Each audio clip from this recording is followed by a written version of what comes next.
Hey, you stop right there, Buster! I'm approaching with intention to mug you. Now show me your wallet. By God, I can't believe it. You're missing $100 in here.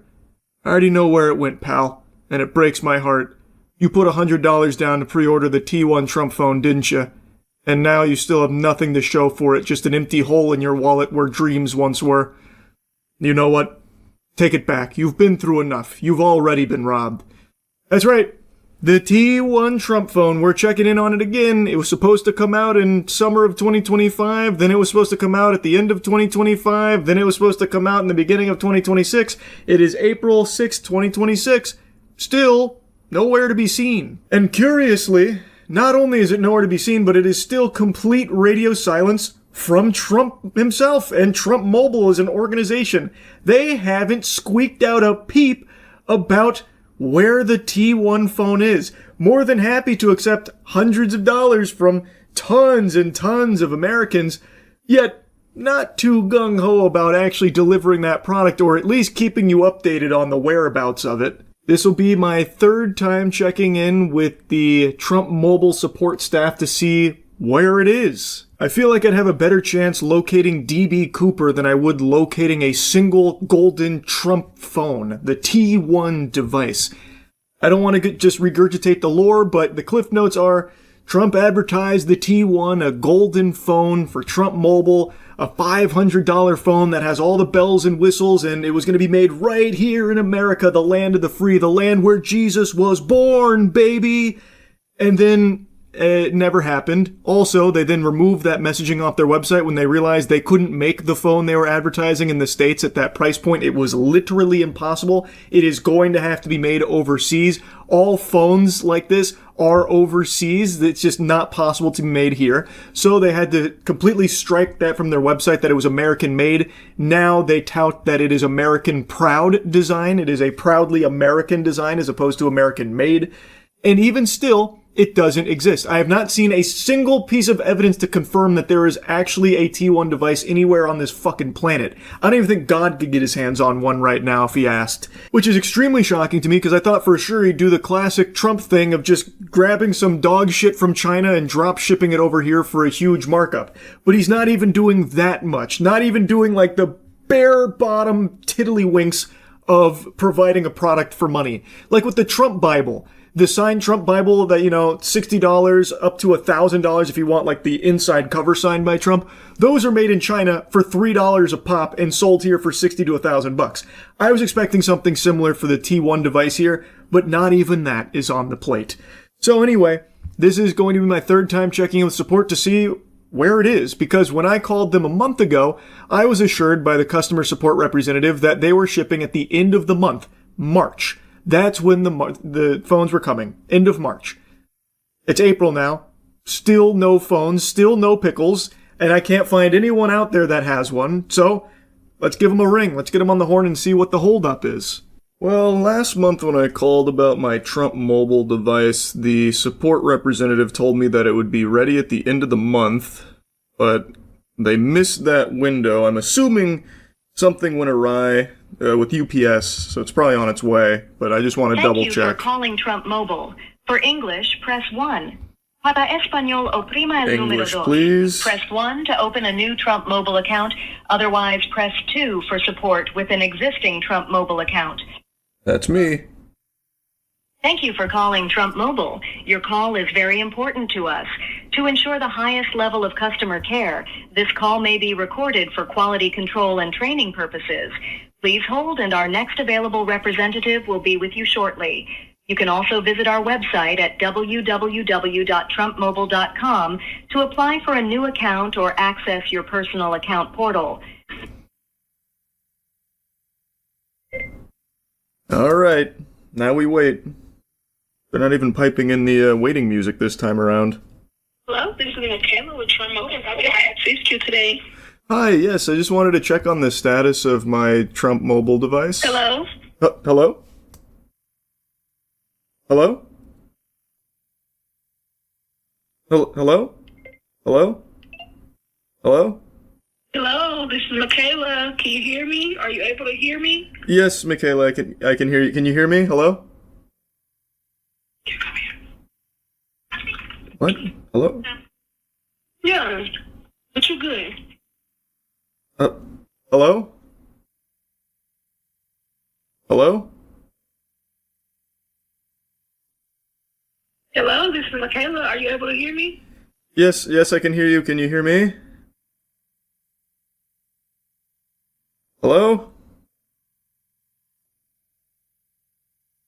Hello? Hello? Help! I'm scared. Hello? Am I being pranked? What is going on here?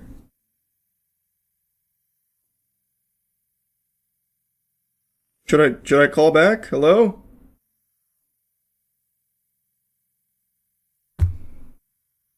Hello? Okay, I'm just gonna try calling back. I guess even the Trump mobile headquarters is having problems with their mobile devices. The ones that exist over there. Let's try again. Okay.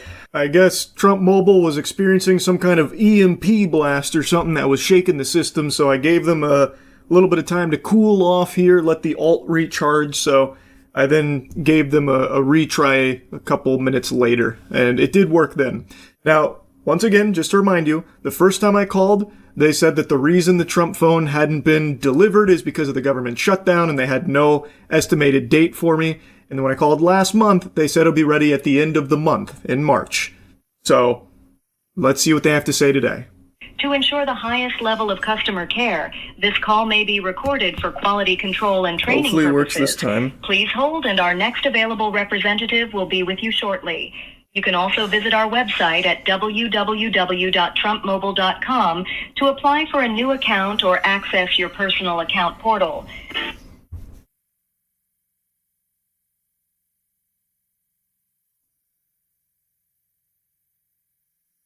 I think it's going to happen again. Hello, and thank you for calling Trump Mobile. This is Sheena. How can I assist you today? Hi, yes, I was calling to check on the status of my order. Okay, we're happy to check on that for you. Give me just 1 second. Oh, brother, you probably don't have an account yet. Okay, let me try your email. May I have your email, please? Yes, it's bigcwet@gmail.com. Okay. Thank you. 1 moment. If it's causing a problem, I'm just more so checking to see when the phone is supposed to be shipping. I'm just... Yeah, the majority of the phones have not yet shipped. It's they're gonna pretty much start shipping at the end of this month, but none have shipped as of yet. But that's, I don't mean to be rude, that when I called... I was wanting to check. Mm-hmm. When I called last month, the representative told me it'd be the end of last month. So are the phones shipping? Like actively shipping? Yes. They and then their second batch, they're stating that they're going to be shipping like towards the end of this month. So if you haven't received it yet, then yes, you probably would be part of that shipment. Okay. Where can I find information on the first batch of shipments? Because the people that I know that have also ordered it haven't received it either. So we've just been kind of concerned about the whereabouts. Yes, sir. Well, what happened was they had some sort of pushback on the push-out date, so that's why they've been delayed on top of, the shutdown and things like that. However, when you called last month, what information did you give the other representative? The same information I've shared with you. And then I called back in December as well, and it was the same information I gave then too. So I don't know why it'd be an issue now. I guess maybe something in the system didn't log it. I'm not really sure. So yes, let me go ahead and get this submitted for you, sir. I do apologize for the inconvenience, but we'll get this submitted and you'll be, I can't even talk. You will hear back soon.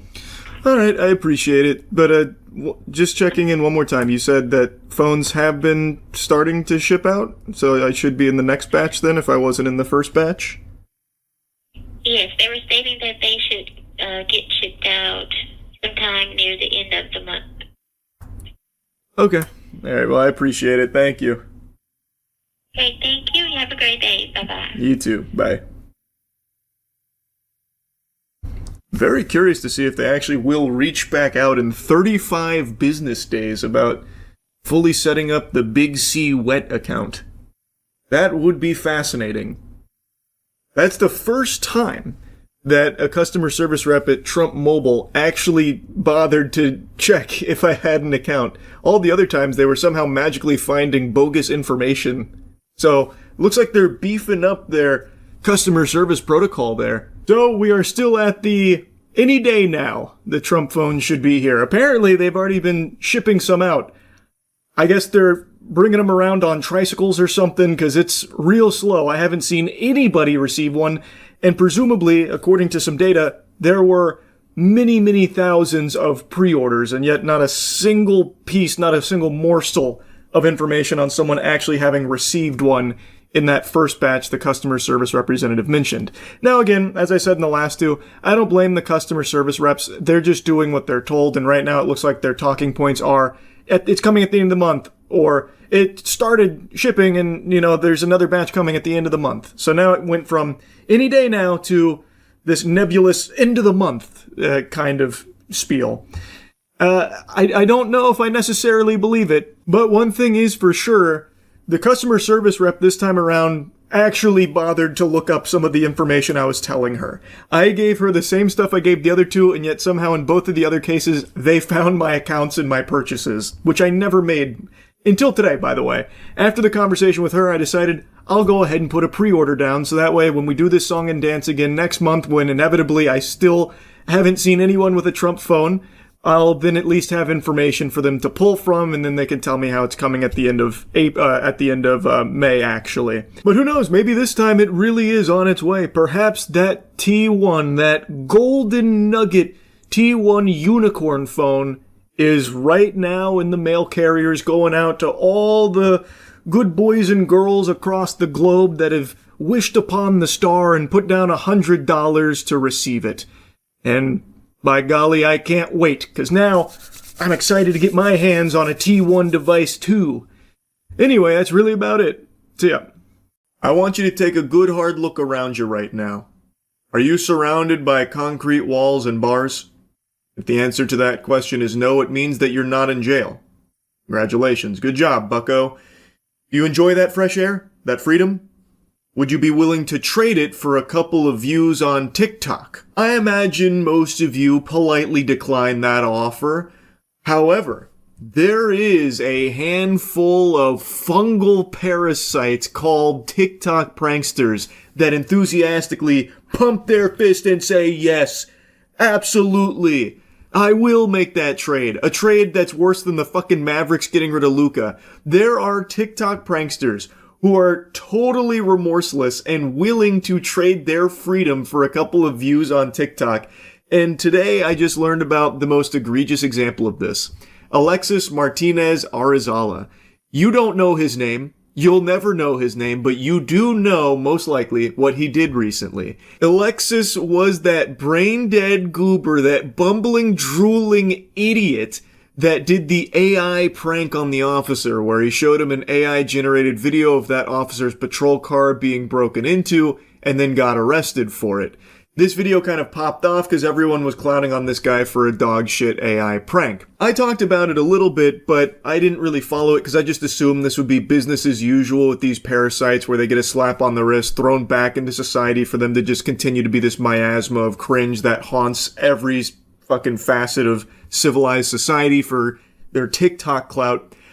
But it turns out I was actually wrong. You see, this dumb asshole actually went above and beyond the Call of Duty here for garbage pranks.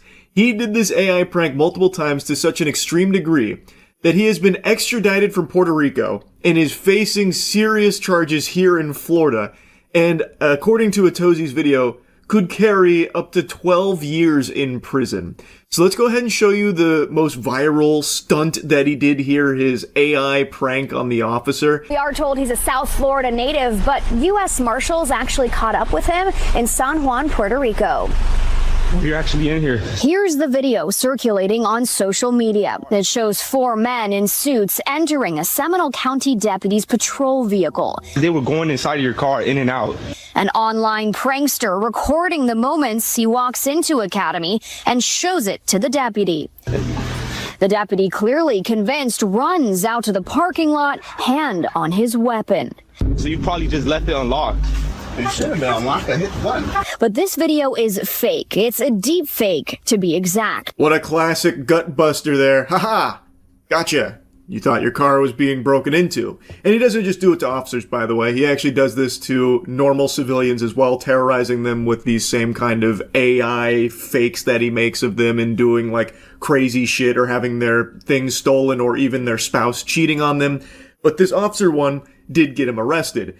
And something that got pointed out in the reports is that the officer was on edge approaching the vehicle thinking that it had been broken into, so he did have his hand on his weapon.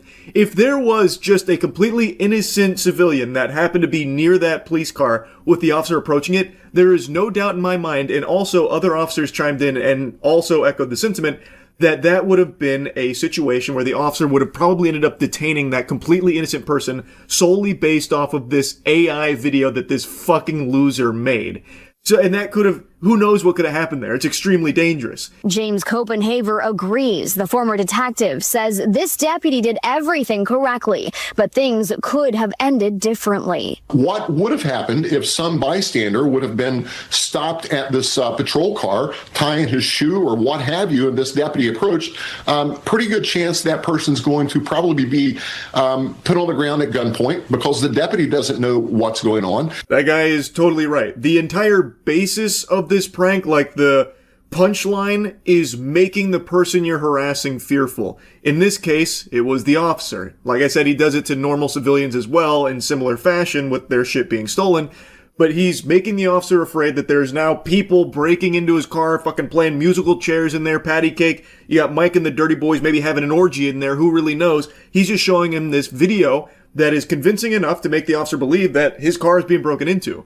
So if there is just some person out there for whatever reason near his vehicle, maybe stop tying their shoe like he mentions in that example, there's a chance that person gets, held at gunpoint or something and maybe even taken to the ground, all based off of this TikTok prankster's garbage. It is just dangerous, no matter how you spin it. Deputies say 22-year-old Alexis Martinez Arizala posted the video on his social media accounts to gain attention and create viral content. He was arrested Friday in Puerto Rico and is now facing 4 charges, 2 of which are felonies. It needs to be bumped up to a felony. That would help curtail some of this stuff and start putting people in jail for it. It's not fun and games. It's serious business. I couldn't agree more. There needs to be real serious consequences for this type of shit. It's not pranking, it is harassment, and in some cases, in other pranksters, just assaulting people as well. Like, there needs to be legitimate punishment there, otherwise it's going to continue to snowball as it currently is, and has for years. They just, for some reason, play softball with all this shit, just giving them like a light little spank on the tuchus, a little tush slap there saying, all right, now don't do it again, mister. Here's a stern talking to, we expect better. And then, of course, it doesn't do anything. So they don't get punished. Other people see that there's no repercussions for it, and they want the TikTok attention too, so they start emulating it. This guy didn't invent AI pranks, by the way. That prank he's doing on the officer is an AI prank that's been around for over a year now. I made a video on it I think 5 months ago now from someone else doing the exact same shit to civilians. This is just the first guy that was dumb enough to do it to officers and get himself arrested. So they are just emulating what they see got others' attention because that is what they so desperately crave. They need it more than oxygen, so they'll do anything for it. And they see those pranksters didn't get in trouble, so they do it themselves. But if Alexis Martinez Arizala does spend 12 years in jail and the rest of the pranking community sees that there are actual repercussions for this kind of shit, they'll stop. They will stop. So yes, I do think they need to be going to jail. I 1000% think that Alexis deserves some time in the slammer here as a great deterrent from other people trying to do similar shit or worse shit to keep one-upping and elevating, because that's how it goes. Someone might see this And if he gets let off easy, they'll be like, okay, I'll take it a step further. That's how you keep ending up with pranks like this. Officials say he's now facing multiple charges, including fabricating physical evidence, making a false report to law enforcement, unlawful use of a two-way communication device, and knowingly giving false information to a law enforcement officer. And a whole stack of charges. On top of the charges I mentioned earlier, he's also facing a felony tied to tampering with evidence, along with additional misdemeanor charges. But based on Florida law, one of the biggest charges he's currently facing is tampering with or fabricating physical evidence, which is a third-degree felony. And that alone can carry up to 5 years in prison, along with probation and fines. Pretty serious charges that he's facing here. He's looking down the pipe of quite a few years in the big house. So how's he taking it, you might be asking yourself? Like a champ. Like a true hero. I don't regret anything. It's been 2 days. This is video of 22-year-old Alexis Martinez Arizala shortly after his arrest. Charged with providing false information after San Juan investigators say he showed an officer a hyper-realistic AI video depicting someone stealing the officer's cruiser. But hey, I don't regret nothing. His arrest came 2 weeks after deputies in Seminole County say he pulled a similar stunt. He reiterates that he regrets nothing. All of this is worth it to him. Potentially many years in jail is worth it because he got some TikTok views. Fucking insanity.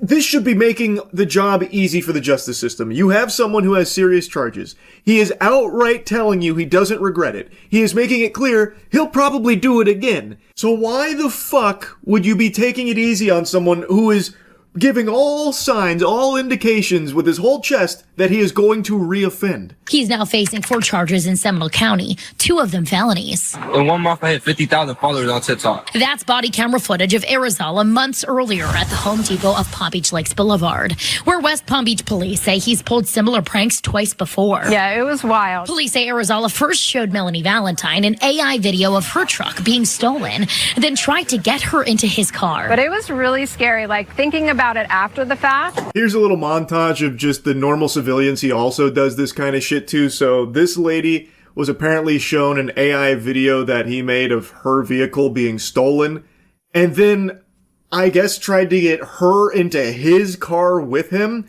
That's some super creepy psychopath shit right there. So he didn't just stop at like, your car got stolen.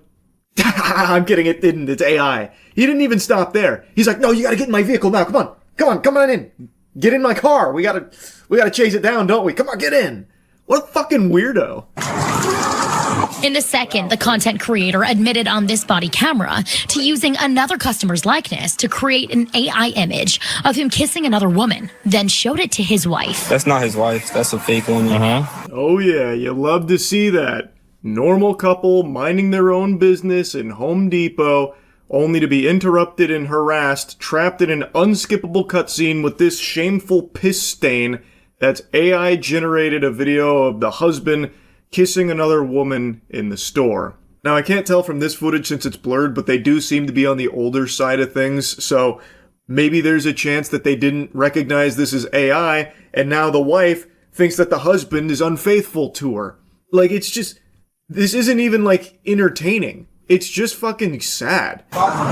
In a third stunt, police say he startled a West Palm Beach gas station clerk. I just showed him an AI video of like a body just getting attacked, a fake body. I swear to God. He was arrested that night for resisting an officer. Bro, are y'all serious? But not for any crimes related to his AI use. This one sounds fucking insane to me. I can't piece it all together and can't find the original, but from what I can gather from this, he AI generated a video at that gas station of a body, presumably a dead body is my guess, that scared the gas station clerk and was designed to scare him, which is what led to all of this here.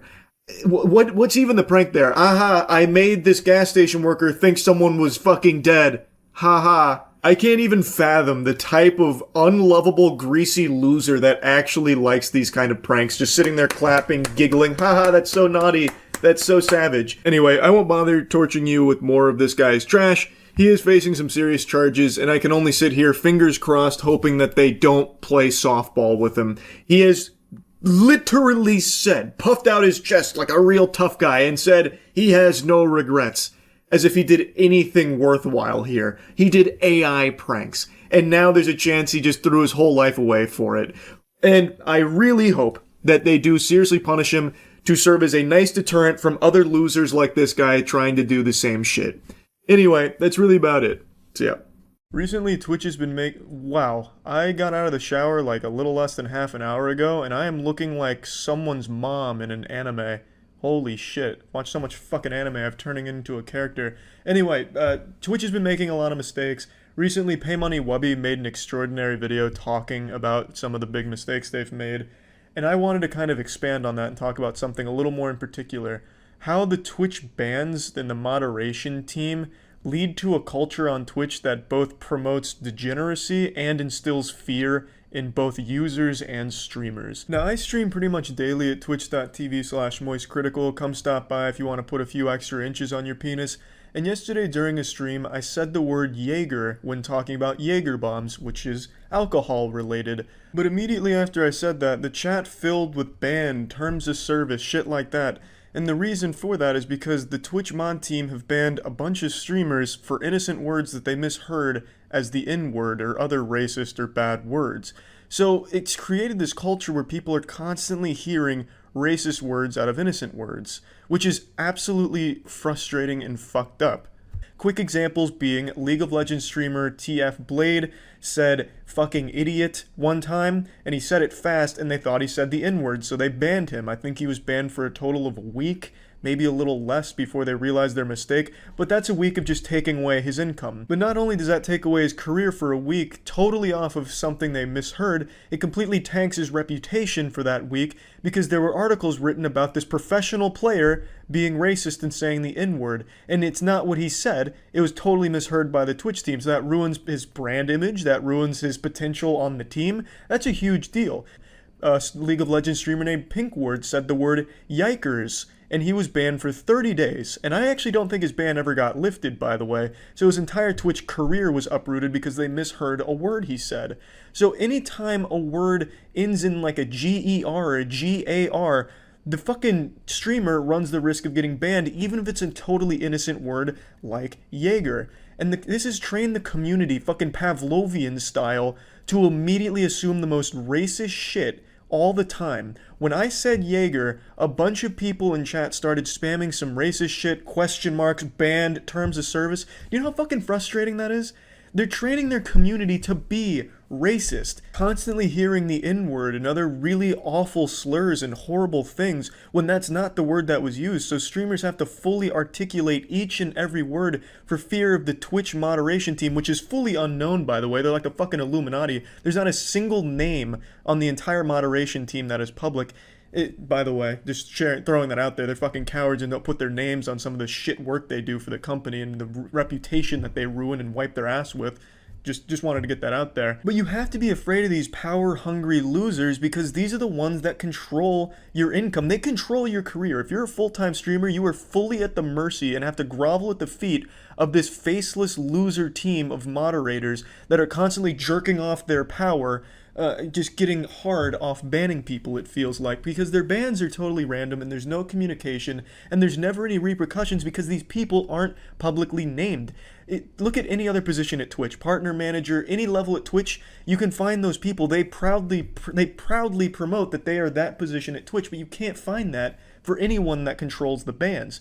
I've talked to a lot of people at Twitch, and everyone I've ever communicated with at Twitch has been nothing but wonderful, kind, helpful. I really have had nothing but a positive experience with the people I can and have talked to at Twitch. But it's the people you can't talk to, this moderation team, this fucking Discord HQ wumpus infiltrated team of moderators at Twitch, that's the problem. They're degenerates that you can't communicate with and don't care about you. They can ban you on a Thursday, and since they take weekends off, just unban you on a Monday and take away 3 days of income just for fun. And there's nothing you can do about it. That is totally within their power if they felt like doing that. I've never been banned on Twitch for any length of time, but I'm pretty sure that's going to change after posting this video because I feel like the Twitch mod team is vindictive. I know that the Twitch team watches some of the videos that criticize them, and I think that behavior is very healthy for a company to open themselves up to criticism and see what the community has to say. but I worry for the way the mod team responds to it, because there have been cases where it feels like the mod team went out of their way to find things to ban them for. There have been cases where streamers got banned for a VOD that was months old at a very obscure point in the VOD where there is a single frame of a single pixel of a single tip of a penis that exists for a split second, and they get banned temporarily for that. It just seems like they really do try and find ways to ban streamers that they may not like. But to be fair, they don't have to do that. They can literally ban you for no reason. Like in Pay Money Wubby's case, they banned him and then just outright admitted it was a mistake 5 days later. They can absolutely ruin careers on Twitch for no reason and never have anything happen. They're not at risk of losing their position. They're not at risk of anyone coming up and, reporting it, because you don't know how to. Because you don't know these people. Only one person I've talked to at Twitch has had any communication with the mod team. That is how isolated that group of people is from everyone else at Twitch HQ. I've talked to a myriad of different positions at Twitch, a bunch of different people, and only a single one has ever had direct contact with anyone on their moderation team, at least that he would share with me. So it's silly to have this team so disconnected from the rest of the company, which I genuinely feel do care about creators. But this one huge component of the company, the one with the most power directly on the platform, is this rogue organization like the fucking Syndicate from Mission Impossible that just plain doesn't seem like they care about you, or even in most cases just actively fucking hate you. And you don't even know what you've done to them because you don't know who they are. I think there should be a lot more transparency with the mod team. The fucking CEO embarrassed himself on stream, for God's sakes. Why not a head of mod team, like PR or something? It's just extremely scary, the environment and the ecosystem that this mod team has now created. Now, it's not just the mishearing of words that has led to a toxic environment where people go around thinking they're always hearing racist or homophobic things out of words that have nothing to do with it. They also have turned a large portion of the community against female streamers. I put that entirely on the mod team. What I mean by this, for the two examples, we'll stick with mishearing words. Everyone's favorite cat lady on Twitch, Alinity, has had cases where she said words that sound like she's saying the N-word. Another streamer named Amaranth have had cases where she's saying things that sound like the N-word. In both of those cases, they received a thorough investigation and no ban. Not at all. Why wasn't that same luxury and courtesy given to the two League streamers I talked about? They investigated Alinity and Amaranth and found they didn't say the words, which they didn't, so they rightfully didn't get a ban. But why did they immediately flip the switch on Blade and Pinkward when they didn't say the word? They didn't investigate, they didn't even bother. That's a very clear bias. There's clear favoritism from the mod team, and that leads to the community turning against the people that are getting that special treatment, even when they don't ask for it. The community saying things like, oh, how does Twitch mod dick taste? You're immune to the Twitch mod ban hammer because you fuck them. And I don't think that's right. I don't think any female streamers have ever exchanged sexual content for special treatment. I think they're getting the special treatment without ever having asked for it, and I don't know why the mod team can't see why that's a bad thing for the streamer and the community too, because it turns the community against the female streamer for the special treatment. They get mad about that, and they accuse them of doing shady shit to get that special treatment, when I truly don't think they've ever had contact with a mod or have done anything with the mods for the special treatment. They've never asked for it, they just get it. And that's led to a portion of the community hating some female streamers because they think they've done something behind the scenes to get special treatment, and that's gotta fucking suck.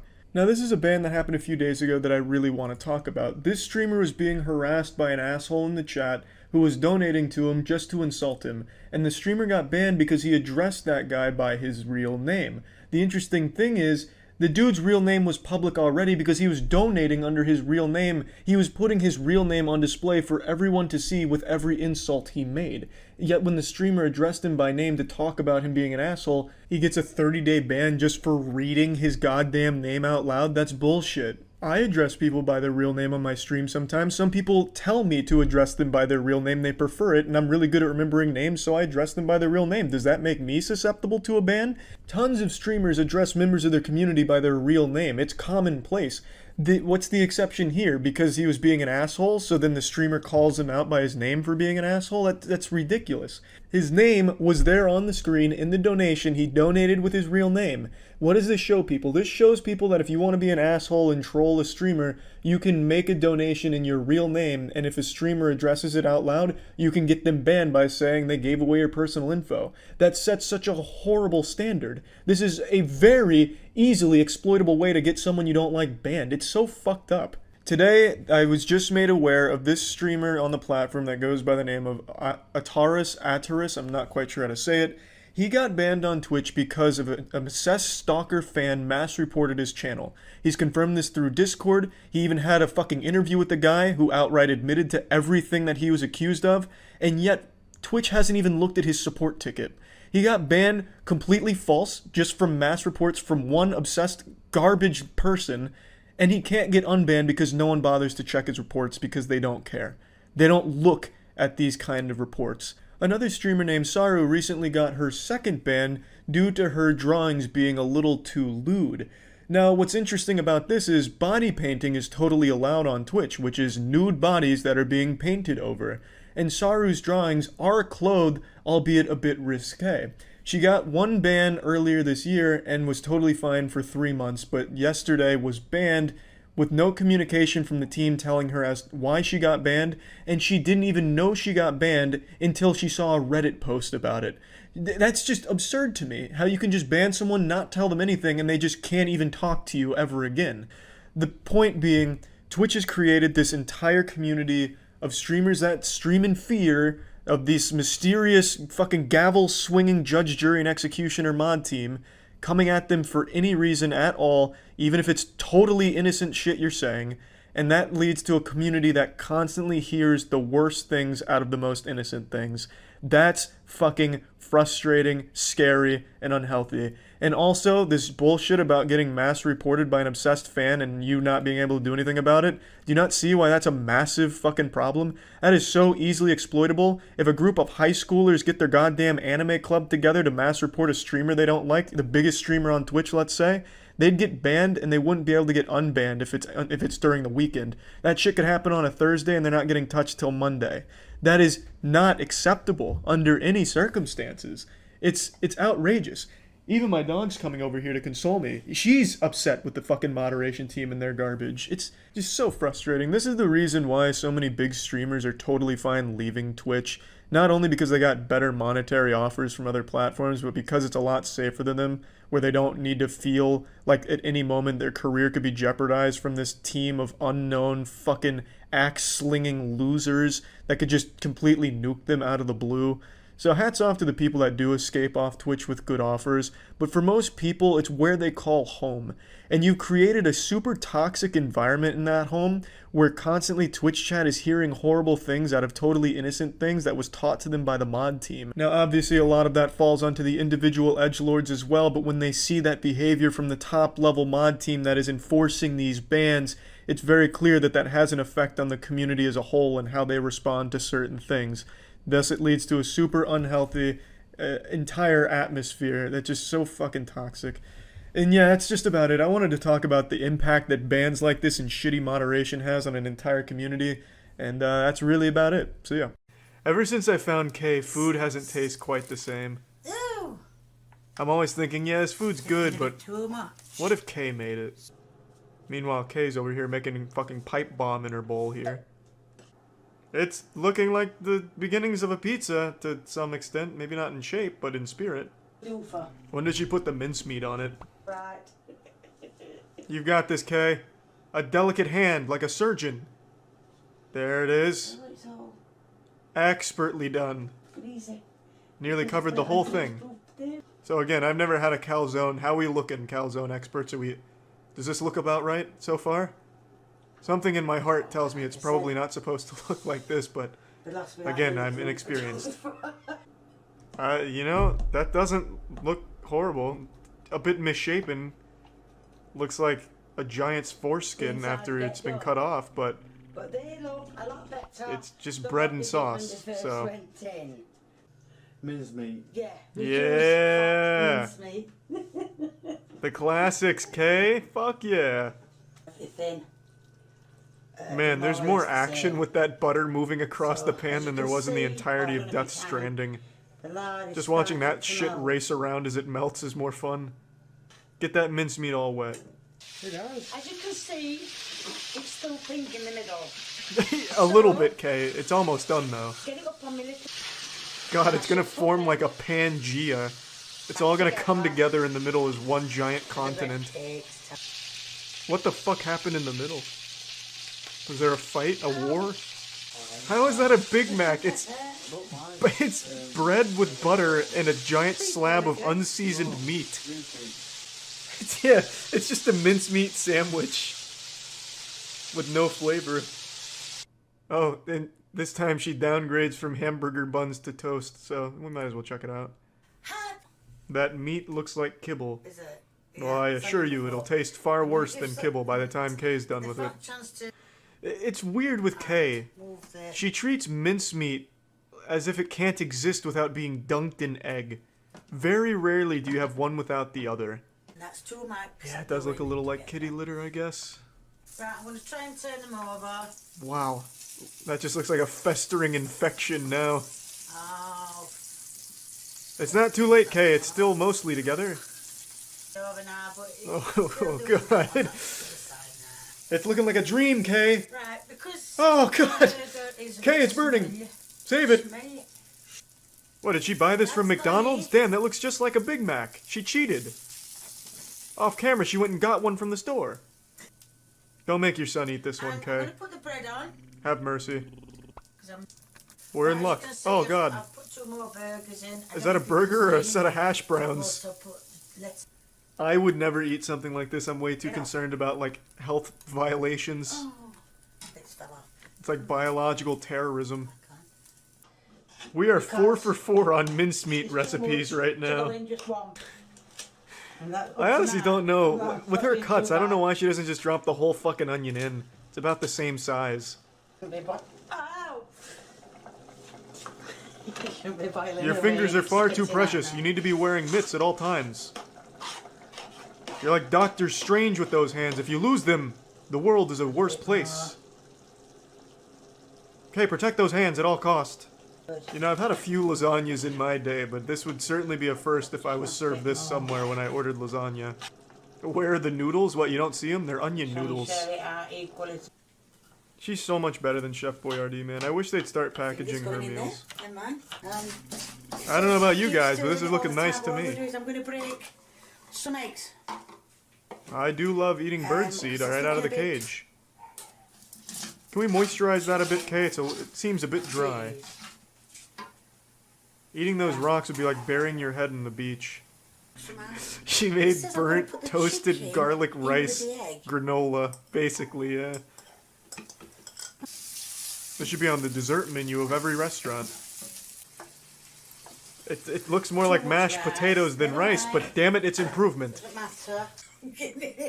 What kind of rice does she buy? Does she just go to the pet store and just grab what looks like rice? Because that's the same rice she made last time that looked like kitty litter. She would be fired from the Krusty Krab instantly with this cutting technique. Damn it, Kay. I think that's fine enough. Yeah, it's pretty close. Microscopic pieces. You've done a great job. It's like a powder now. Add quite a bit of... Is that ketchup? barbecue sauce. Oh, that's a lot of barbecue sauce. What happened? It's just barbecue sauce with garlic. Store-bought barbecue sauce that you added cloves of garlic to. She says just is that the whole meal? Blob here is what she said is a Korean meal. Do we have any Koreans in the chat that can confirm? Meal. What's the verdict, Lee? Can you taste the K-pop?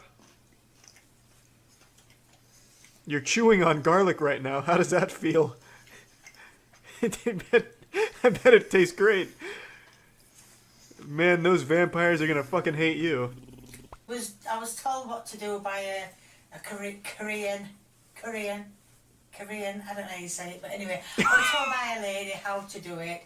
Because when I said to her, I think you got it right the first 3 times. I'm gonna chop the. Strike one. Should be fake. That carrot wanted so badly just to get the fuck away from Kay. It chose suicide. Fucking jumping off it. Did she pick it up and put it in this dish? I wasn't paying attention. Whatever, the fucking dust on the ground adds flavor. Probiotics. I could hardly think of a more inefficient cutting technique other than cutting towards yourself. Both thumbs. That can't be, you know, professional culinary work there. Honestly, I'm surprised she's not treating that knife like a fucking wiggle saw, or whatever they call it. They're like the two-armed one that you go like this on. I don't know what I'm no professional timber sportsman, but whatever that saw is called. I think that might... Just use it like that. Make it like a traffic cone of lettuce. Oops. Okay, there's like 50 yards worth of real estate there, and you still somehow managed to miss the plate. Before you ask, I have washed the rice. Come on, Kay, at least make it presentable. No, I keep saying I have, and rice. Oh my god. That poor broccoli has been tortured. God, it looks like James Bond Casino Royale when he was getting his nuts fucking slapped on by Mads Mikkelsen. Oh. That is a Korean meal. And if you don't believe me, ask Google. Who? Give me a big old... Again, I can't speak for Koreans here, but something in my bones is telling me that a Korean meal doesn't consist of unseasoned chicken slapped with 1 piece of broccoli, 4 carrots, and a little bit of rice. That's a North Korean ration meal. Is That's like 2 Coke cans worth of sugar out of nowhere. just remembered. Is that a toilet bowl? 7.5. What is that, a latrine? Charlie went up. A Johnless. When it's all said and done, this is the most appetizing thing she's ever made, appearance-wise. Well, that didn't last long. I'm going to take it out of it. How do you even let something get that burnt? Does she just start cooking it and then go to sleep? We're getting there. That's a lonely egg, Kay. It needs a friend. Oh my god. That's about... Oh, it's the toilet bowl again. Don't use it, Kay. That's ruined many a recipe. Right, so that's the flour in the bowl. From the top turnbuckle. Put the sugar, put in the jam on. There it is. That was easy. And now I'm going to put the jam on it. And today I'm going to be doing jammy Dodgers. Right, now first of all I'm going to put 175 grams of sugar, which What the fuck happened? Did someone get executed in her kitchen? Oh, watch out for the fly. He's here to steal our jammy Dodgers. Every day we inch closer and closer to the bleak future where nobody owns anything. Even the idea of ownership is looking like a foreign concept of a long-forgotten age, as every corporate vampire zombie husk worm person is scrambling to try and shove this idea down your throat that you will be happier owning nothing. You will own nothing and be happy. I know I've yapped about this a lot over the last 2 or 3 years, but that's because it's been accelerating at such an alarming pace. Look at this newest development here. You can now lease a PlayStation 5. Zoinks! Certified turbo zoinks moment if I've ever seen one. This is all fart, no poop. This shit is fucking foul. You have a plethora of really enticing options here to choose from €10 a month up to 17 depending on the model and I guess the duration of the lease. This is fucking outlandish. This is some hogwash. I cannot believe that we are just seeing this now just out in the open, out in the wild, unashamedly. Now, I was reading through things and it seems like 36-month contract is what you would sign for this agreement here. And you don't ever own it. It doesn't seem like you pay for X amount of time, X amount of dollars, in this case like 10 clams, until eventually you pay it off and it's yours. That doesn't seem to happen. I don't know this company, but I was looking into them and it seems like they do this for a lot of tech. And what happens is when you're done with the contract, you send it back. So you end up just paying significantly more overtime. It also doesn't even make a mention of PS Plus being included. So Presumably, if you want to have the PS Plus service, which I imagine most people would want if they're buying a console in the first place, you're then paying even more on top of that over a long period of time and never actually even own the motherfucker in the first place. And then they just ask you to, like, send it back politely. What an incredible deal. If you've been hit in the head with a sledgehammer, I suppose. But I think a lot of people might just see, oh, as low as 10 a month. Jiminy Christmas, that's a great deal. That's very cheap. That's better than just, saving up and buying it. And I haven't seen too many people defending it, but I have seen a few brainless goob-soomers that are always latching on to terrible fucking business practices and defending them as if it's their fucking job to do so, fighting PR battles for these billion-dollar megacorps for no reason, no gain, aside from just being treated like a fleshlight by these companies. So there definitely has been some chirping here from these addicts that must consume the goob at all times, no matter what, so they're defending this to a certain extent, but most people are rightfully pushing back on this, calling out how outrageous it is. It's a bunch of horseradish. This is not good. And it's a symptom of the direction most of the world is going, where the weasels at the top of the food chain are trying to get you comfy with the idea that you don't own shit. You will own nothing and be happy. You don't question it. Just endlessly subscribe. Rent, lease, subscribe. You have nothing. Just suckling on their teat forever. And the beauty in the case of the PS5 here, once you're done suckling, you've had your fill of milk, you have to spit it all back up. You no longer even get to keep the console you've been paying for 36 fucking months. You have to send it back. And imagine that you're late on sending it back, by the way, and fucking Raylo sicks the Pinkertons on you to repo your PS5 from the lease. It's so ridiculous, man. And the fact that there's anyone that thinks that this is a good idea really shocks me. I understand that renting consoles, renting TVs, renting from all kinds of different places has been a thing for a while, and a variety of different things. It's just that now every company is up in your face and just blatantly obvious about their new push to get everyone comfortable switching to the lease everything model, you will own nothing and be happy model. And in the case of Raylo, with the very limited research I've done on them, it seems like they primarily target low-income households. And in the case of the PlayStation 5, it seems like the goal is to get these families spending money that they ordinarily wouldn't be on a PlayStation 5. A low-income household probably isn't super gung-ho and comfortable dropping hundreds of dollars on a PlayStation 5. But Raylo having an offering as low as 10 doubloons a month, well, now all of a sudden, maybe that family does start spending, and they're spending it on something that they ordinarily wouldn't be purchasing, and Raylo's getting a piece of that pie now. So Raylo's getting paid $10 a month from this family, and at the end of the 36-month contract, that family is paid pretty close to what the normal retail cost is for the device, except now they have nothing to show for it because they have to send the device back to Raylo, who then gets to repeat this process, rinse and repeat. Meanwhile, the family that is now paid $10 a month over the course of this contract gets fucking squat. It's a terrible deal. And it's a smart business move from Raylo because what they are doing is they are incentivizing the low-income households that they're, what I believe, targeting on purpose to start spending on things that ordinarily they wouldn't be purchasing, and Raylo gets to facilitate that and make money off of that. And then that family gets nothing. They end up with nothing. They're just out a bunch of money over the course of those months. And now another thing I saw a lot of people bringing up, I guess is part of a strategy, is you rent the PlayStation 5 right before GTA 6 drops, and you only rent it for a month at $10 and then cancel the lease there and send it back. So you get to play through the game that you're interested in on a PlayStation 5 for $10.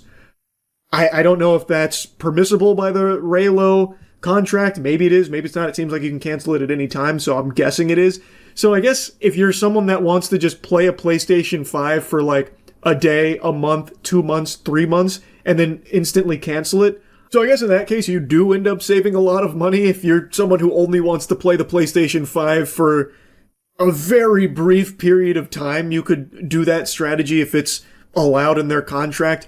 I don't know if it is or not. Maybe they'll get the Pinkertons back on the horn for you or something. Couldn't tell you. But I feel like the norm with consoles is you get a console under the idea that you will own it long term because presumably there's more games coming out over time that you might have an interest in. Thus, you would need the console to play them. So it'd be pretty silly to keep renting the PlayStation 5 every time a new game comes out. Then it would end up costing you money in the long term. But if you're someone that just wants to play a PlayStation for like a month or two, then I guess that strategy would make sense. I just don't think that's the typical procedure. Most people, when they move to get a console, they're probably looking to have it very long term and actually own it, which this does not allow you to do. I'm not just going to regurgitate everything I've said across countless videos now about this whole subscription-based economy and this whole you will own nothing and be happy territory we've entered across the board. I think as it's beaten time and time again by these corporations, people will just come to accept it, and something like leasing a PlayStation 5 will no longer be like a weird, wacky, wild thing that's outrageous. People will just accept it as totally standard business practice. Like, 'cause think, not too long ago, Klarna was advertising how you can put fucking burritos on Klarna. You can lease burritos, and now you can lease your goddamn PlayStation 5, soon to be everything else in your life. The idea of ownership dying. Not just dying, being murdered, executed in cold blood, defiled, the corpse being dragged through the streets, paraded, mutilated, and taking the place of ownership becomes the idea, imagination of having something that's yours when it's not and never will be. And I shudder to picture that future where you're the weirdo for not wanting to lease your fucking Five Guys burger. People will look at you like some kind of circus freak because you want to actually, like, own something. Get a load of this guy. This geriatric fossil tried to buy a PlayStation 7 instead of just putting it on fucking Klarna. And this push that the whole world has made to everything going subscription-based and, like, lease instead of own, rent instead of buy, it's trash. Which is why I've become such like a big advocate for the consumer rights wiki. This is something that I've only recently become aware of, but this seems like a truly valuable service, which is just a platform that solely aims to educate consumers on anti-consumer practices that are being integrated into products. Seems like a very simple mission to just give you as much information as possible about what a lot of these shady companies are doing with their services and their products. So I really do appreciate what's been going on over there. I'll put a link to it in the description if anyone's curious about it or want to check anything out there.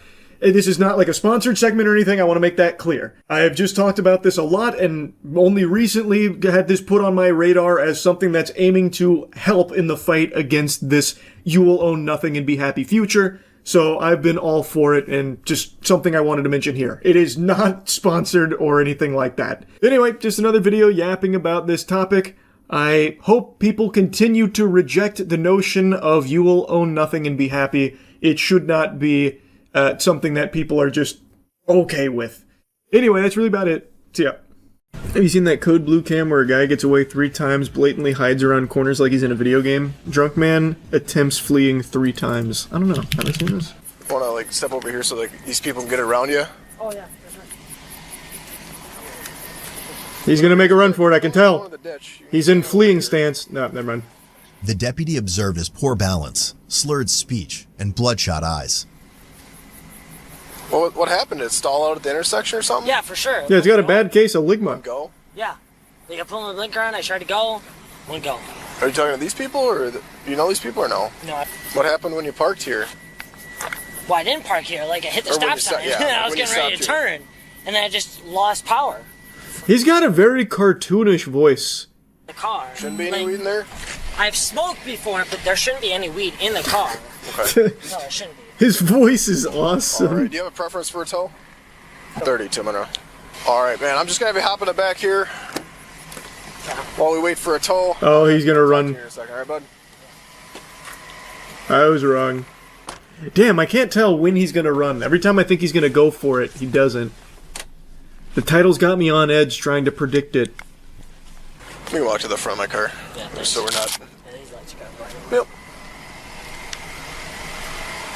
He does kind of sound like Mickey 17, yeah, a little bit. Last name Ocean Lincoln, Sam Ocean Nora. First name Andrew, Adam Nora, David, Robert, Edward, William. Middle name R. Robert, male white. What I want you to do is I want you to put your feet together, put your hands down by your sides. Perfect. Don't Man just casted a spell. All right, what I want you to do is I just want you to follow the tip of my finger with your eyes and only your eyes and not your head. Do you understand? Yes. Oh, cool shirt. It just says, I am.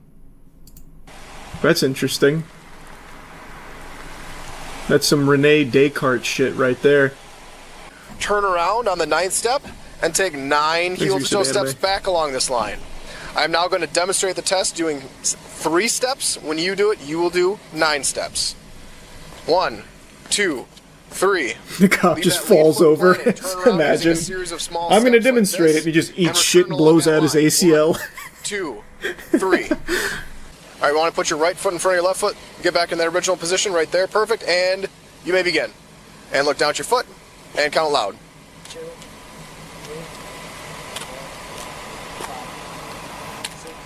Honestly, the closest we've ever seen to somebody that's drunk driving do this. Correct. As instructed, yep. I lost my train of thought. What I was saying is he's doing better than almost every single other person we've seen perform this test. Hands down by your sides. Like, his upper body's very off balance, but his lower body, like, he's almost there. As far as drunk drivers go, this guy's he's almost able to walk a straight line. At no point during the test are you to put your foot down. If you do put your foot down, pick it back up and continue from where you left off. Do not use your arms for balance. And it's like the instructions at, like, a Disney ride line. Hands down by your sides. No, just leave them straight down. Yep. And count out loud. 3, 4, 5. Man, he is fucking crushing it, actually. 10. Out of every FST we've seen done, he is by far the best performer. 16, 17. Andrew agreed to a PBT, which indicated his blood alcohol concentration at 0.152. You know what the legal limit to operate in Wisconsin is? Yep, you're at a .152. So if you don't place your hands behind your back, you're under arrest for operating while impaired. Oh, this is definitely where he runs. Hey, easy there. Easy there. What are you doing? Don't tense up on me, buddy. Oh, now he's all stretched out from the test. He's going to be so quick and limber. He pulled away and sprinted off. Don't grab your hands together. Relax your hands. Take it easy. He did 9 heel-to-toe walks. You're never going to catch him. He's too warm. Oh, taser missed. Man, he was quick with that shit, too. He's like, I got it. Oh, yeah. I've already lost him. Oh, wait, no, there. I see him behind all the pixelation.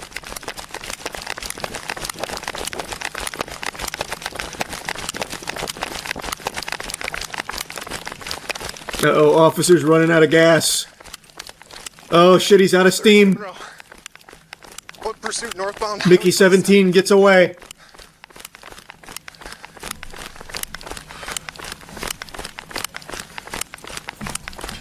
Brother, just go back to the car. You're not catching him at that pace. Why are you still walking towards him? You should just go back to the car, man. Oh, wait, he said, alright, I got a second wind.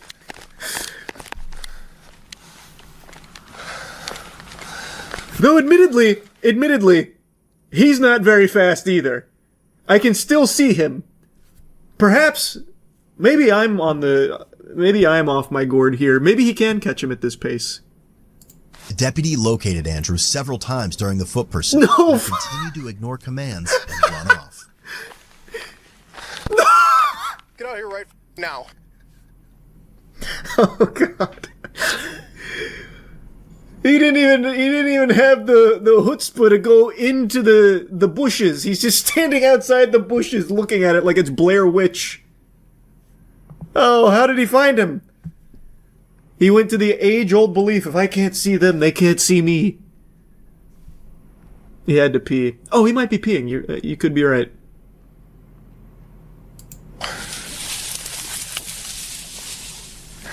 He's gone again! Like a lightning bolt. Oh god, don't tell me he's gonna hide around this corner. He just turned around the house. God, he's actually gonna just wait there, isn't he? West side. Man thinks he's playing Amnesia: The Dark Descent. Shirt, tan shorts.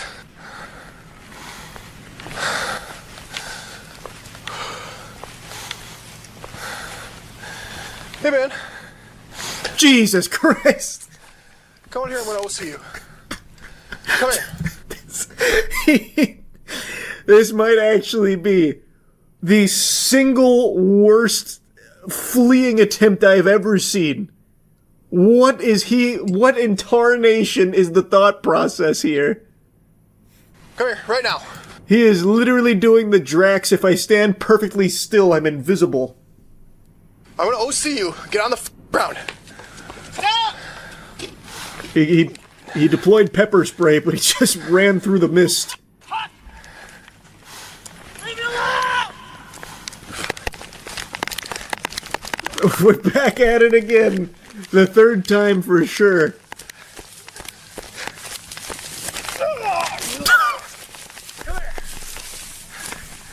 Damn, the officer's really committed to it. I must have hurt like a bitch diving in there.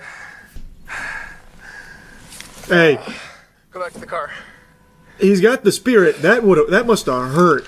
That must have been 15 painful. minutes later, he was located again, laying on his stomach in the woods.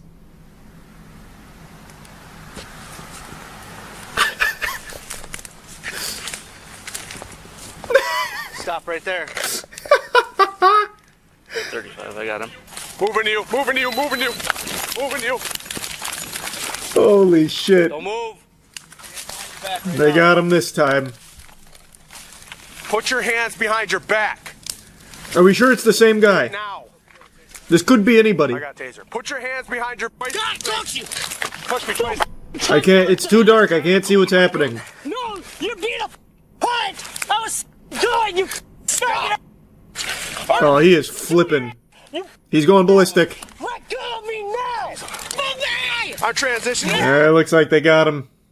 I can't believe they found him. What was the charge? Enjoying hide and seek? A succulent game of please? I couldn't think of like a way of sliding that in, but I certainly tried. You got a ride from another trooper. Andrew was charged with felony counts of battery threat to an officer. And it looks like he got his face shoved into the stinging pine needles down there from the game of hide and seek. He should have covered himself with leaves and sticks. Well, the first time he got away, he probably shouldn't have just hid out in the open with his back turned and nothing else. And then the second time he got away, he probably shouldn't have just stood on a porch. And yeah, the third time probably would have been better if he just, like, put some branches over him. I think. Ah, that's the sound of me in pain. It doesn't stop. It doesn't end. It's only getting worse. I just got up. And I felt the disturbance out there. I knew there was a problem. But I didn't know what the origin would be. I didn't know where it was coming from, but I had a hunch it was going to be AI related. Because every single day there's some new company, some new change coming that is all about just fisting AI into every orifice the world is capable of opening for it. And now we've got the dynamic dipshit duo tag teaming here to deliver something nobody on the fucking planet is asking for outside of like drooling blue-screened brained idiots that for some reason want AI-generated music out there, out the wazoo. But Spotify and UMG, Universal Music Group, are now allowing premium users to generate AI covers and remixes. So participating artists that are signed with UMG are now going to be eligible for premium users to get in there and start tinkering and tweaking it with AI. Which, if you're someone that's excited about this feature and plan on using it till the cows come home, you are a lesser person. You are a nerd, you're a dweeb, you deserve to be licking toilet seats clean in the gas station bathroom. You are actually like a fucking lobotomite moron, drooling imbecile, and should be institutionalized. This shit is so beyond cringe, I can't find enough words in the English language for it. Why would anyone want to take an artist's music and just AI remix it for their Spotify playlist? Like, oh, this song was good, but I wish I could change the lyrics around a little bit. So I think I'm going to. I'm a premium user after all. Alright. Put my wetness on the guest list, tugging on my nipples till my chest piss. Walk to Circle K for some Chex Mix. Much better. Chef's kiss. Thank you, Spotify and UMG, for allowing me to improve this song so much. These delusional, out-of-touch zombies in the music industry are already signing multi-million-dollar deals with AI artists. They're not real. They're signing deals with ghosts, imaginary friends. And now they're feeding you even more AI trash here by letting you take real artists' music and AI remix it. Also, the AI artists they're signing literally can't own that work. It has already been set as a legal precedent that AI-generated shit is not copyrightable. So all of the artists that are being swallowed up, gobbled up here in the music industry, these AI performers, lack of performers, they don't even own that. So you can just go and make that yourself too. They can't do anything to stop it. It is so stupid from top to bottom here. And it's only spiraling even further out of control because now they're taking real artists' music and allowing you to AI slopify it. It's fucking insulting and embarrassing. So this partnership here is a licensing deal for recorded music and publishing rights, enabling Spotify to launch generative AI music models in the future. With this deal, Spotify models will allow fans to create covers and remixes of their favorite songs from participating artists and songwriters signed to UMG. They then start spouting barnacles about how this is going to open up additional revenue streams on top of what artists already earn on Spotify by providing more discovery opportunities for this UMG talent. AI products will eventually become available to premium users as paid add-ons, but unclear when that's set to launch. They try to put some makeup on it here, give it a positive spin, like, oh, it's going to open up all this additional revenue streams because all of these users are going to want to do all kinds of AI remixes. Maybe it even becomes a cool TikTok trend to AI remix the new thing, and you'll get more money for it. Yeah, that'll be a lot of fun. Just a ton of bots AI generating remix of songs. That won't go wrong. Surely that won't be exploited on Spotify in any way, shape, or form. I'm sure I don't need to dive into the spaghetti and the meatballs on why that's a bad idea and is actually just going to lead to a flood of just complete trash drowning out real music because there's going to be so much AI remixing of these songs from these probably label shills that are just going to go through and try and artificially inflate all the numbers and make the song seem more popular than it is through all of these remixes and shit. I think that's just disastrous. And also, they try and put this spin on it that it's covers of your favorite song. Oh, it's a creative expression. It's allowing you as the fan to get in there and express yourself with the music, giving you the AI tools to do it. It's not. It's not a cover of anything. A cover of something is still creative expression when a person is going through and they take a work and make it their own. Whether through changing of style or just in their own singing voice, giving it their own spin, that is a very human, very real creative expression with covers. This is devoid of that. It is AI going through off of a sentence, off of a prompt, and just changing it entirely and taking the human element out of it. It takes the soul out of the work. The art is then gone and has now just become a piece of Gen AI garbage. So it is not a cover, and I would never use that word to describe this. And just like all of these slimy parasites, they always try to flap their ass cheeks and fart out some nice words about it, like the actual goal is to be artist first.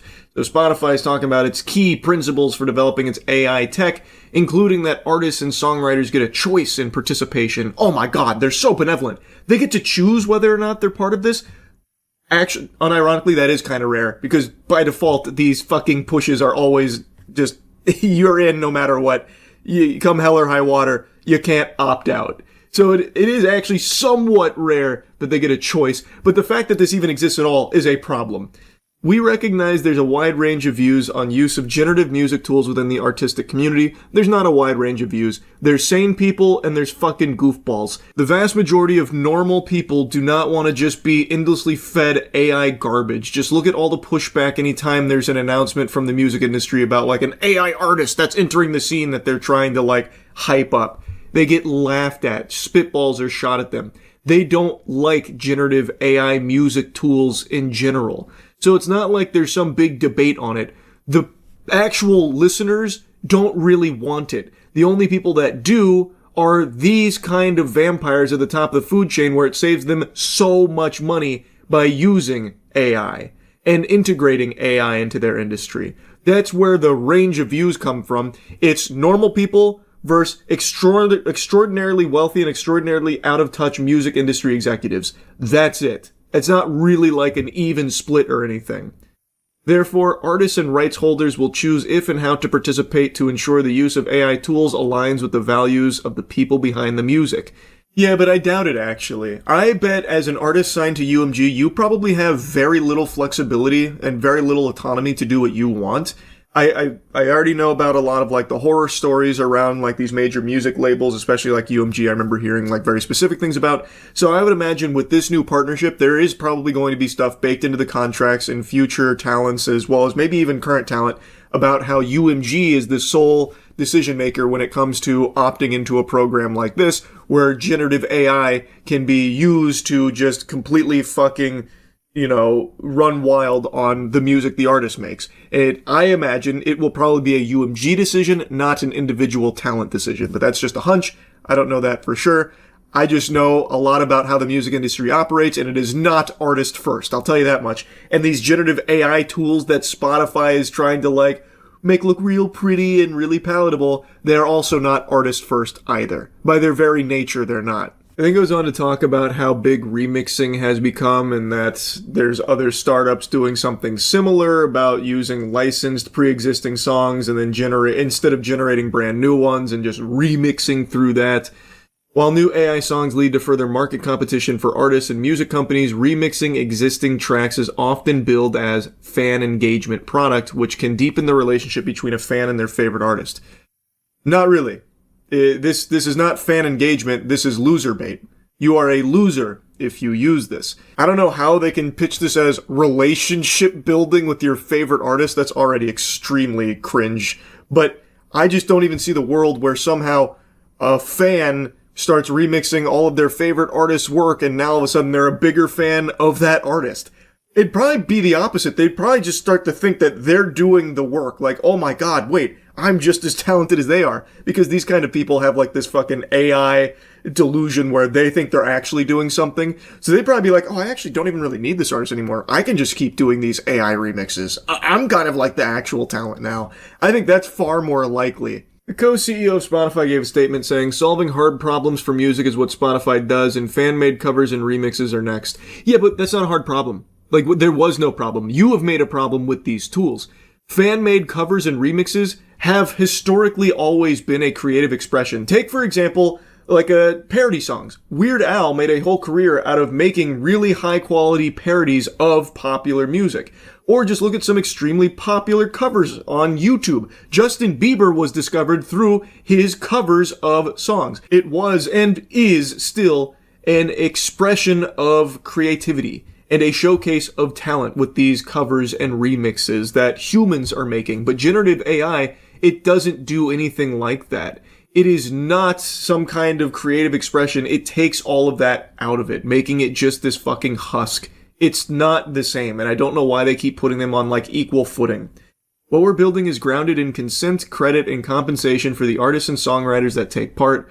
Through each technological transformation, we have worked together with Sir Lucian and his team to evolve the music ecosystem into a richer, more beneficial experience for fans and a more rewarding outcome for artists and songwriters. That's a load of horseradish. That is not the reason behind all this. It's solely because of money. It's AI hysteria where every company on this planet is desperately trying to find ways to integrate AI into their services because money, because they make more money from it.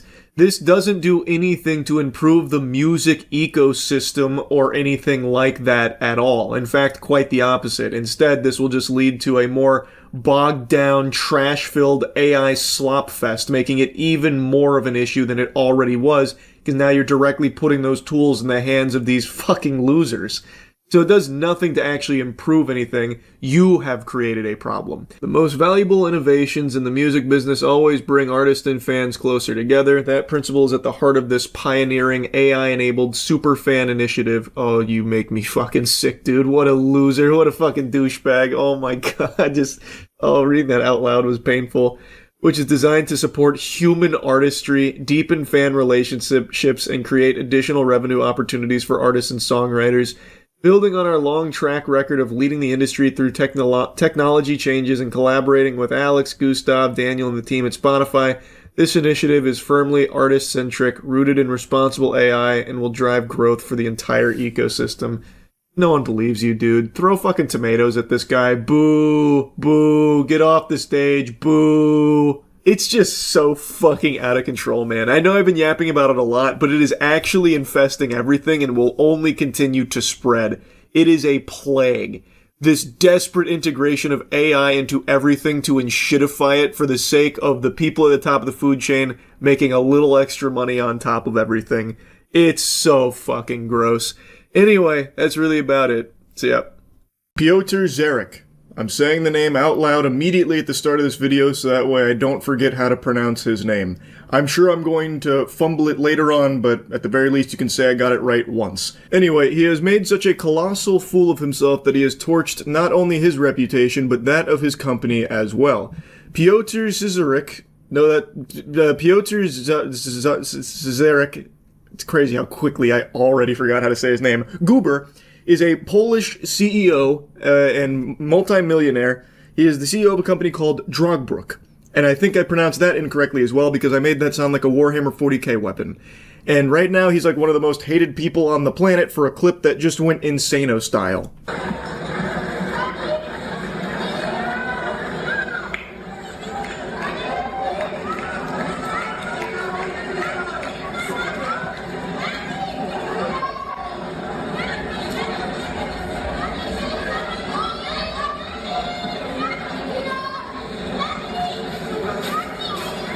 This is far from the first time something like this has happened, but I've mainly seen it in baseball, where some oily dude who looks like he sweats grease and is anamorphing into a hot dog ends up like catching a baseball that was intended for a kid next to him. And in those cases, they typically try and cope by saying, "Oh, I thought it was for me, I wasn't sure, we were all trying to catch the ball," something like that. This is probably one of the most blatant cases, though. So, this is a tennis player named Matrzak. He was giving his hat to a kid, and the Polish CEO, Piotr, he had another idea right there. He fucking intercepts that, he snatches it out of the kid's hands, and then you can even hear the kid say, "No, what are you doing?" And the answer to that question is simple. He's looking out for number one. You don't get to be top of the food chain, big time CEO without taking a little candy from some babies. That's exactly what he's doing. He's giving this kid a life lesson. You thought you were getting a gift? Nope. Sometimes it's not Santa Claus that pays you a visit, it's Krampus. And right now he's coming in the form of a scrawny douchebag CEO named Piotr. And the story has a much worse ending for him than it does for the kid, because this blew up to such an incredible degree that Matrzak was able to actually learn about it and then meet up with that kid later to give him another hat as well as an autograph, so the kid got to meet him and everything. Meanwhile, Piotr receives the ire and all of the tomatoes thrown by the entire world, and his company is now going up in flames because of his behavior here. But at least he has that hat that he took out of a kid's hands, I guess. That can go over the fireplace mantle, I suppose. Now, I feel like I should put this in here somewhere because it's receiving so much steam. There is allegedly a statement from Piotr himself. There are even some outlets reporting this as like an official response, but I can find no evidence that Piotr or anyone that represents him actually made this statement. This to me feels like that initial Coldplay CEO situation where after he was caught cheating, there was a statement put out on his behalf even though he had nothing to do with it and it ended up being completely fraudulent and false. That to me feels like what this is because it is so comically villainous that I just don't believe it, and I can't find like any actual evidence to support its authenticity, but I'm gonna put it here anyway because everyone seems to be talking about it. I would say take this with a grain of salt. I'm not convinced this actually comes from him. This is what people are claiming is the original, and then when you translate it, you get this. The recent incident at the tennis match has caused a disproportionate online uproar. It's all about the famous hat, of course. I love that statement. Like, even though I think this isn't real, I just love the famous hat. As if it's like the #1 soda drink hat from SpongeBob with Smitty Jensen, whatever his name was. Yes, I took it. Yes, I did it quickly. But as I've always said, life is first come, first served.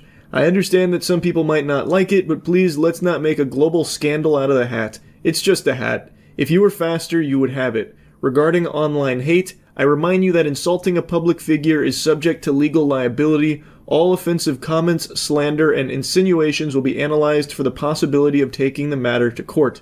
In the end, chin up, hats off, less venom, more sportsmanship. Like I said, I don't actually believe this comes from Piotr or anyone who represents him. I think it's just a bunch of fish paste here. It's too over the top, and someone like Piotr, a multi-millionaire CEO, would absolutely have a lawyer or a PR firm put out a statement on his behalf that definitely wouldn't have, yes, I did it, and yes, I did it quickly. If you were faster, you wouldn't have lost it. If you're not first, you're last. Though that would be a crazy twist if this is actually real, and that's the statement they made.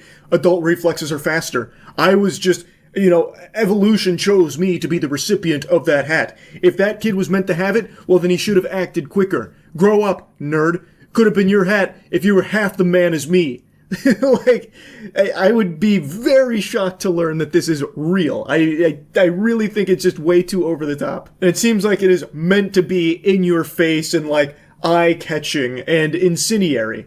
I imagine another, motivator for something like this isn't just to, take the piss. It's probably to further, ruin the reputation of the person. So people will make, really inflammatory pieces like this, like with the Coldplay CEO. So that way people get even more upset. And a surefire way of doing that is threatening legal action against people that speak out against him. That is, the number one sign that it's probably fake. While legal action is something a lot of these, rich fucking out-of-touch zombies in suits do, I can't imagine, and I certainly haven't seen many cases of them coming out and being like, if you say anything mean about me, you're being sued.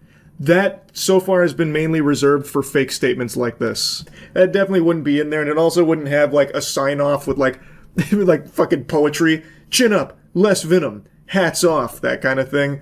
That's almost like a Sonic the Hedgehog level thing there. That's just, it's not real. I don't think this is legitimate. There's also another statement, apparently from a law firm in Poland who is representing Piotr, who is making legal threats about people that are insulting him and slandering him online, which I can find no evidence to being true. I haven't seen that law firm make any statements about the, actual case here that they're representing Piotr in or anything of the sort. It all just seems like a wild goose chase here. This seems to be the new common trend where anytime there's a big drama story, a bunch of people will scramble to make up some fake shit around it so they can post it online for some immediate updates to try and get paid off of Twitter engagement farming. That seems to be the goal of it, and it just creates a bunch of confusion and muddies the waters so then you don't know what's true and what's not with it. I did also want to drop this little nugget here in your lap that I learned about. So he is apparently an amateur competitive tennis player himself, whom I imagine is going to be the heel going forward in all of his matches. Most people are probably going to be booing him from this point forward when he competes.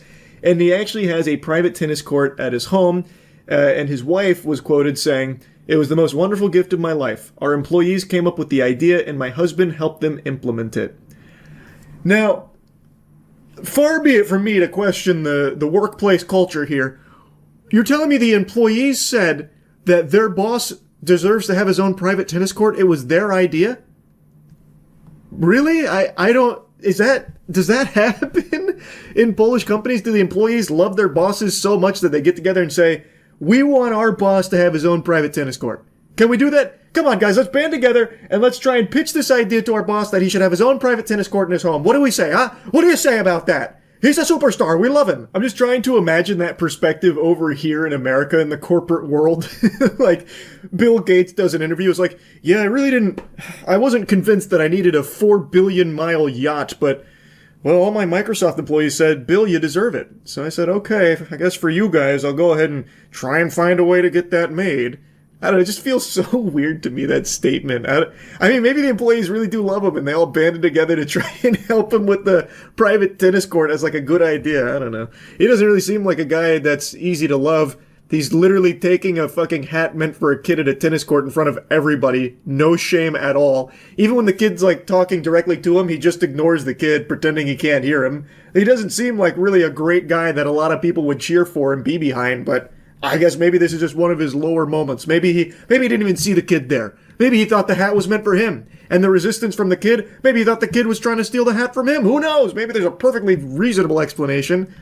I'm kidding. Obviously there's not. There's no way to justify blatantly just taking this hat from the kid. I don't know. The guy seems like he super sucks. Anyway, Piotr, big douchebag. That's about it. See ya. What's up, everybody? It's Critical. I'm playing Mr. President for the PC. Let's do this shit. Alright, the president's playing hardball. I tried to shoot him in the hand and he gave me the too slow treatment. I'm not falling for those shit-nanigans twice. Oh, you're still waving to the audience, are you? Get the fuck out of here, Mr. President. And take your picture with you. And your podium. I don't want these. Especially your picture, though. You're a downright criminal. Picture, you're a criminal. Don't even try to tell me you were framed. Wow, this Secret Service agent can take a bullet to the head like a champ. I guess we can't make magic happen twice. Let's start this game. WSD to move, spacebar to jump. Let's do it. Coming, Mr. President. Holy shit, he got shot by a 300 million caliber round. You alright there, sport? Oh, shit, you know, just playing a little street hockey. Let's retry. I got you this time, Mr. President. I'm coming in swiftly. Oh, I must have forgot to tie my shoes. Just tripped and smooched the floor. This is the one, Mr. President. I've got you this time. Here I come. Whoop! Took a bad angle. It happens. Oh, shit. The picture will protect me from an aerial attack. Did somebody call? Professor Save President Man? I'm here. Alright. No, I actually meant to sit in these chairs over here, that's all. Now I'll save you. Now you can have my attention. Here I come. Where am I? Oh, there I am. On the far left. Just making sure everything's in order, alright, Mr. President? You're still waving to the audience, that's good. I like my presidents the way I like my porn. Saved. There it is. What the fuck are you doing? I'm sitting here fingering your armpit with my corpse and you're still just waving to the audience? You don't even care about me? I understand you don't give a shit about me on a personal level, but can you show me enough respect as a human being to give me my arm back? Speaking of arm, look at my other arm. It's doing like something someone would do in a freestyle rap competition. That's pretty fascinating. I'm also showing the audience my ass cheeks. Incredible. Let's move on. Ooh, the president's moving this time. He is hauling some ass. I got you covered. Alright, let's try that again. He's pretty fucking fast, actually. But not faster than me. Take this. Oh, fuck. Magneto just threw me off to the side. I apologize, Mr. President. Inertia must have just stopped working for a moment. Alright, I've got my work cut out for me. This president's under the illusion that he's some type of track star. Let's try and time this a little bit better. Now, damn it. You know what, I'm just gonna hunt down the shooter. Is this him? This must be some type of alien spacecraft. He's out here somewhere. In this desolate void. Mr. President, I know it's no longer Black Friday, but can you believe all these savings? Damn it. Just like a backboard for me, ricocheted off me and threw me onto the chair. I'm already potty trained, Mr. President. I've got you this time, though. Don't you even worry about it. Bam! Damn it. Son of a bitch. Fucking bastard. This is ridiculous, but I'm not giving up on you, Mr. President. I'm gonna surprise the shooter this time. Here I am. He was not surprised. Oh yeah, motorboat that floor. Get it, yeah. Diver's log, 2048. Still trying to save the president by jumping. Unsuccessful on attempt number 4 million. Will this be the one? Will I save the president this time? Of course not. How naive to even think it was a possibility. This time, perhaps. Nope. Earth changed its rotation on me again. Fantastic. This dolphin lunge just does not fucking work. Look at this. I'm just fucking flopping everywhere and I just cannot save the president. Can you just stand still for a moment, Mr. President? Damn it. Oh, what the fuck? I guess I'm his new briefcase. Well, where the fuck is he taking me? Is he taking me to, like, unscrew something or get the cork out of a bottle? Do you think this scenery distracts me? I'm still gonna save the president. Too easy. Too early, actually. Oh, shit.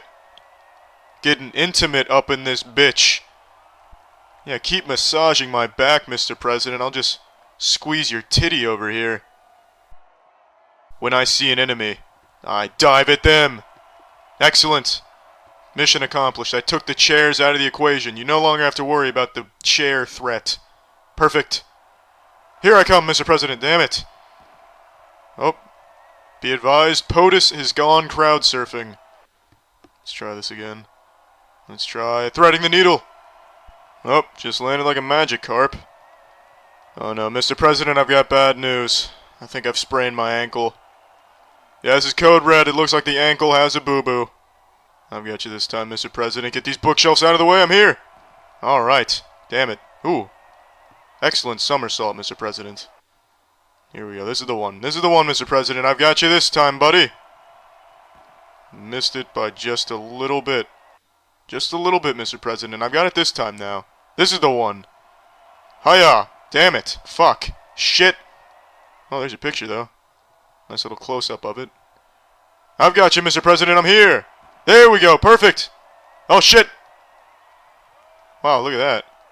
It's like I'm shaking my head to stop the bookshelf from falling on top of me and crushing me with the president's autobiographies.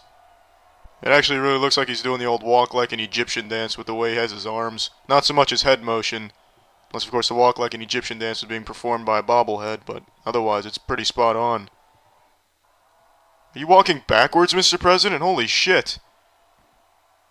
Honestly, like, I'm surprised the shooter still took the shot. That's just impressive enough to avoid assassination. Ladies and gentlemen, I have an announcement. That was not the president. I'm the president. Tally-ho! Oh wow, this is fitting music. Alright, does that play every time I try to save him? Yeah, I guess so. Holy shit, alright, cool. I will save you, Mr. President. I'm here to save you! Damn it. Son of a bitch. Alright, come on, Agent Smith, we got this. Get it! Damn it! His backpedaling is just too groovy. I can't predict when he's gonna get hit. Oh shit. Alright, well I wasn't even close that time. Alright, this is it. This is it. Leaping grasshopper! Fucking shit! Mr. President, I have a new strategy in mind. How about you back that ass up into me? The fuck is this? You win and you lose are overlapping right now. I guess that's what I get for using the bump and grind technique. Let's just retry. I've got you, Mr. President. Here we go. Airborne. Oh shit, I actually got it. Holy fucking shit. Look at that. I'm even celebrating with a little patriotic eagle pose.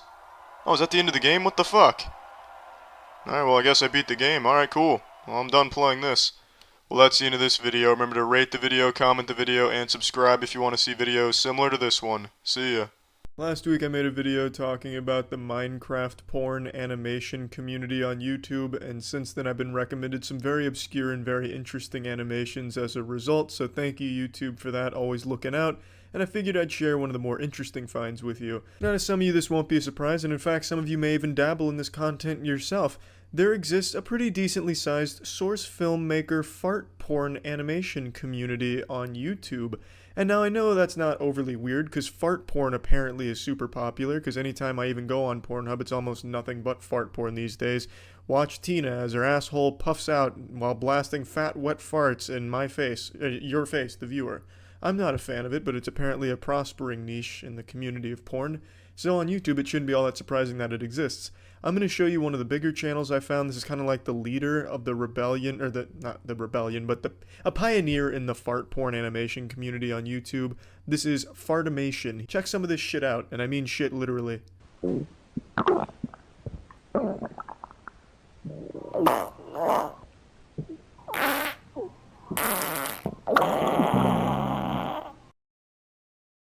A pretty powerful start, no doubt, but I have to say, if someone's waking me up by farting in my face, I'm getting up angry. That's a bad day. That's starting off the day on the wrong foot. Meanwhile, the Trix Rabbit wakes up and thinks he's being issued a challenge, like, oh, are these the only farts you can muster for me? It's like you're not even trying.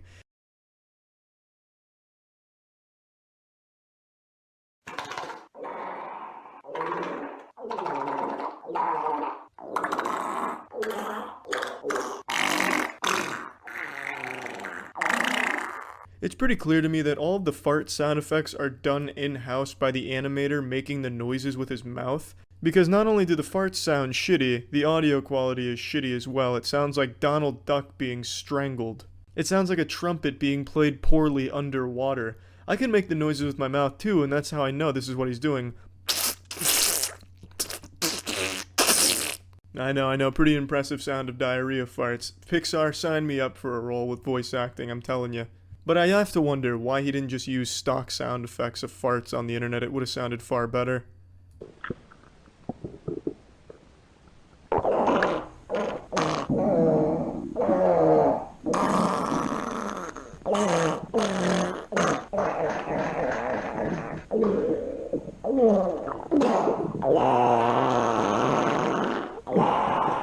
An impressive demo reel of farts, but it would have been better if it wasn't recorded over walkie-talkies. He really should have just used some regular fucking stock sound effects.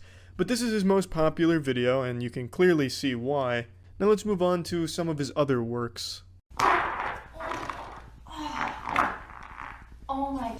Another classic for sure, but what do the commenters think? Are they satisfied? Top comment. Yes, she would have pooped herself with those farts. Well, Mark, you're absolutely not wrong, and a reply to that, nice video, man, it's awesome. Underneath that, Toy Chica tries to find the Krabby Patty formula. I don't really understand what he means by that, because it's a video of her farting, and that's about it. I don't remember Mr. Krabs hiding the secret formula up his asshole or anything, that he needed to blast it out, but maybe I'm just not familiar with the Five Nights at Freddy lore.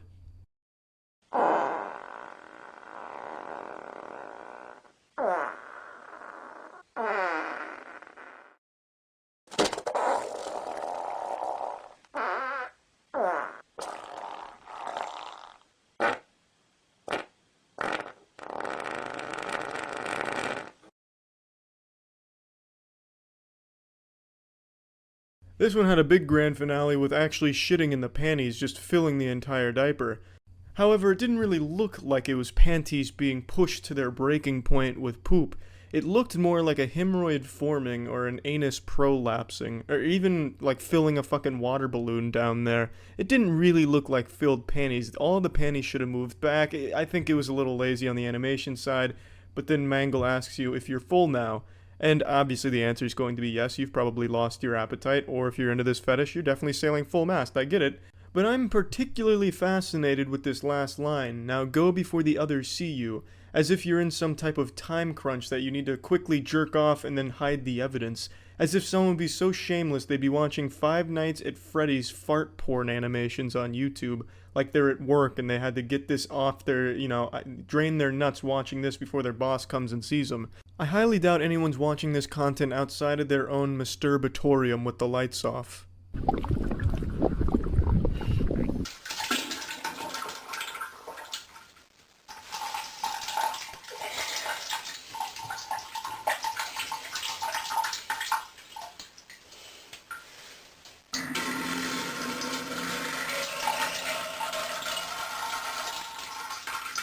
He's not a one-trick pony, baby. It's not just Five Nights at Freddy's farting animations. He's also touching other properties too, like Princess Peach having a diarrhea episode in a porta potty in the middle of the desert here. A timeless classic, obviously. Nothing we haven't seen a million times before, but he just does it better.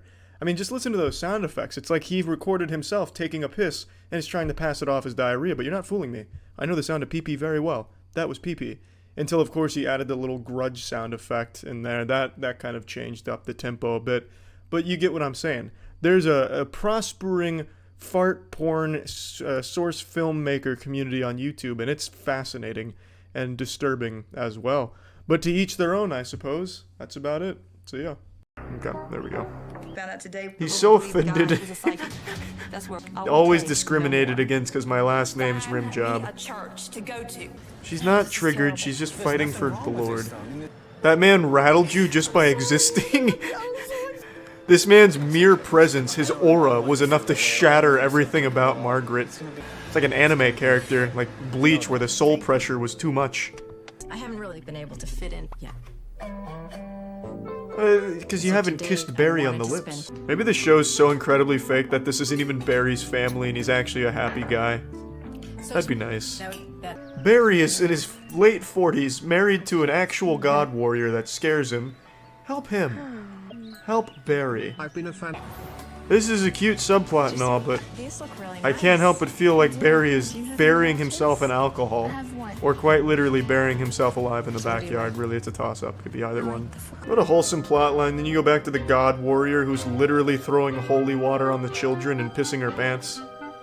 Even just looking at her makes me fart. Jesus Christ. A spiritual warfare that God is just. She's unleashing a spiritual warfare on my ass. I cannot leave here. Nothing heavy. Hey, he's in the middle of a Fortnite game. I'm not really considering becoming a Christian, but. Well, with someone like Margaret trying to convert you, I can see why you would be adverse to that idea. Plot twist: the pastor at church is Tristan Rimbo. Destroy the god warrior. Yeah. A lot by myself. He kills the real pastor and takes control. So what was the goal of this show again? It sounds like they just traded wives for no reason just to make each other uncomfortable. Is the music copyrighted? What the fuck happened? Is it a mime dance? Am I going deaf? What the fuck is there music here? This is unnerving. Oh! There's the music. Oh, and the video's getting really creepy too. What the fuck? Am I being hacked by a demon? What the fuck was that? I run into someone like Margaret change. Oh! Oh, what the fuck? Also gives me resolve to sort of ease her into a different way of thinking. What the fuck was that dimensional shift? I don't care. Can I have a hug goodbye? I mean, that's kind of sad. Like, how about a high five or like a fist bump? Margaret looks like she's ready to jump her with like a gun or a Bowie knife.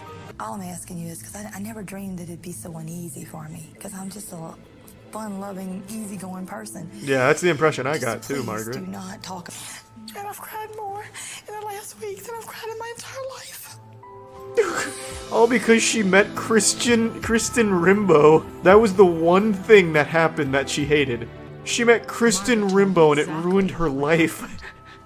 When I heard that there was arguing in the house, I understood what was going on. I know Chris, and I know that he doesn't listen. And I feel that if there was conflict there... Chris was so accepting and so nice.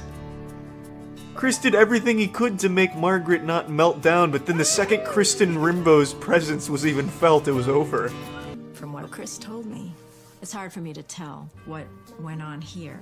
Well, ask the because I heard kids. two different sides. Just ask your goddamn kids. What do you mean? It's good to see you. Oh, wow. He's like an NPC. Now my game cartridge is fucked. This feels like a simulation. What the fuck is going on? There was so much tension and then all of a sudden he just said, I missed you. And then it's just happy-go-lucky. I like how Barry didn't come get her. Thank you for not going, Barry. Barry's just depressed. He misses Jeannie. I have never been so uneasy in my life. God, she's a fucking state away and still feeling rocked by Tristan Rimbaud's pressure. I wish I was that imposing where I enter a room and just ruin someone's life just by entering. Holy shit. Bring me home now. He's driving. What do you mean? Don't you fucking tell me I watched an hour of this woman melting down just to not see her rip up her check for $50,000? No. No, that would be unholy. Where's part 2?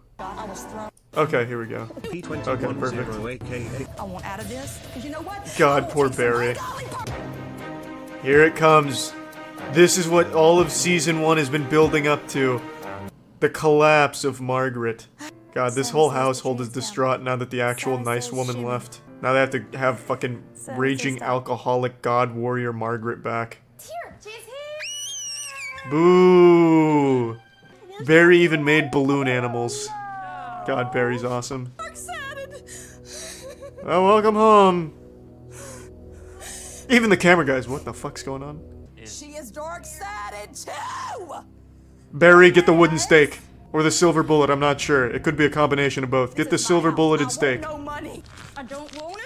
goes $50,000. And there's his balloon animals all sad and shit. Ashley, astrology. You're seeing a god warrior in the most primordial form. Every dark-sided person get out of my house. If you believe in Jesus, you can stay here. Don't stay in my house. Stay. Please stay. You document it. The kids are in danger. Barry is in danger, more importantly. I feel like this is an ode to Barry. Shortly after filming, he threw himself in front of a moving vehicle. All to Barry. Damn it. $40,000 to Barry. Damn it. $35,000 to Barry. Yeah!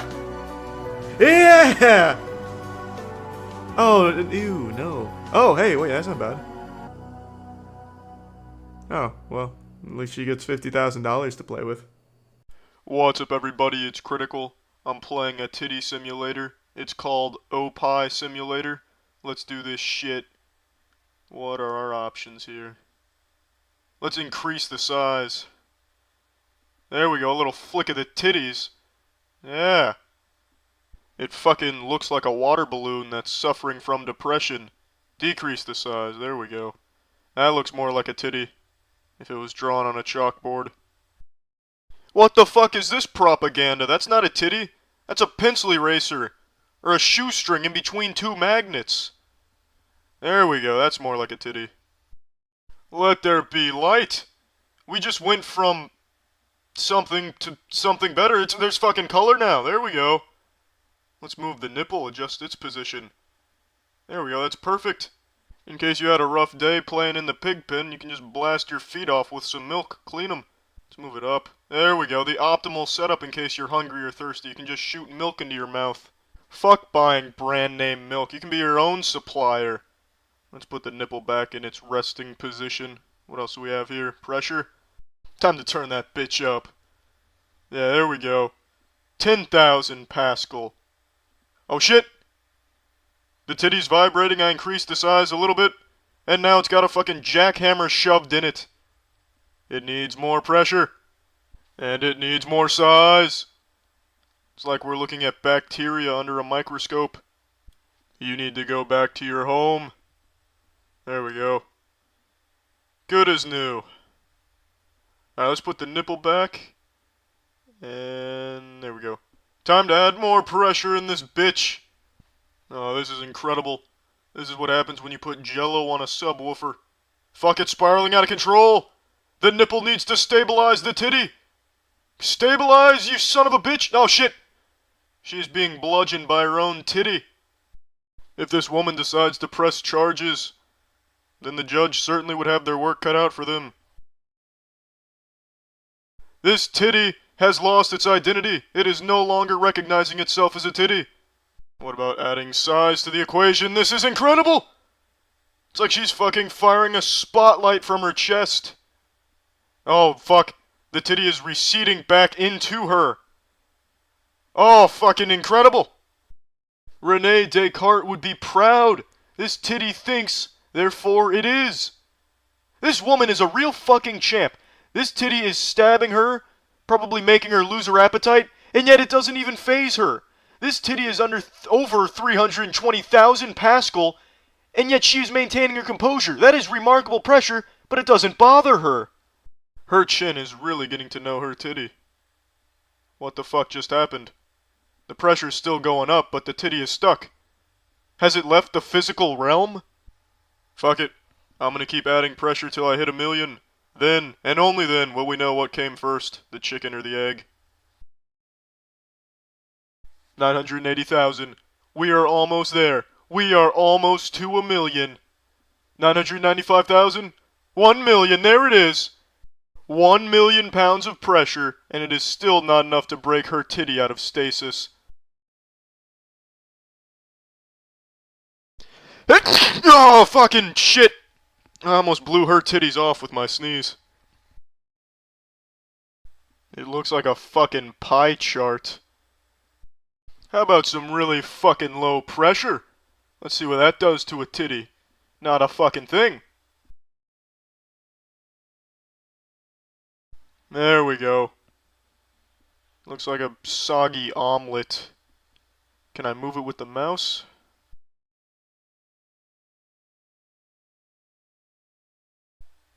Come on. Stop being limp, you titty. Be a titty. Fuck.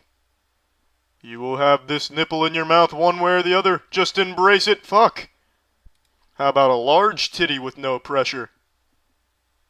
It's exactly the same. Alright, fuck it. All titties need some pressure. Any titty with some pressure is a happy titty. There we go. Let's squeeze the titty. Give it a good ol' squeeze. There we go. Shit! I guess the titty doesn't want to be squeezed. It doesn't mind being exposed to millions of pounds of pressure, but the second you go for the titty squeeze, fucking watch out. Fine. Alright, well I'm done playing this. Well, that's the end of this video. Remember to rate the video, comment the video, and subscribe if you want to see videos similar to this one. See ya. First things first, before I cannonball into the spaghetti and meatballs of today's topic, I'd like to let you all know I've been actively working on my Mickey Mouse impression, so please let me know your thoughts. Pluto! So with that out of the way, I'm going to show you all of my analytics from my lifetime of being on YouTube and almost a decade of being on Twitch. Now, the reason for this is, a week ago I made a video called I'm Turning It Off, and in that video I'm explaining why I'm disabling any and all means of people having the ability to donate money to me. No more super chats, no more YouTube memberships, for all intents and purposes, no more bits on Twitch. I say all intents and purposes because you can't actually fully disable that on Twitch. Once you start streaming on there, you're fucking shackled to the bits ecosystem. It cannot be turned off. So I made the minimum so high that no one can pay it, hopefully, and actively discouraging people from subbing on Twitch as well. Any and all avenues where people could just give me clams, I am just putting the kibosh on. I should have done this a long time ago, but better late than never. Might as well get the farty sharded now. The reason is super simple. I would much rather you keep your money, use it for yourself, or use it for things you deem important, whether it's charitable causes or what have you, but just stop forking it over to me. Now, since posting that video, there's been a lot of questions and even somewhat of a pushback from other streamers about how, like, this sets a bad precedent where it, like, starts to shame other streamers if they don't follow my footsteps here. Let me be clear, I'm not trying to make a rallying cry here. I'm not your dad. You do what you want with your own streams. Keep donations and subs on out the wazoo forever. I don't care. That's your prerogative. This was just my own personal decision. Obviously, that wasn't like the most prevalent take or anything, but it is a conversation I saw stirring about after I posted that video, because there are some streamers that believe that normal people having the ability to give them money helps them feel included in the community, part of the crew, part of the ship, and it's like integral to the streaming experience to be able to like sub and donate and things like that. I've never really shared that perspective. I've always viewed streaming as content that you are providing to viewers for free, and if someone's nice enough to toss you a doubloon, you tip your fedora saying, "Holly jolly, thanks for the Reddit gold, kind stranger," and move on. But it's not an obligation, and no one should feel like they need to be able to give you money to be included in the community. That feels very parasocial to me. But that's just my own view on it. But what I will tell you, breaking the magician's code here, there is no top streamer that needs your financial support to put food on the table or continue providing those streams for you.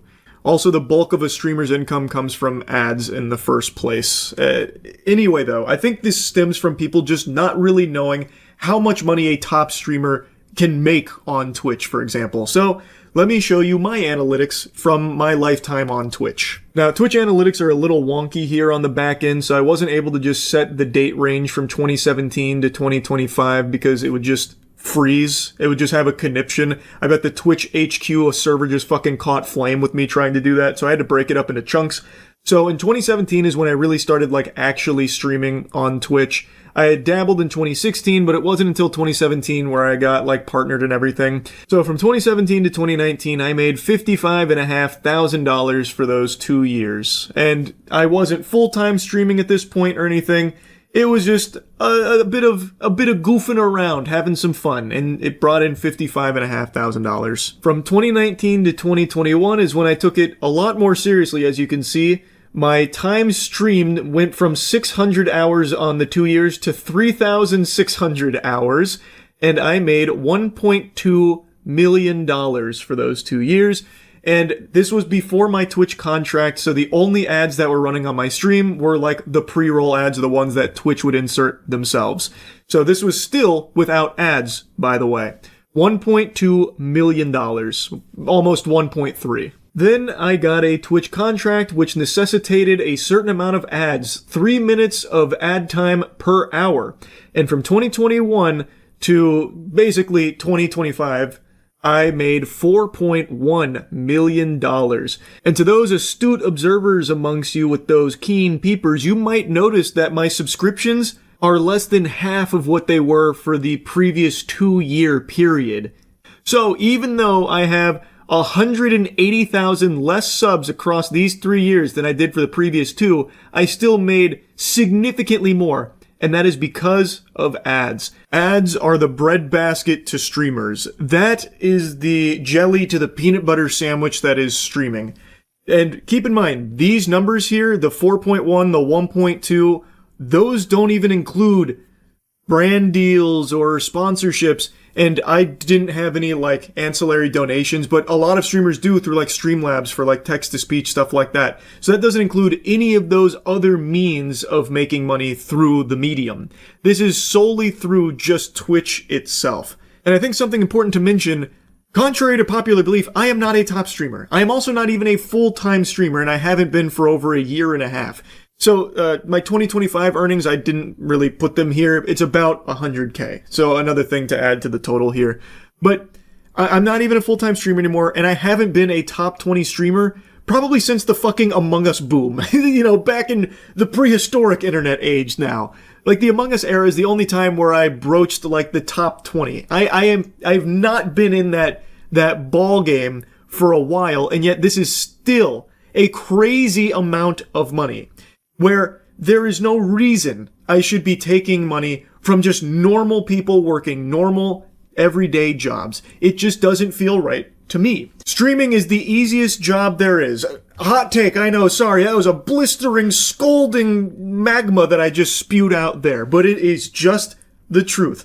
I sit in swamp ass for a few hours every day, well, at least I used to when I was a full-time streamer, playing games, or just yapping. Now compare that Weenie Hut Jr. routine to a normal person who is actually working their ass off every single day in a 9-to-5 environment, grinding in the hopes of chasing the American dream. And then they'll come home, maybe turn on my stream and donate a couple of dollars to me. And it just doesn't sit right with me taking that kind of money, given what I've made from all of this. And I really should have just stopped this a long time ago, especially considering this is just the Twitch side of things. I told you, I'm going to show you my YouTube earnings. So be ready, because here it is! Huge fucking number, an unfathomable amount of money. From starting this channel in 2007 all the way until today, I have made $35.8 million. I never even imagined that amount of money was possible to earn without just being born rich. I have said from day one, I got incredibly lucky. I will never be able to put into words just how lucky I got with all of this shit here. I'm not special. I got lucky. I have always said that, and I still believe that to this day. Now, something I saw a lot of people asking after the video I made about turning off all the donation stuff is how much money I'm leaving on the table. And while it's kind of hard to show it on Twitch considering both subs and bits are technically still on, even though I discourage both and have bits at a point where I don't think it's even possible to use them, I still can't get like a hard number on what's like gone now or anything like that. But on YouTube, I can show you directly. So with memberships and supers/gifts, I made over $1 million. Keep in mind, I've only had those things enabled for about a year. That was $1 million in a year from just normal people donating it to me. Again, that just doesn't fucking sit right with me. Now I know there are plenty of streamers and YouTubers that have significantly more money than me and have subs and donations on and whatever. I don't care. Like I said, this is not me trying to lead some kind of revolution here where all of them turn it off. It's their choice to make. I wanted to explain fully why I don't want normal people just giving me their money anymore at all. Also, to be honest, I think just full goatseeing, showing how much streaming/YouTubing can make, just showing you the full, unedited, raw numbers is probably helpful for normal people so they can see how much money is in this space, because I think there's often so many question marks from people wondering, how much does a streamer or YouTuber make?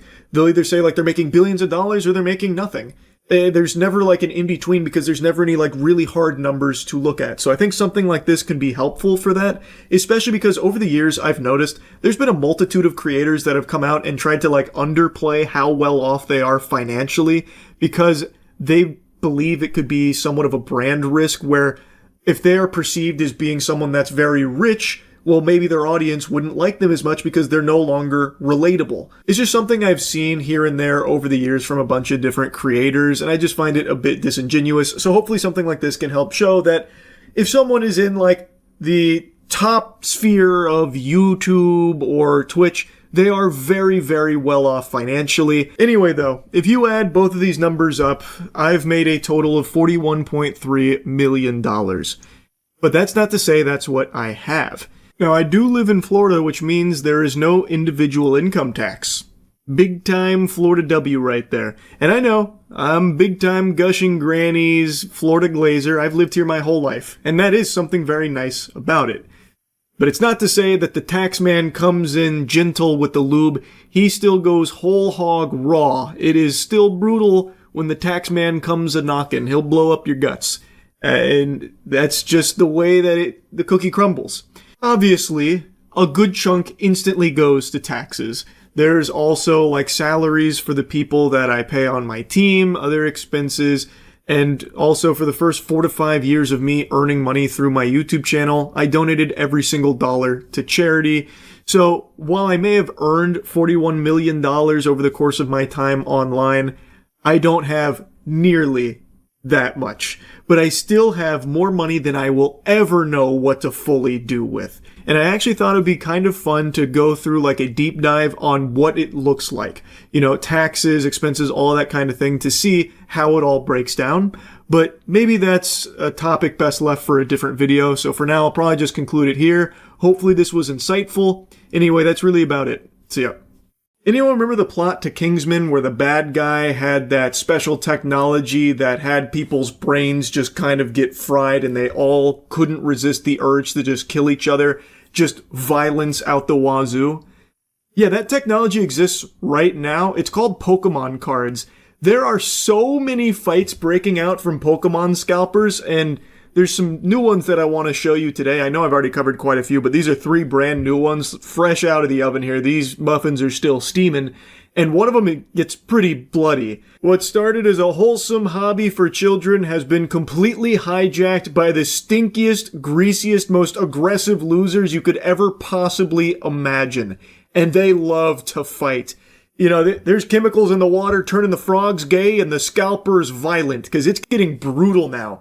Anywhere that sells Pokemon cards has become the salty spittoon. It is a PvP-enabled zone. It is deplorable. Card shops getting robbed every single day, many times a day, actually. Armed robberies often too now, it seems. And now fights are becoming even more commonplace at businesses that sell Pokemon cards from these stinky fucking worms, man. It's crazy. Now, if you want to avoid being stinky and greasy and a loser, you better start showering using Cheeky soap. It's the best soap in the universe. Go to usecheeky.com right now. Get some of our soap.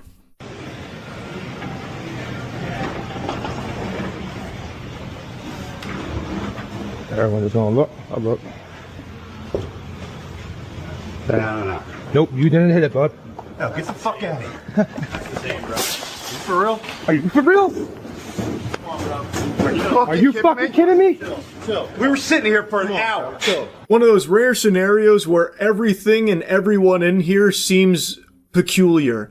So this guy rolls up, I'm guessing he's got like his meta glasses on, so Dweeb kind of rolls up, scoots in sideways after locating the Pokemon card vending machine, and then goes to get a box out of it. There were 3 dudes standing in front of it, all on their phone, but they're not interacting with it. Even though the machine is on, it's functional, they're just standing there idly. I guess they all entered low power mode or something. So, like, it's clear they're there for the machine, but this guy cuts in front of them and goes for a box, and then one of the other guys activates and he says, nope, that's not going to happen, and then instantly, like, throws him against the shopping carts, like it's the WWE, so he's throwing him against the turnbuckle. And then the guy, like, grabs him by the neck, like Homer Simpson to Bart. And he says, are you kidding me? While, like, getting strangled. Now, the guy who went for the box was also instantly aggressive because the other guy's like, no, not gonna happen. He's like, you didn't touch it, dude.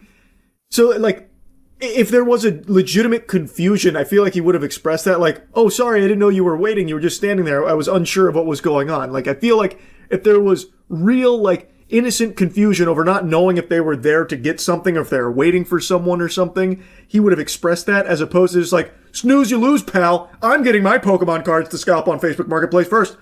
Sorry.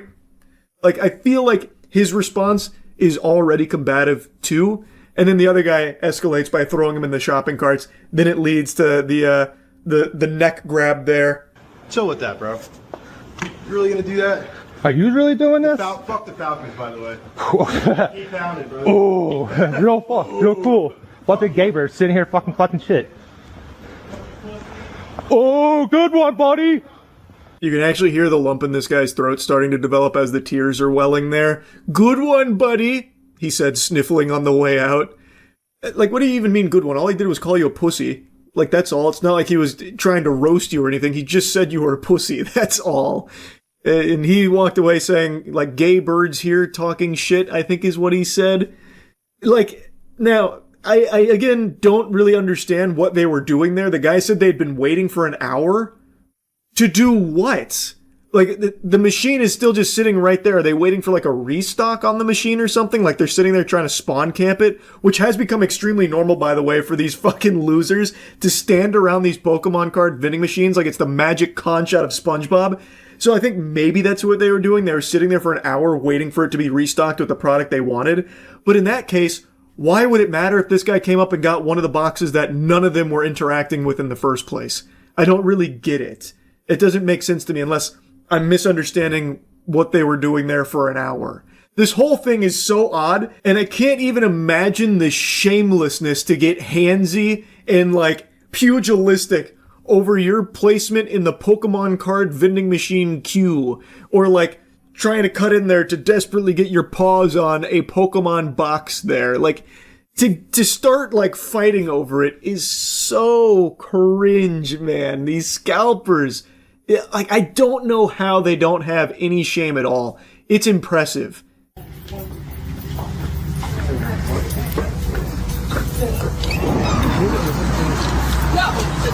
Round two.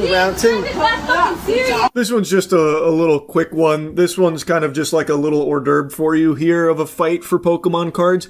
I don't know what led to it. I don't have a whole lot of context. But there was a scuffle that broke out, apparently over Pokemon cards, and it ends with that guy getting him in like a headlock there, and the cameraman saying round 2. So I don't know if this is like the second time, like, that they've tussled, like, in that afternoon, or if this is a thing that keeps happening between these two guys. They keep meeting up here and squaring off over Pokemon cards. Either way, it's pathetic. This isn't Guys, yo. stop. Yo, Stop. Stop! Oh yeah! Stop! Stop! Oh yeah! Stop! Oh yeah! Get your shot. We're not fucking doing that here. What do you mean they can't do that here? You sell Pokemon cards at this establishment, right? It's a fight club, fundamentally, then. This is exactly where you go to exchange some knuckle sandwiches. Now, according to the Poke Street's description here, it's not known what exactly caused this altercation between these two gentlemen, but I think we can make an educated guess based on the ambiance of the card shop. Pokemon seems to be a pretty integral piece of its identity.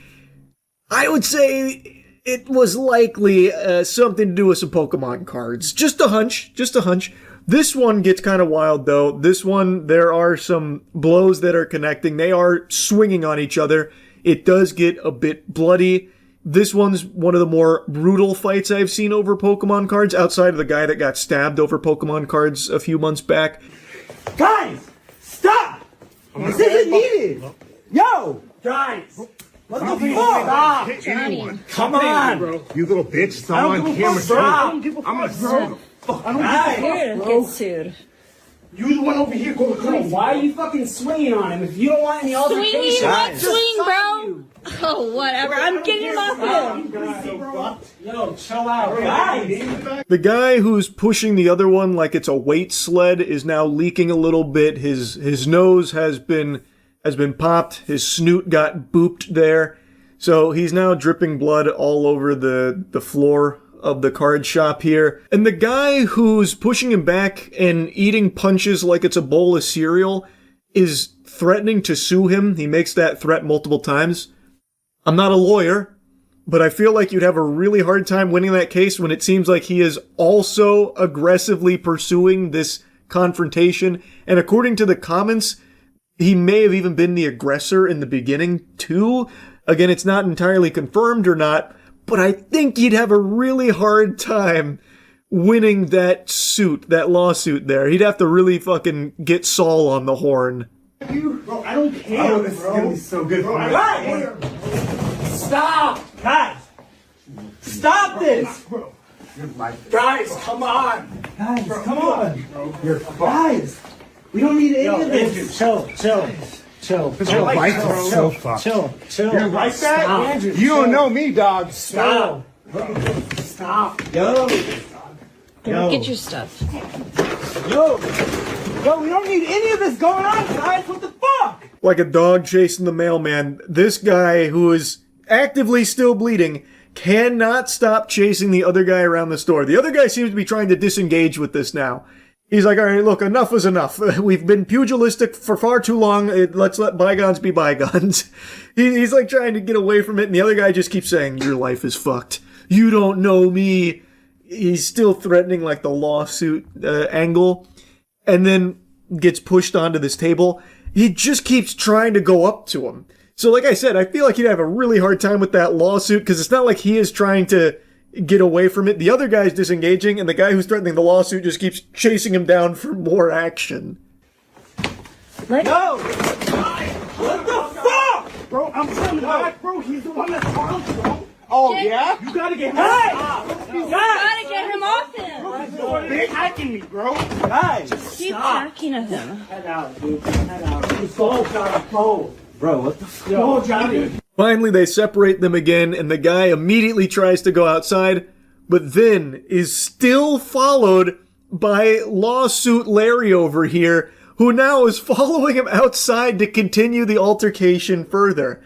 That's where the footage cuts off, so I don't know what happened next. I'm assuming they continued the tussle out there, which, you know, I guess that's a little more civilized. They at least took it outside there, taking it out of the card shop, all over some Pokemon cards. Well, most likely. We don't know for sure what was the catalyst, but I really think we can make a good guess here. Just look at the spot. It is a card shop that clearly has a strong Pokemon presence. They're both, I think, in the Pokemon card collecting or scalping community. I think it probably stemmed from that. Anyway, though, just wanted to show you some of the more recent Pokemon card fights. The hobby is not improving at all. It is still being completely fucking destroyed by scalpers, and it's just a disaster. That's really about it. So, yeah. What is he turning off, you ask yourself? Hopefully not his contagious smile. Don't worry, that's going to be sticking around. What won't be sticking around, what I'm turning off, is pretty much every way of donating money to me.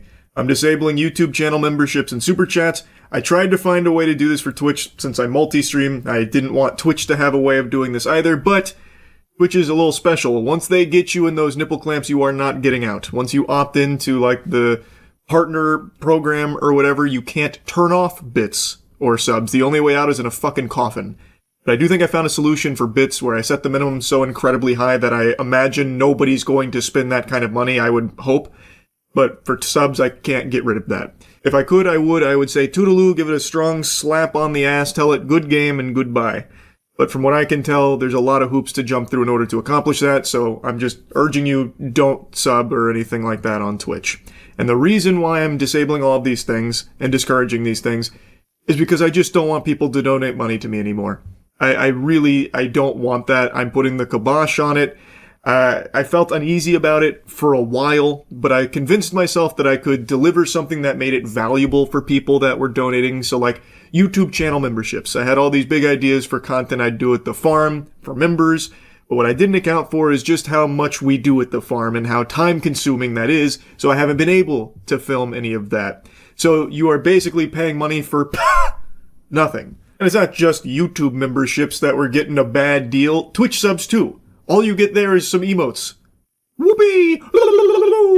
Yeah, amazing. Yeah, some emotes that I haven't updated in like 4 years that are probably still locked at like negative 240p on some of the older ones. Like it is literally just money for nothing. And it's just been really bothering me lately. I would much rather you hold on to your money. Now more than ever with how everything's been going. I think it is crucial you get your finances in a fucking full Nelson and you just don't let those puppies fly willy-nilly donating clams to a goofball like me. If you're someone who just has all this money and it's burning a hole in your pocket, you have to donate it. You know, you have this insatiable appetite to just part ways with this money. Donate it to a charitable cause instead. There are so many good charities doing extremely good work that could be benefited greatly from your contribution. Like maybe you'd want to donate to a charity that's doing extremely important work in Gaza. Like, that would be a significantly better use of that money than donating it to me. Like, I would much rather it go to other organizations or other people in need instead of finding its way to me for literally nothing. Like, there are just so many better options for your money than giving it to me. I really, it's time I pull the plug on the ability to even do that. I have openly discouraged it for a long time, saying that what I do is free. You don't need to donate or anything like that. But people do still engage with it.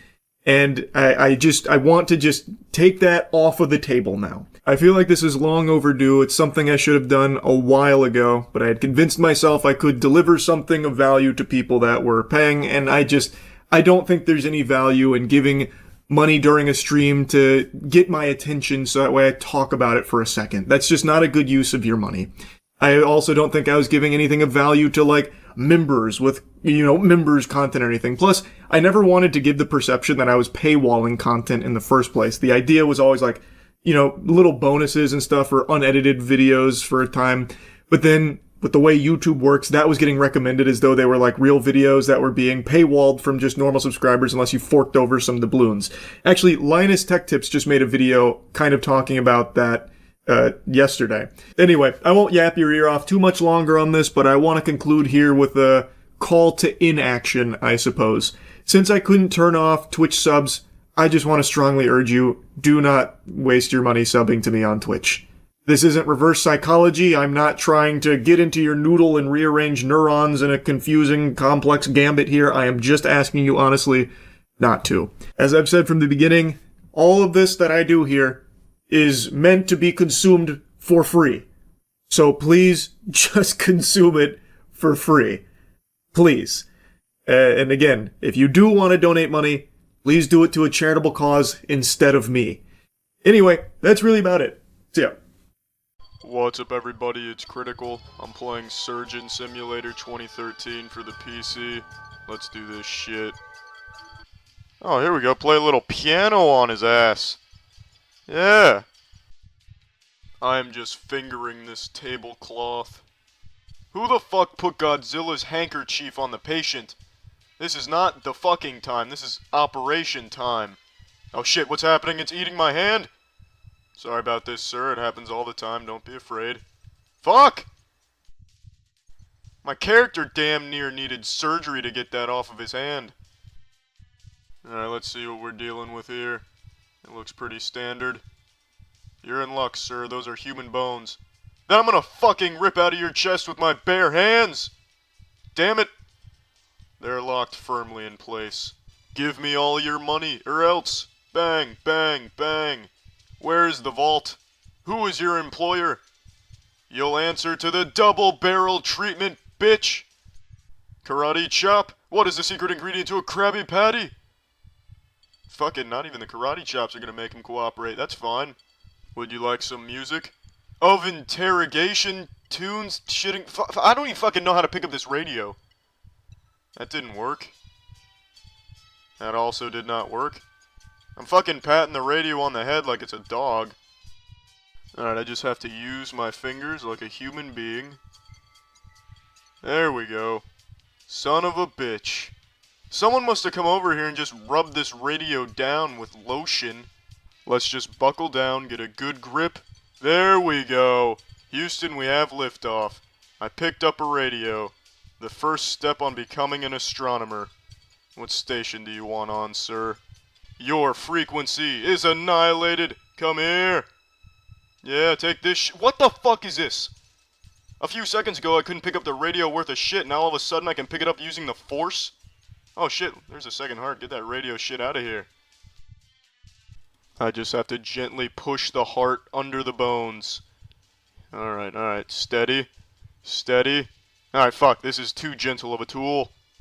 The pen is mightier than the sword. This ought to do it. Just one good poke. All I've got to do is push it under the bones and it should snap into place like a Lego. Let's change the angle. There we go. Now, fucking son of a bitch! Shit, it's unretrievable. Well, if his lungs ever need to write a letter, they have the means to do so. Maybe I can use this as a battering ram and just shove the heart through the bones. Why the fuck is it vibrating? Oh, son of a bitch. Playing racquetball with the heart now. Why the fuck is this object jumping up and down? Is there like a tribe of Smurfs on pogo sticks in here? Here we go, a little force behind it. Oh, damn it, damn it. Alright, fucking drop it. Just drop it. It won't drop. Where'd the heart go? Alright, we're doing this the old-fashioned way. We don't need a second heart. I'm just gonna thrust my hand in there, grab the heart, tear it out, and fucking eat it. Use it as a source of protein. Oh, look at me. I'm just a pick-upper machine. Fuck everything here. I don't need it. All I need is that hammer. There we go. Alright. Precisely put the fingers on the hammer. There we go. Textbook hammer picking up. That's how you do it. I just need to make a small incision right here, and I should be good to go. Here it is. Primitive, archaic, barbarian bash. Come on. Break. Break, you son of a bitch. Fuck. Alright, how about this? It's like I'm sliding my finger across a piano. Is this man made out of calcium? His bones are unbreakable. Are his eyes open? The anesthesia wore off, but I've got it under control. This ought to put you back to sleep. If you think your asshole is gonna make a shitty in here, you're sorely mistaken. Alright, fuck this. I'm gonna try using the hammer as an ice pick.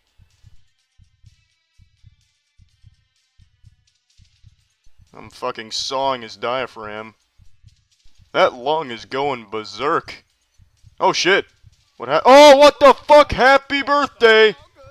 Sorry I blew up your piñata. Goodness gracious. His shit just exploded. Now it's just a mess.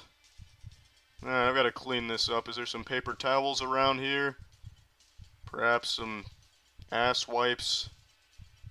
There's some syringes. Maybe I could vacuum up everything. I can't even reach the syringes.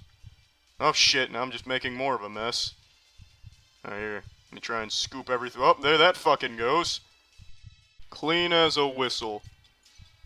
Alright, I just gotta reach under this flux capacitor, grab the heart, and tug that shit out. Come on! Show me who you're working for. Fuck. Alright, come on, come on, come on. Pull! Pull! Pull! I fucking forgot this dude's arm is a giant marshmallow.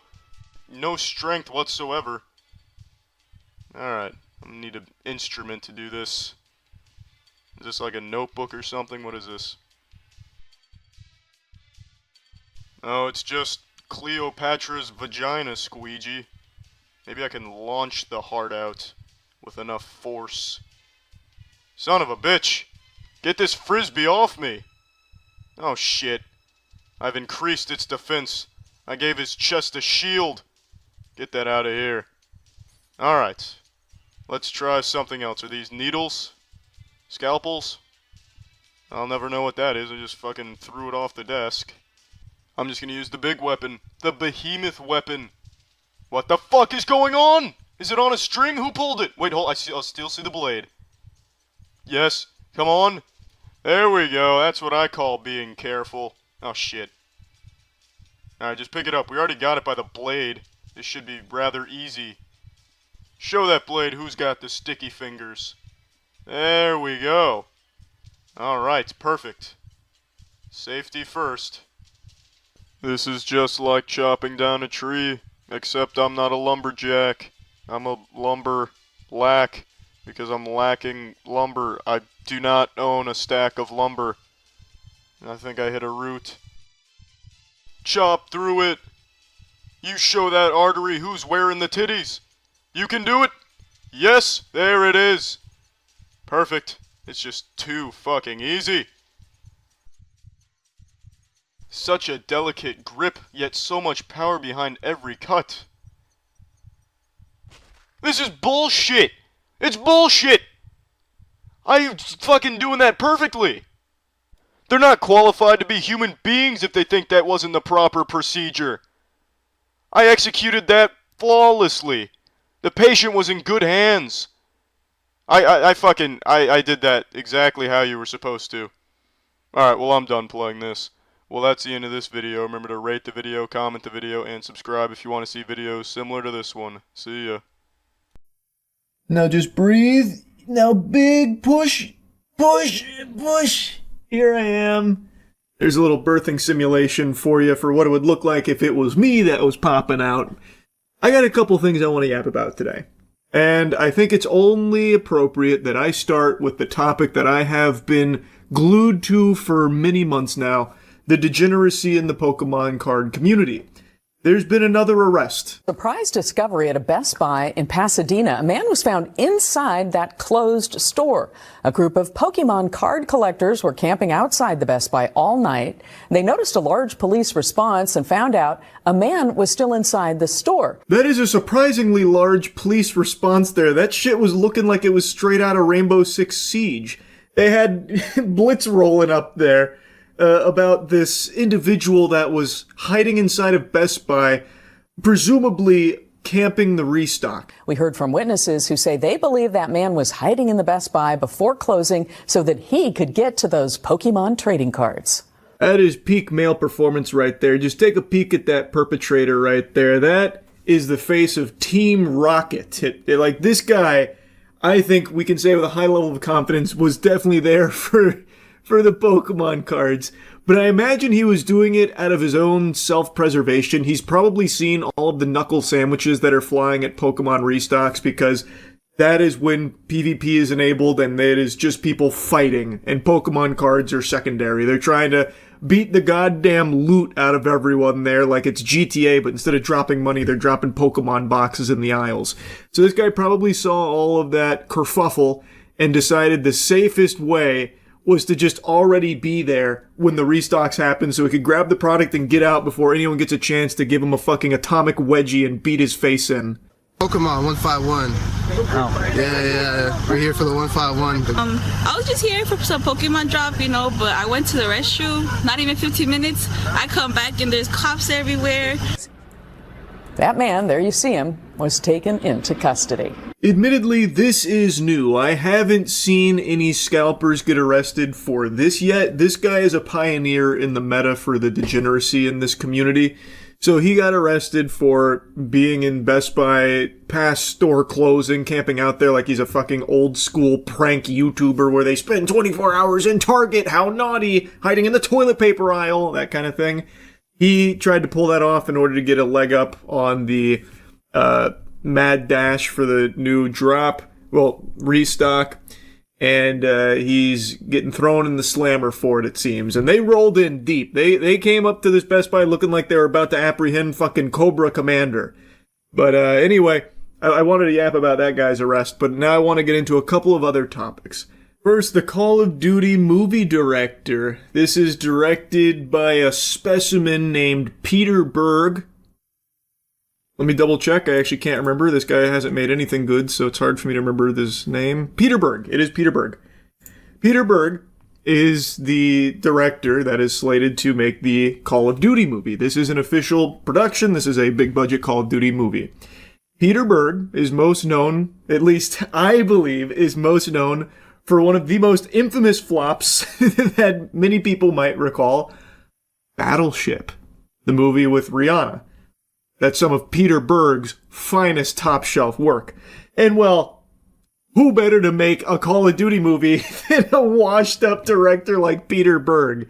A crazy fit, but it gets better, because Peter Berg openly hates video games. He even specifically called out Call of Duty like 13 years ago. During an interview, Peter Berg was asked for his take on war video games, and he replied, pathetic, keyboard courage, can't stand it. The only people that I give a Call of Duty get out of jail free card to is the military. They're out there serving and they're bored and they want to entertain themselves. Okay, maybe. Kids? Uh-huh. And then he was asked if Navy SEALs play those games. He replied, some of them do, but I tell them I think it's pathetic. I think anyone that sits around playing video games for 4 hours, it's weak. Get out, do something. Yeah, get out, do something. Like, go watch Battleship the movie, directed by Peter Berg. I like how this fucking guy is a movie director and he thinks that's just very high level, so much more sophisticated than playing games for a few hours, instead going to kill a few hours watching his dog shit films. He's so much better than you gamers. And then even says that he tells the SEALs that play games that they're pathetic. What a douchebag. What an absolute loser. So anyway, this is the director of the Call of Duty movie. He openly despises video games. I don't know if his mind's changed over the years. I doubt it. But it's actually so fascinating to me because this keeps happening. For some reason, the Hollywood humiliation ritual continues where they take huge juggernaut IP and then marry it to a director or a team that fucking hates it. Just openly, outright boasts about how much they don't like it. Most notably, the one I always go to is the Halo television series, where they even just stated proudly that they do not play the games and don't want to. They want to do something entirely different because they know better, that kind of thing. And there's plenty of examples of that happening with tons of IPs being adapted. And for some reason, they keep doing that, even though it always fails and flounders. And there is numerous cases of taking beloved IP and pairing it with someone who also is passionate about the IP, delivering great products. So it doesn't have to be just take IP and give it to someone who hates it. You could take IP and give it to someone who likes it, and you'll get a better product for it. There's plenty of case studies of that happening, yet for some reason they keep doing shit like this, of giving it to someone who just doesn't like it and doesn't want to do it at all. They're just cashing in a paycheck. Blows my fucking mind, but it's Call of Duty. Should really not expect anything else besides just the most lackluster shit ever. Anyway, the last topic I briefly want to touch on is a new comedy that started. Raise your hand if you've heard of Kevin. No hands, huh? Yeah, I'm not surprised. It's something the Jedi wouldn't tell you about. It's like fucking Darth Plagueis. This is a show that's really flown under the radar. I've only heard of it because Matt sent me a review that was made about it. This is an Aubrey Plaza adult animation, and this review is scathing, to say the least. It is a brutal critique of it, and it was so intense that it piqued my curiosity, so I watched the first episode to see if it really is as bad as the review suggested it is. And even though I was only able to stomach one episode, I can comfortably say that it is. If for some reason, so many of these animated adult series now try and just emulate Big Mouth. Big Mouth is my least favorite comedy ever made, by the way. I've said that a lot, and it remains true to this day. I think it is an insufferable, miserable, awful show to sit through, and yet for some reason it started a trend where everything else tries to be Big Mouth. It's like if you saw a pile of dog shit and you got inspired. You're like, oh wow, what a pile of dog shit. I bet I can make some of that shit myself. And then you go take a poop. Like, it blows my mind. But anyway, Kevin has the exact same DNA as Big Mouth, even shares the same style for the most part. So something that initially caught my eye in the review is about this attempt at a gag. So Kevin is a cat who lives in an apartment, and then his human couple breaks up, but he decides he can brave the world on his own. He doesn't need human companions. And a big thing about Kevin is he has a protuberant anus, a fact that is repeated with fervor that suggests the writers believe it to be powerful enough to merit a long-running gag badge. Stop talking about your deformed anus, slurs Kevin's alcoholic goose friend Chuck. It's not deformed, shouts Kevin. It's prolapsed. And lo, the soul begins its inexorable decline. When I first read that, I thought it was exaggeratory, but in the first episode alone, I'm pretty sure there were 4 mentions specifically about his deformed asshole. Kevin, your asshole's so freaky. It's not freaky, it's prolapsed. Cue canned laughter, laugh sound effects.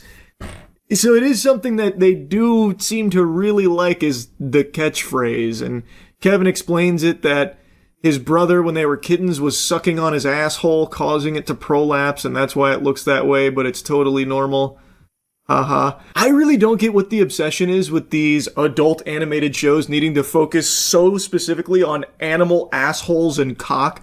Like, just last year, and I know I yapped about this then, but just as a reminder, last year, there was something that came out called Fixed from a legendary talent, Genndy Tartakovsky, who has made some masterpiece animated series. And for some reason, he squeaks this out, and it's all, everything that was marketed around it was all about dog butthole and dogs fucking, that kind of thing.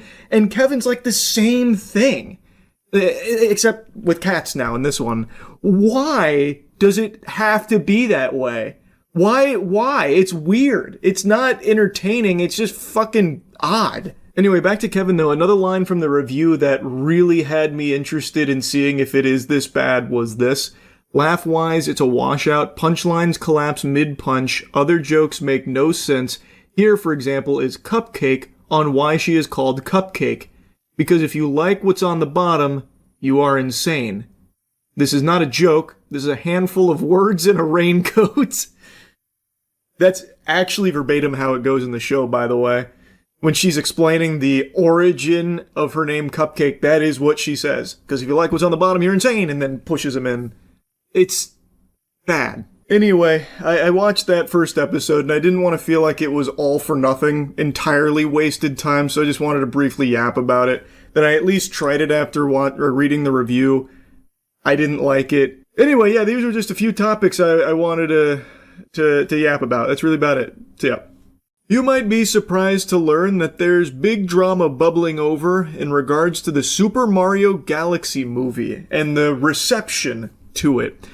So, in a nutshell, there's actually a few different things going on. A lot of bloody battles being fought with mangled corpses left in the wake. The Thunderdome that's claimed the most souls here is about the critic score versus the audience score on Rotten Tomatoes. People are having a fiery conversation, a lot of shit and spit flying about the discrepancy between the two, arguing that it illustrates that critics are just this worthless fungus that are out of touch and don't represent like real taste, and the audience score is the only reliable metric on Rotten Tomatoes.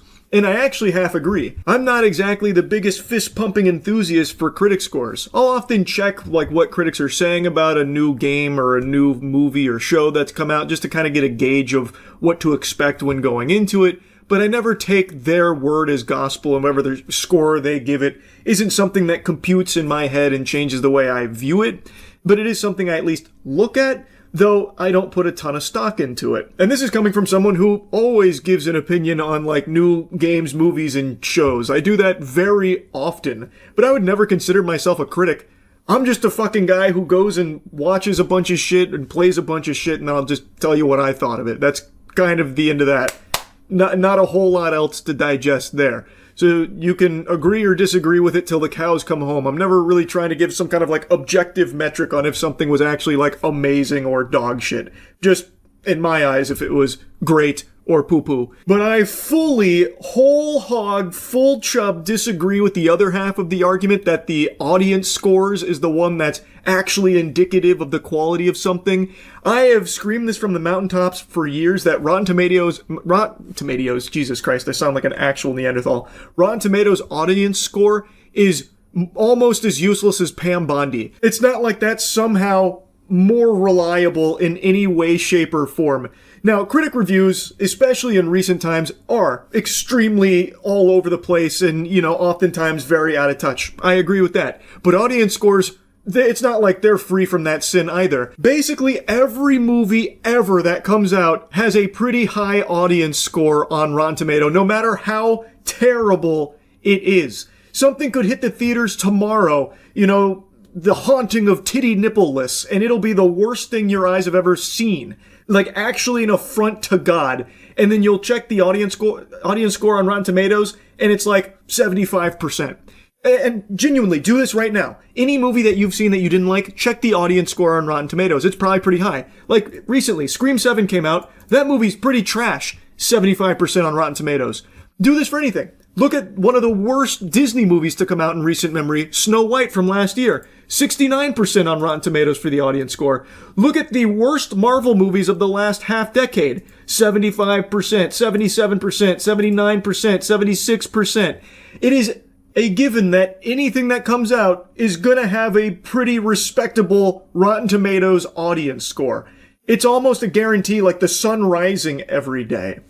It's very, very rare to see like an actual catastrophic audience score for a film. Like even The Strangers Chapter 3 from last year, genuinely the conclusion to the worst horror trilogy ever made, and just as a reminder, in case you don't know, because a lot of you probably don't, they rebooted The Strangers. I'm not talking about The Strangers with Liv Tyler from way back in the day, which is a classic. They rebooted it with Chapter 1, 2, and 3. Genuinely the worst horror trilogy ever made. And the conclusion is perhaps one of the worst pieces of horror that has ever fucking contaminated the cinema. Even that has a 49% Rotten Tomatoes audience score. So I'm not a big believer that the audience score is somehow the correct metric. Because no matter what, it's always going to be significantly higher than it should ever have any right to be for things that are actually bad. So Super Mario Galaxy Movie having a 90% doesn't mean that it's a masterpiece that just critics don't understand. It just means fans are very excited about it. And thus they go and just storm 10 out of 10 reviews, which jacks the score way up, and everything's always positive. Like, the audience score isn't much better than critics, is the point I'm making. Now, with that out of the way, let's get into the meat and potatoes of the Super Mario Galaxy Movie. I gave you my thoughts on it a couple days ago. Overall, I think it is worse than the first Mario Brothers movie, which I actually really enjoyed. I think it is a huge step backwards. It is basically Jingling Keys, the movie. A lot of people are calling it that, and that's exactly what it is. It's a movie that has pretty much no substance at all. There's not even really a plot. There's a few plot elements that constantly are jumbled around.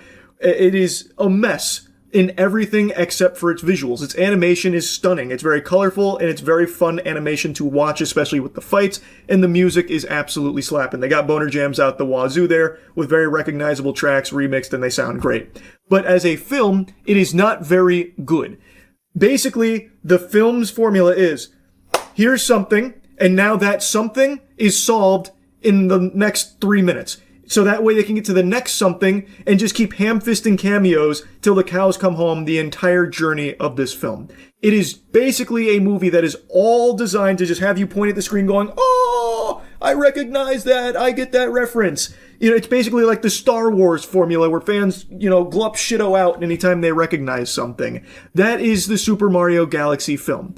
It is entirely built around just, here's like a small problem that is so small that we solve it in 2 minutes. So that way we can get to the next small thing and show you some more cameos, and then we can solve that real quick to get to the next thing. The story flows like it's actually a child playing with action figures and making up a story as they go along. And then Mario beats them, and then Bowser gets teleported out of the bee mines right after he hits the first rock, so he's reunited with his son, and then he forgets all about Mario and Luigi and their friendship, so that way they can blow up things in the universe with Planet Bowser, and then everything it gets solved real quick.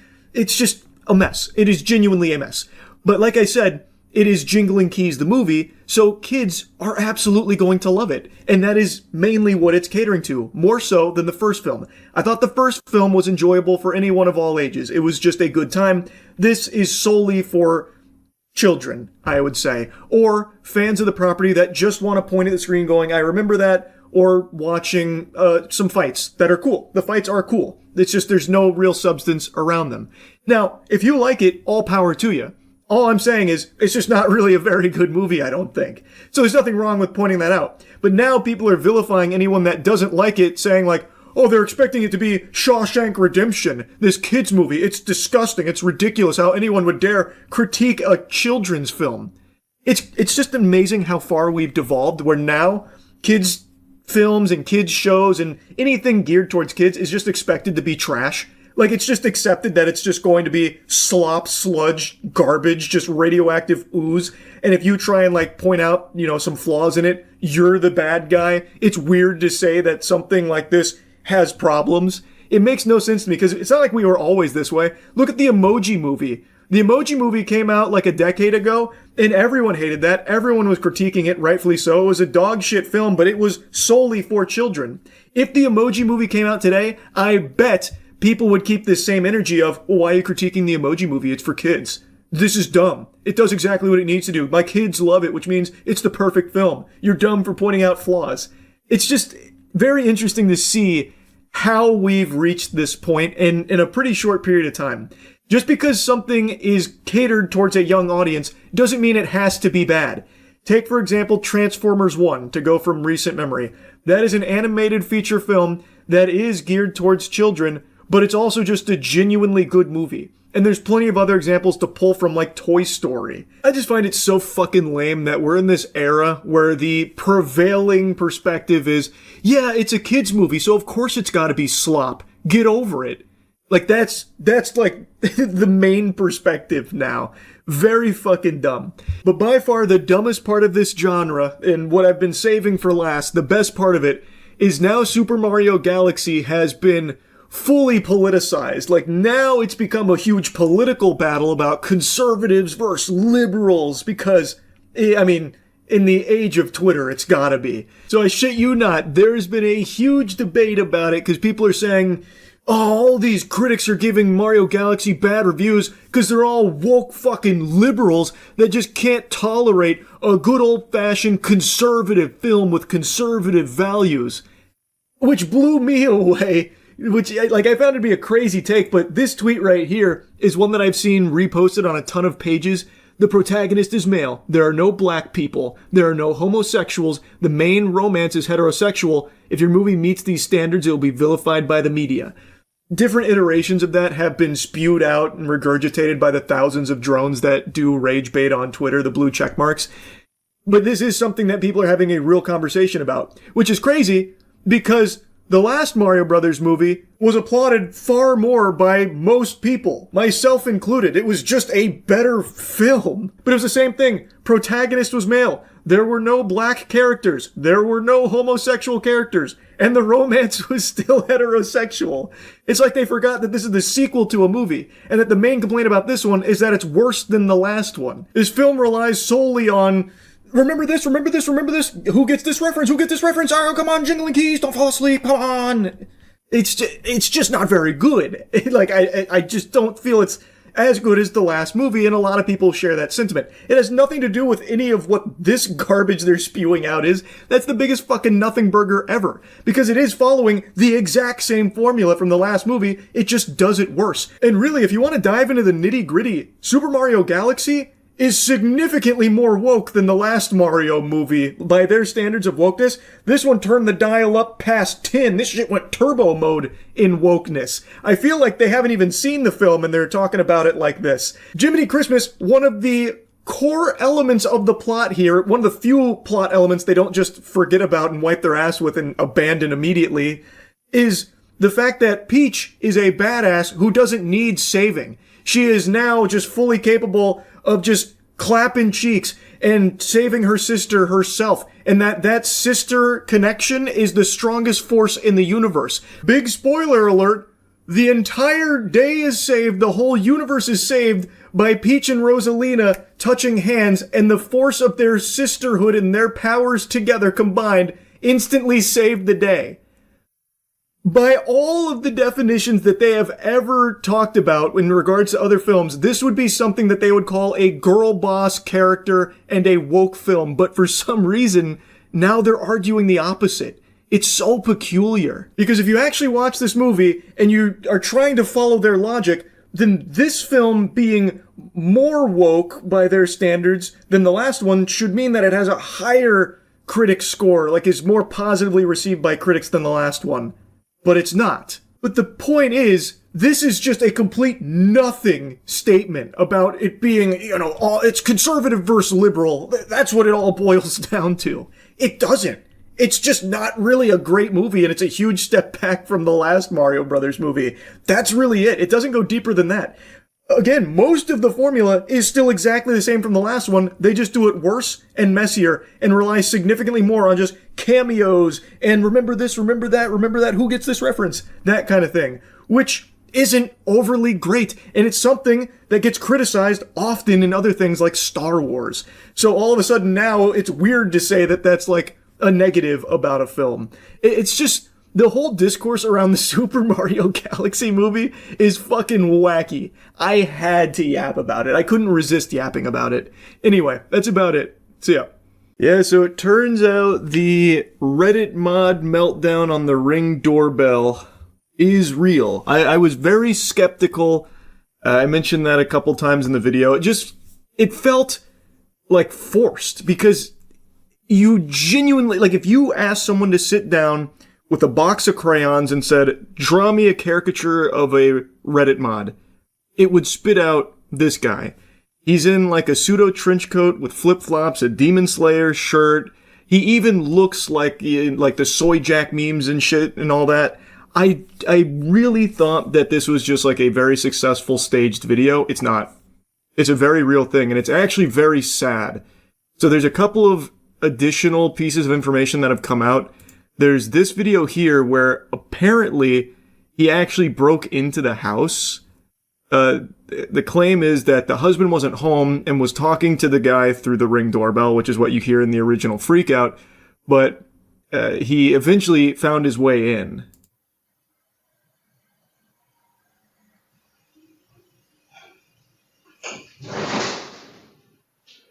Where the fuck is she?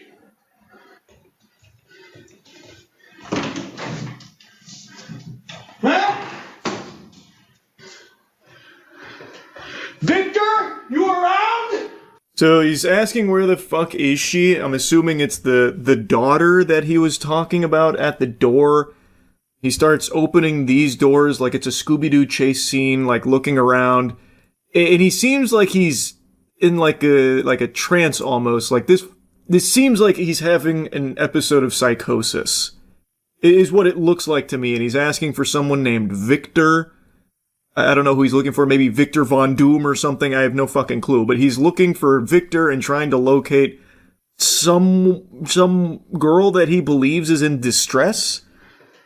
Victor, you around?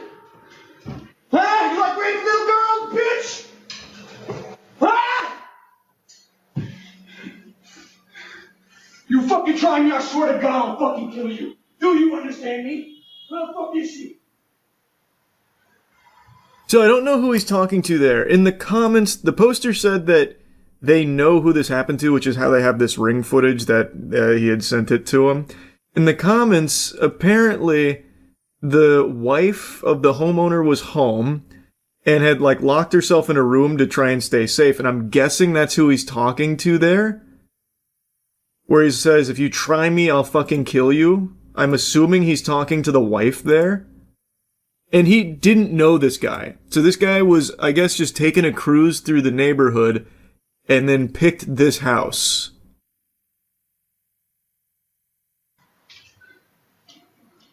You okay? Are you okay here? What's going on? Where are you? It's a little quiet, but you can hear him say, "Are you okay? Are you okay in here?" That could be the wife he's talking to there. I'm not sure, but he was saying something like, "I'll kill you" to someone else, like if you try me. And then he says, "Are you okay in here?" to someone too. I'm not sure, who he's talking to there or what that's about. But again, it feels like he's in like a state of psychosis. Eventually the homeowner does get here. You might. Where is she? Get the fuck out of my fucking house, dumbass! You think you can fucking shot me, motherfucker? I will save that little girl, you bitch! There's no fucking... You fucking liar! I can hear her! I can fucking hear her! So now there's a big tussle. So you can hear them scrapping. It's off camera. You can't see it, but I'm picturing like in Ed, Edd n Eddy when they start fighting all together. It's just like a big old cloud of smoke and a bunch of fists are flying. You can hear them rummaging around there, getting pugilistic. It's shaking the Ring camera. But the whole time, you can hear him saying, like, "Where is she?" That kind of thing. And then I was going to fast forward a bit. I don't know how long it lasts. But eventually, he, like, starts to de-escalate the situation, the homeowner. Who are you talking to, bro? You are. My name's Harry Dredson. Get the fuck out of my house. He keeps insisting his name is Harry Dredson, the professional wizard detective. So even inside the home, while presumably getting his ass beat here, he is also maintaining, "I'm Harry Dredson." Maybe he like flashed a badge or something at him. I don't really know, but he is staying with that. They are fighting. He keeps insisting that someone needs help here. The daughter or some woman, something. And then the homeowner comes down after the scuffle with this big shovel here. A fucking massive shovel. He's got the big snow shovel out, and now he starts to defuse it. Third room, bro. I'm telling you, get the fuck out of my house. Please.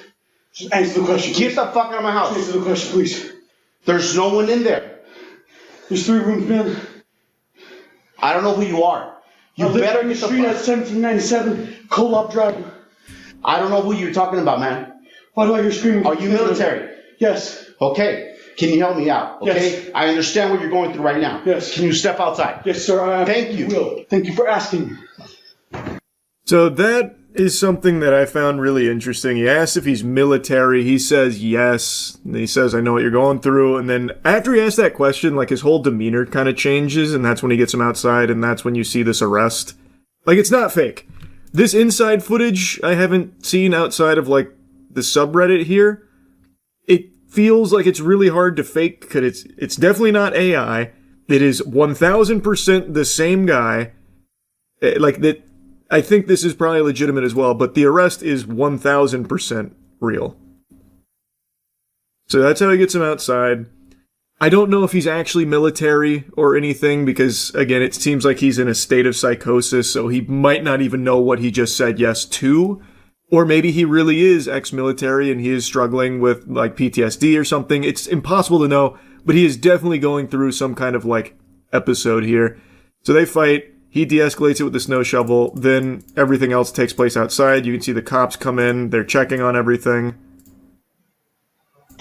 Fairfield Police, is anybody inside?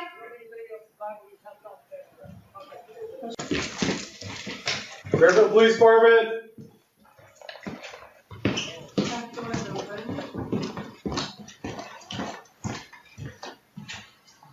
And then outside, they take him away in cuffs. No, or I will fucking end you.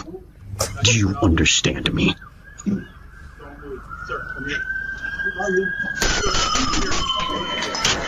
He rang the bell. The fight is on.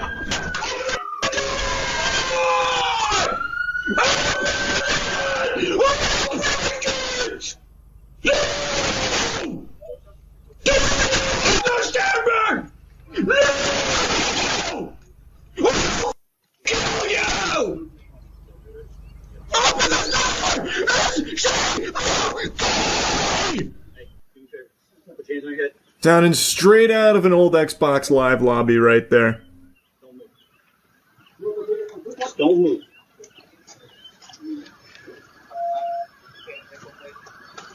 But yeah, they've got him out here now. And again, that's the homeowner that you can see here. He's wearing the same thing, so it's definitely the same guy. I think there's no world that this is somehow fake or staged. These aren't actor cops. These aren't like fucking strippers or anything. These are real. His police report is out there. He's facing a lot of charges. It turns out it was 1000% genuine, which I cannot believe. Me after 2 beers. well, bub. Interesting. But yeah, then they take Cobra Commander away.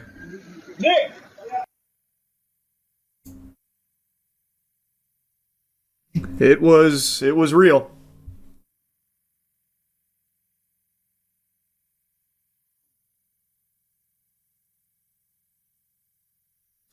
You can find his arrest report. He got hit with 4 felony charges for assault, deadly weapon, criminal threats with intent to terrorize, first-degree burglary, and vandalism. Yeah.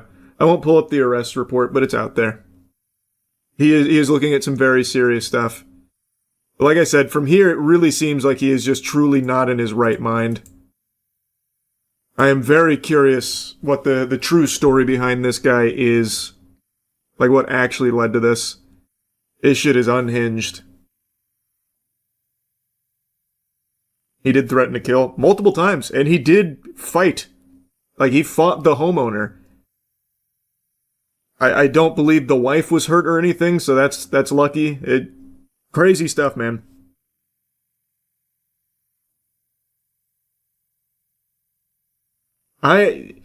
He's honestly lucky he didn't get shot. Like, at the door and certainly inside the house while going around, like, opening doors and slamming shit and, like, making threats, presumably at the wife that is apparently hiding in there. Like, it's lucky he didn't lose his life.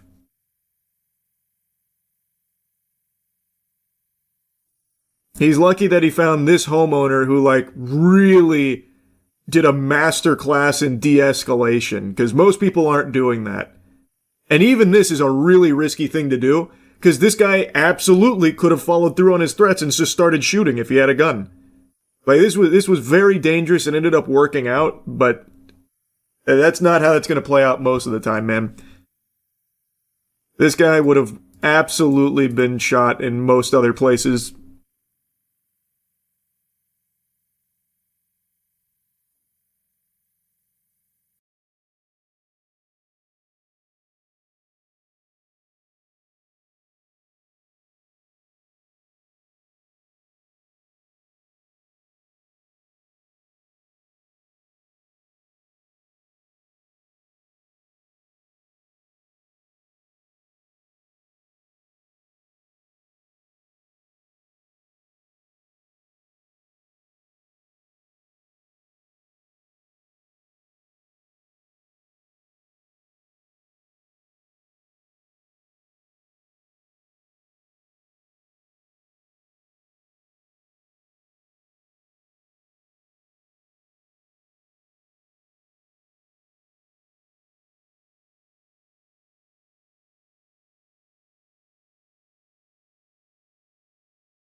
Did you see what I saw? Trump Mobile made an announcement! My phone's coming! They start shipping the Trump Mobile device this week. The T1 is on its way. I told you, we had a lot of people doubting it, a lot of naysaying, it's not coming, it's not real, but I told you! I knew it! I knew it! Just like the One Piece, it's real and it's on its way. So let's go over the big video from Trump Mobile here. I have yet to receive an email about the whereabouts with my phone, but I'm sure that that's just, they're probably just so excited, so many happy customers that have been fucking salivating, waiting for this, that they'll get to mine eventually. No doubt, I'm sure. As I've been told for the last 5 months, any day now, and now we've reached any day. Well, the nebulous idea of any day. Some people might be getting emails about their phone being shipped out this week. So far, I am not among them. But I will be eventually, I bet. Introducing the new T1 phone from Trump Mobile. A powerful device designed for performance, reliability, and real American value. Amen. That gave me the biggest, hardest, most throbbing patriotic boner I ever did have. That is the truest statement ever uttered out of someone's pie hole. This is real American values in a golden phone that's made with parts that are entirely from other nations, not in America. It's so American first that they had to drop the initial promise of this phone that an estimated 600,000 people shelled out clams for, that claimed it was going to be made in America. They had to pivot off that because it wasn't. It couldn't be. It was impossible to make that device that they initially pitched, which has gone through many different iterations now, by the way. It's not even the same thing they initially said. It has gone through a lot of different things, but they couldn't make it domestically at the price point that they were advertising. So instead, it had to be made with parts that were entirely overseas, with favored nations, whatever the fuck that means, and is assembled here in Florida. So the American part is that they put the pieces together in Florida and slap a flag on it. Yeehaw. But as far as power goes, I tell you what, sports fans, I now see why it's almost a year late. They were cooking with the latest and greatest from Temu technology. Take a peek at the specs here, which again have gone through many different mutations here, but they settled on the greatest mid-range shit they could possibly find. Oh, wow, it really has been built for power. So much power, it makes the fucking Manhattan Project look like Weenie Hut Jr. Built with premium materials and a sleek modern design, The T1 delivers the speed and responsiveness you expect from a flagship smartphone without the flagship price. Engineered to keep up with your day, the T1 delivers dependable performance whether you're streaming, navigating, working, or staying connected with family and friends. When I heard streaming, I knew this was the phone of the future. It can keep up with the intense demand of streaming. Thank heavens. I cannot wait to see Trump Mobile customers' streams. Those have got to go crazy. That shit probably pops off Insano style. Hey guys, it's me, Cody Bacon Ranch, here in my bedroom. Oh, yeah, that's just my wife and her boyfriend. Sounds like he's really giving her pussy the beans, huh? Happy for you, babe. Anyway, this was just my first test stream. Make sure to drop a few galaxies in here. I'll see you guys soon. I bet it's going to be incredible content. I really can't wait. It can keep up with the demand for so much. And it can do everything a phone can do. That's not easy to find. Now, I'm sure by streaming demands, it wasn't exclusive to like broadcasting or streaming yourself. It probably meant in all of its forms. But what a strong selling point if they do market this to like influencer hopefuls, like the T1 device is your entry point into streaming IRL content or something. That would be super fun to see. Giving you the confidence of a phone that's ready whenever you need it. The brilliant display makes streaming, browsing, and staying connected feel smooth and effortless. You know, until they said something, I never really had a lack of confidence in my phone to do the things that a phone is expected to do. Kind of like the whole purpose is that the phone works. So right now the selling point here is the phone functions. It doesn't do anything extraordinary, but it works. That's really what we're falling back on. Like, hey guys, look, it's late, but rest assured you can be confident that this phone will do the things you expect your current phone to do. Unlike many modern flagship devices, the T1 includes a 3.5mm headphone jack, allowing users to utilize their existing audio equipment. Capture sharp photos, clear video, and the moments that matter most with a camera system designed for everyday life. Right out of the box, the T1 phone includes a charging cable, charging block, and a clear protective case, giving you a few useful essentials right from the start. When I tell you I can't wait for this phone, I don't think you fully understand just how excited I am to finally get my fucking paws on it. I cannot wait to see the videos that you could make on it and the clear, crisp pictures that you can take. Camera so powerful you can see into the fucking future with it. A headphone jack. I can't wait to really get in there and dive in. Where's my email? Any day now, hopefully I'll get it. So this is the first signs of life of the Trump phone. The first confirmation that it's real. I'll put in air quotes right now because still nobody has them outside of this concept video and the thing that The Verge saw a couple weeks ago. But it does seem like there is something on its way. And I've said this from the very beginning. I always had faith that they would ship something, just some irredeemable piece of dog shit that they would just drop ship off Alibaba.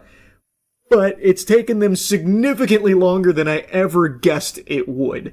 They are almost a year past their promise, their delivery. Like, it has been a long journey to get here, and I am so curious what they finally shard out. I cannot wait. Especially after going through the unhinged lunacy that is the terms and conditions of Trump Mobile, the Trump phone.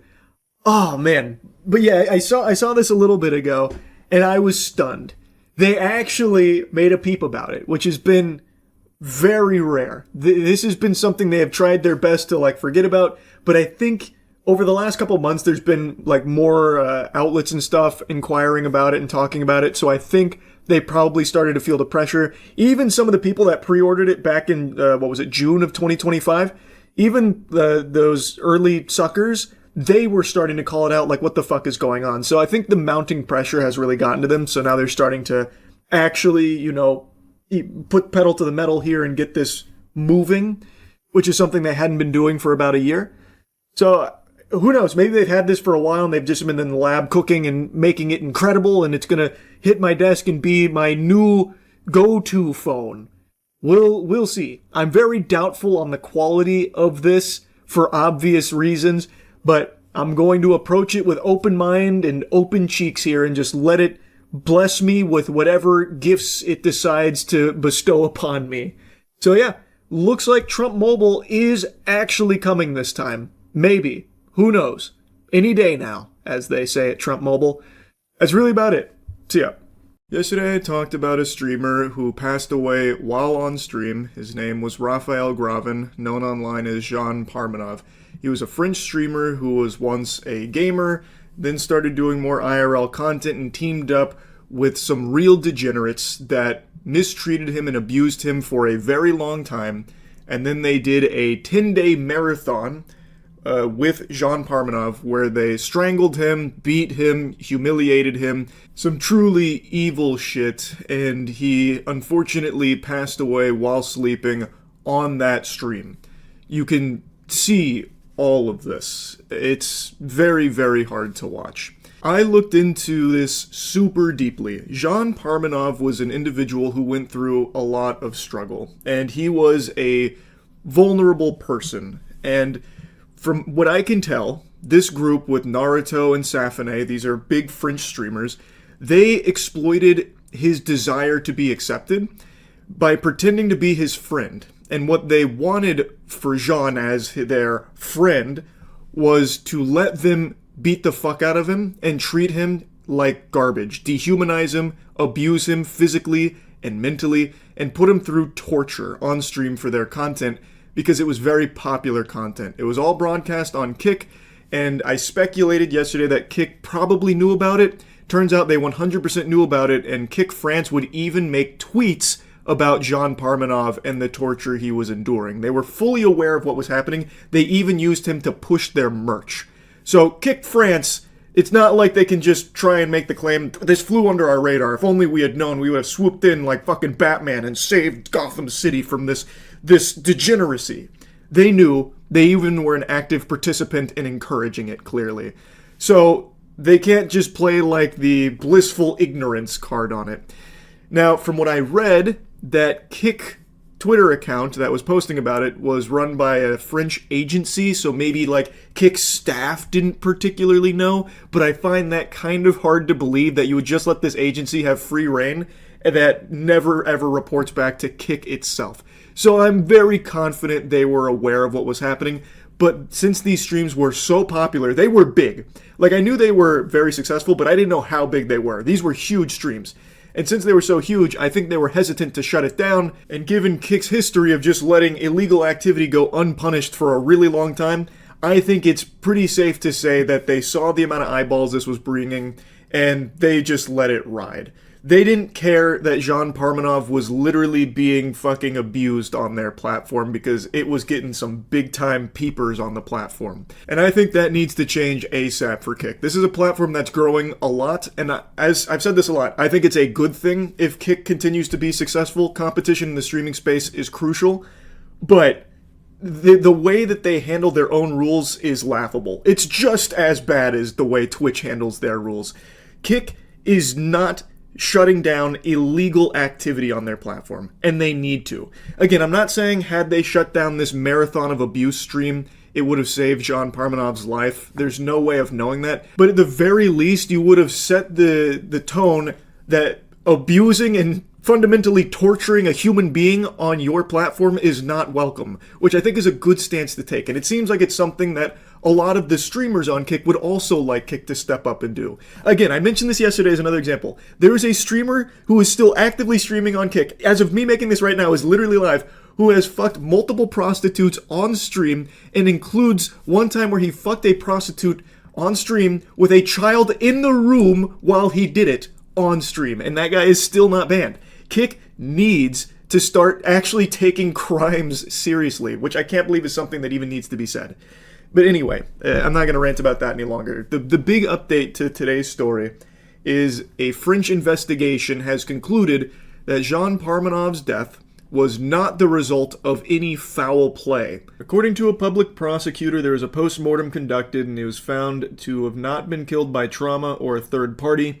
The probable causes of death appear to be medical and or toxicological. This is from Damian Martinelli, saying that further tests had been ordered, but ultimately they're concluding that this was not the result of all of the abuse and mistreatment that he endured for so long from these streamers that were beating him and strangling him and torturing him. 2 forensic doctors found no internal or external traumatic injuries or burns, only a few bruises and healed lesions. Medical experts considered that Mr. Gravin's death was not traumatic in origin and was not related to the intervention of a third party. Gravin may have suffered from heart problems and was undergoing medical treatment for his thyroid gland, the prosecutor added. There's a lot to unpack with this.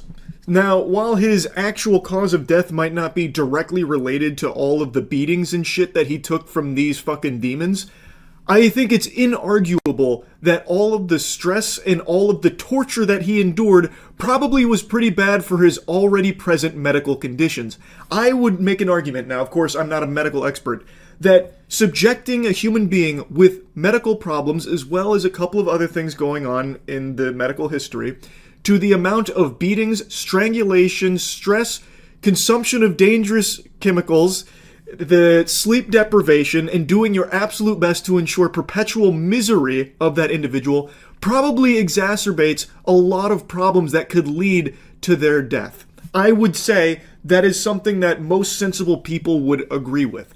I think if someone has underlying medical conditions, fundamentally torturing them is probably just going to make it worse. Even if the torture doesn't directly kill them, I would be shocked if anyone thinks that this means that those streamers' hands are clean. Like, oh, case closed. He didn't die from any of the trauma he experienced. Yeah, he had some bruises and all that, and yes, he was abused for so long, mistreated, and fundamentally tortured by these individuals, but his actual death, well, it looks like that was just of natural causes and had nothing to do with any of this innumerable amount of torture that we've bore witness to. Surely that was all just circumstantial, had nothing to do with any of that.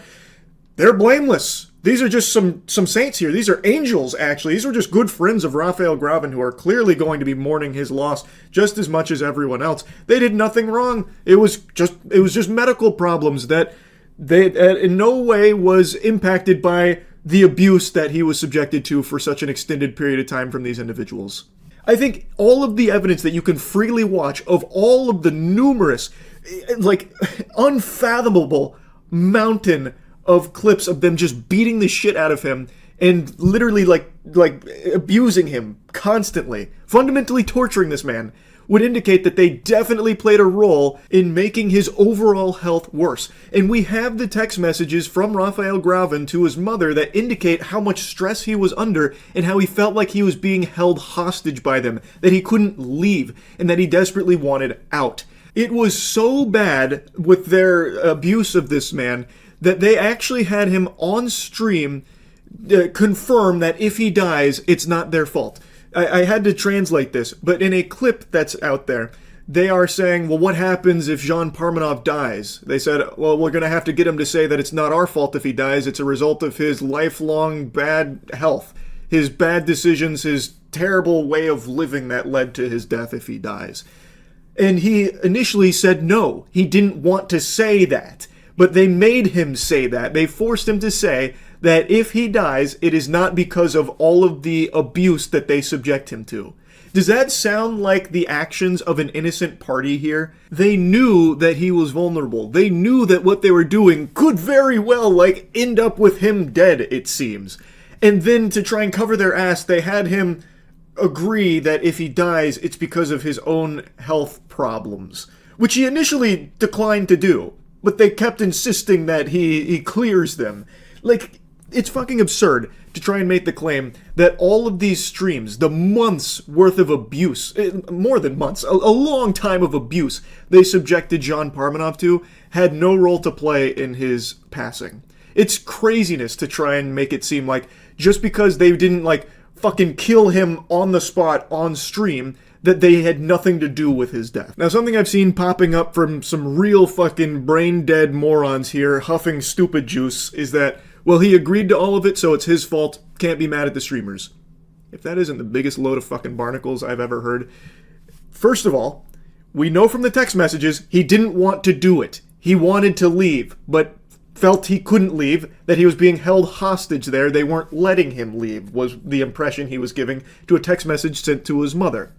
Also, from what I was reading, they would actually force him to do this, sometimes monetarily. Like, they would financially pressure him to participate in their abuse and mistreatment. And from the very get-go, it feels like they manipulated a mentally vulnerable man who was looking for friends into being their guinea pig to just beat on stream for content to make money off of it. They treated this guy like a human piñata, where they would hit him until money fell out from like the deranged viewers that were watching and donating and all of that. There is nothing here that indicates that he was a willing participant for everything. Yes, he agreed to a certain level of like extreme challenges, but clearly not all of it. Again, we have the text messages that he sent to his mother. It's clear he didn't want to do all of it. And it's clear on stream the amount of times he would say no to things, but they would still force him to eventually just succumb to it and agree. Also, from what I was reading, I'm not super familiar with the law in the region, but from what I read, you can't even legally consent to being tortured or anything like that in the first place. So even if he like fully agreed to everything, it doesn't seem like you can legally even do that. Like, you can't legally consent to fucking torture on yourself. It's just, this whole thing is indefensible in my eyes. Also, Naruto's a bitch. This loser brings shame to the entire Hidden Leaf village. He has ruined the Uzumaki name with this. He has filed a cyberbullying complaint amid the backlash to all of this. He has the gall to file a cyberbullying complaint about his feelings being hurt with people insulting him for all of the abuse that he subjected Jean Parmenov to. So he filed the complaint to the Paris prosecutor's office cyber hate division, targeting those who have harassed Naruto since JP's death. As he goes through a period of mourning, Naruto is the subject of a cyberbullying campaign. These behaviors, in addition to being immoral, constitute criminal offenses. A complaint will be filed in the coming days with the Paris prosecutor's office cyber hate division so that the perpetrators can be identified and prosecuted. You fucking vile worms. Imagine torturing a man for so long, so much mistreatment and abuse broadcast on stream so you could make money off of this man's misery. And now, when that man passes away, you are now trying to play the victim yourself, like, oh, you guys are hurting our feelings. How can you guys be mean to us? We've done nothing wrong. That was our best friend. Did you not read our heartfelt post where we called him, well, where Naruto called him his sidekick? Did you also not read the part in Naruto's apology that was so heartfelt where he said, please stop sharing the final moments? Oh man, what, did you miss all of that? Because the final moments make them look so bad, because in the final moments he throws a fucking water bottle at JP's lifeless body on the floor and then goes and slaps it to see if he'll be responsive, only to find out he's dead? Because for the entirety of that marathon stream, they were just abusing this poor guy? What? Oh my god, did you miss all of that? It's so clear how much they loved their best friend, and you guys are being mean to them? That's crazy. Oh my god, what does the world come to? We need to identify and prosecute everyone who's left a nasty comment about Naruto and Safune. It's so fucking cringe. It's crazy. It is just craziness. This story has been so fucking gross, and I can only pray that they actually do face punishment here, because now I'm starting to worry that they won't. It looks like they might get away with it.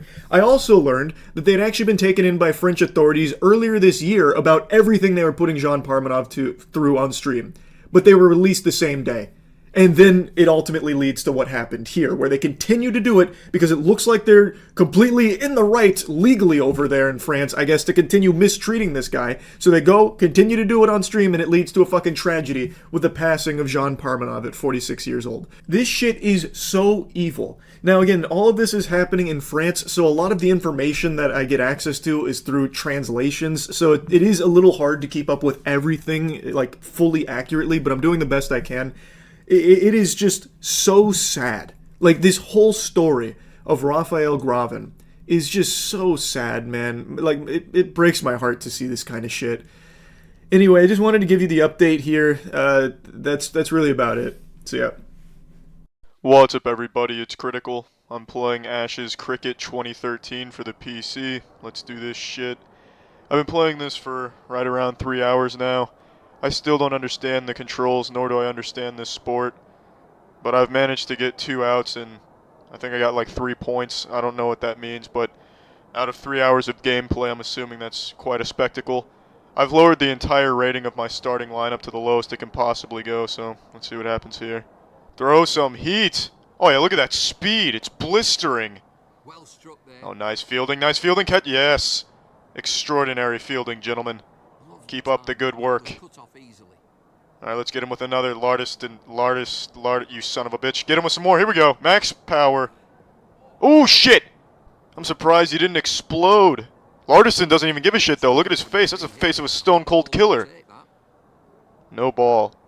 You're damn right, no ball. It's embedded in that man's stomach.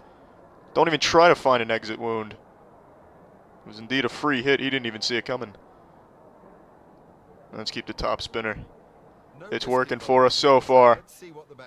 Max power again. Take this, bitch. Lucky hit. Ooh. Extraordinary catch, number 33. Welcome to ESPN's top 10. Damn. Oh, fuck, what now? Of course, no ball.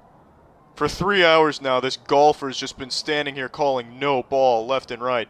Every time I throw the damn thing, he calls no ball. I don't know what it means. Am I pitching right? Am I pitching left? Right, left, right, left? I'm pitching right, you bastard.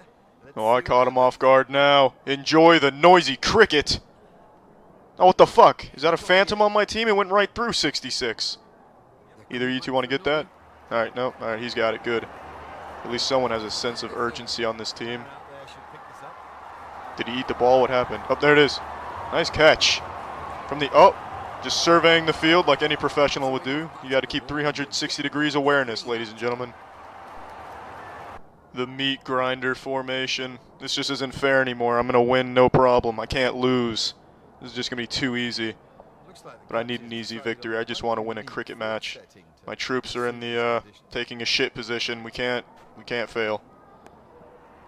There we go. Worked like a charm. What happened to the ball, though? Where the fuck is the ball?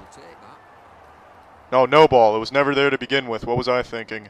It was just a magic trick, an illusion. What I've really been throwing is my patience. Because I've been sitting here for 3 hours playing Asses Cricket 2013. And I'm having a blast. Nice catch, number 24. Why exert any effort when you can just wheel the ball to your hand? It's fantastic. You've lost your mind. You have absolutely lost your marbles. You can lasso and throw your rope around all you want, whatever the fuck you're doing with your hands. I just don't believe you. These are legitimately good plays I'm making, and you seem to discredit them. It's ridiculous. Oh, there you go. Now you're fuck me, jeez. Interfering with the game. You caught the ball that time, ref. I watched you. Oh, that ball's there. That's not a no ball. You're holding it, therefore the ball exists. You're the gate between the real world and imagination. Of course, this dude cranks a fucking home run on me. Oh, shit! Where'd this guy come from? I put all my players in the infield. That must just be a spectator that hopped on the field to help me out. Just what the doctor ordered. Can you handle the fastest bowling in the East? Eat this, you shitter of wax. Damn it. And go get it, 66 and friend. We're having a little race between two teammates here. Who's gonna win? Who's gonna win? Oh, neither of them got the ball. Speaking of ball, Mr. No Ball's on his high horse again. Oh shit, 4. A little different than just no ball. Doing a little one-arm sprinkler thing with his hand. I welcome the little change up there. I don't know why he's calling 4. We're not playing golf and no one was in danger of getting hit by a ball. But at least it's something a little bit different, which is encouraged here. Oh shit! Damn it! A little rematch here between the two friends. Not gonna know who wins because the camera angle's fixated on 99's ass. Goodness fucking me, number 24 nearly had his head taken off. The ball went right through his throat. What are you doing, number 15? Number 15's just telling me a secret. Alright, here we go, here we go. It's a new ball game out here. It's called Lights Out Bowling. Take that! You stuck-up prick. That pitch wasn't good enough for you? Didn't even want to try for it? That's fine. Just stand there frozen in time. I don't give a shit. The ref's rubbing his pelvis all over my right ass cheek, giving it a little massage. You're standing there like a statue. This certainly isn't the game of cricket I thought it'd be. Nice catch, number 7. You know what, let's show him what cricket's really about, number 7. Give me the fucking rock. Give me that ping pong ball, 7. Oh, wide. Yeah, I couldn't agree more. That was absolutely wide. Super duper wide. Wider than the vagina of Zeus's wife, Hera. Oh, here we go. Let's throw some heat. Let's throw some fucking heat. Look at the speed on that. Well, that's a high flyer. Yep, that one is out of the park. And at least we have one person determined to catch it. You go, dude. Well, what's this? No ball, of course. I don't even know why I asked. I really don't. At least there's 4 again. I really don't know what that hand signal is. It's like he's patting children on the head, then slapping all of them across the face. I dare you to give me your best bowl. If you hear noises outside late at night, it's probably a horde of crickets! Fuck me. I missed the ball. Damn it, I'll just stand here stunned in disbelief. Stretching in disbelief. You know what, I've fucking had it with this bullshit. I'm walking the fuck out of here. As soon as I have the ability to... There we go. I'm walking the fuck out of here. That was a good hit. I don't know why it didn't connect. Actually, I want to get a piece of this, bitch! Take that. Sack of shit. Alright, yeah, I'm just posing for the cameras here, that's all. That's all. Yep. Excellent. I could honestly be cutting individual letters out of a newspaper, then throwing all of that off a building and be having more fun than I am right now. But you know what? I'm still gonna get a fucking home run right here. Give it to me! Show me what you have! Ref, he hit me. Ref, yep, I'm charging the bowler's mound at my own pace. I'll be there soon enough. I'm angry and I'm charging you. I'm approaching you with violent intent. If I'm walking through a field of uncut grass, I'm bound to see a cricket. Here you go. Oh shit, shit! What? Oh shit! We're celebrating, I did something right. Out. Holy fucking goodness. One day is right. One day is today. I got the out today, and it is the only day I will ever get an out. Today is that one day. Holy shit. Alright. Oh, I'm done playing this. That was exciting. Well, that's the end of this video. Remember to rate the video, comment the video, and subscribe if you want to see videos similar to this one. See ya. Today I got an email that really kind of enlightened me on a certain subject. It was a nice email, but it started with a, "Hey Charlie, one of the few females here that watch your content." And I threw my arms up in the air and had a little bit of a giggle. Haha, that's a good joke, but I'm sure a lot of women watch my content. If I had to spitball it and throw out a ballpark figure, I'd say maybe 30% female to 70% male. You know, so I decided to investigate a little further to find out the exact number. So using YouTube's advanced demographic analytics, I found that it is a remarkable 8% female viewers. That's not great. That's not ideal. Brazilian fart porn has more female audience than I do. But it sounds about right, the more I think about it. In fact, that's probably more than I should expect with the kind of content I make. It's often testosterone-fueled for big, muscly men like me. I make videos talking about the first time I tried to suck my own penis, so it really does make sense that it's kind of low. But I thought, you know what? I'm going to make a video for the 8% that are watching. What do women like on YouTube? I'm really not sure, clearly, but I do know that they like Jeffree Star's makeup. So I went out to Ulta and I bought Jeffree Star's newest palette, I think. I don't know, just I saw a Jeffree Star thing and I bought it. And this is going to go out to the 8%. I'm going to do my first makeup tutorial. So let's get right the fuck into it. So here I am introducing the palette. I'm recording the audio after the fact because I record these videos on my iPhone. So the audio quality sounds like shit, as if I'm talking to you through a walkie-talkie underwater. Now, I didn't know this going into it. In fact, I didn't know until after I finished and my girlfriend finally told me that this is not like a general makeup kit. This is all eyeshadow. I didn't know that, so keep that in mind when watching this. Now, it comes with this cool little mirror. I didn't use the mirror very much, but I could see it being useful. Like, if you squat over it, you can get some, like, really good shots of your taint, and you could really see what's going on down there. But I really don't see myself using it other than for that purpose. I can see why people would, though, for beauty on the go. I could imagine it'd be great for traveling.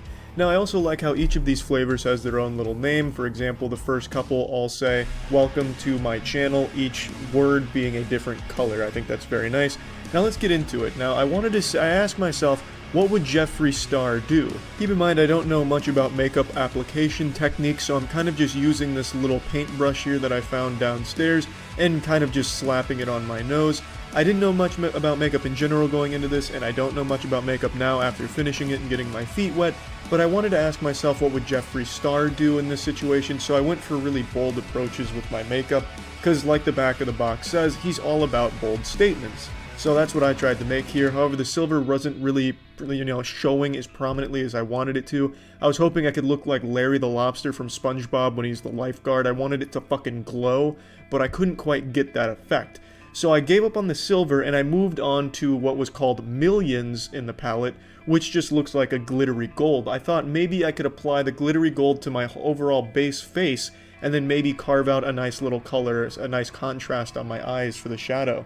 It didn't really work out as intended because, again, using the brush to apply the glittery gold, it just wasn't getting it on thick enough. I really wasn't feeling the full effect.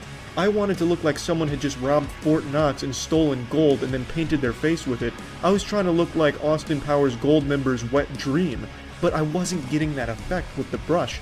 So I graduated from that and moved on to something a little more heavy duty. I was using a cotton pad. And let me tell you, this bad boy was really getting the job done. This bitch was working overtime. I was putting healthy dollops of this glittery gold on my face, and that shit was sticking like glue. When I felt pretty confident that the gold layer I'd put on my face was really showing nicely, I began working on my eyeshadow. I wanted something to contrast with the gold, so I grabbed a very bold pink. Now, it's worth noting, I don't know which palette this is exactly, because on the box it says Morph. I don't know if that's the brand or who publishes it, because someone at the store said this is the Jawbreaker palette, so I'm just really confused on what Pokemon I have here. But anyway, whether it's the Morph, Morphology, the Jawbreaker, it doesn't really matter, because I really committed to this pink, and I just, due to my inexperience, I couldn't really get it on the eye the way I wanted to. I couldn't cover the whole eye. So it just looks like Ed at the end of Ed, Edd n Eddy after one of his Jawbreaker scams goes awry and the cul-de-sac beats his ass. I just look like I've been into a fight and my shit's been handed to me. I also had the stupid fucking idea of putting green into it to try and make it look like a G.I. Joe or something where I'm wiping camouflage on me, but it ends up just looking like fungus as if my bruise has been infected, so that didn't really help with the look overall. So then I just gave up on that and I went back to pouring gold on my face. I know I called this a makeup tutorial, but it's more like a makeup review and how not to apply it.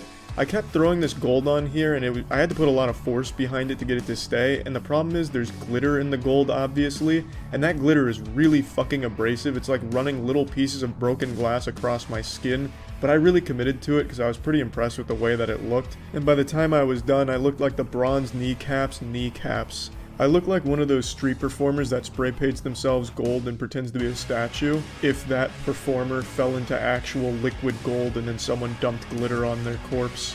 I then thought to myself, anyone can throw glittered gold eyeshadow on their face, that doesn't take a whole lot of talent, so let's try and do something a little different by adding a different color. And it just became another one shade of this color. I grabbed a really harsh pink and it didn't blend as well as I thought it would, and I may have gone overboard because by the time I was done I looked like Red Skull from Captain America. I looked like someone had peeled off all the skin on my face. I was indistinguishable from a third-degree burn victim. I looked like a victim in one of those horrible New Zealand PSAs, like, you know, the fucking work safety ones, except this safety one would be about wearing sunscreen. I looked like Kirby got into a knife fight.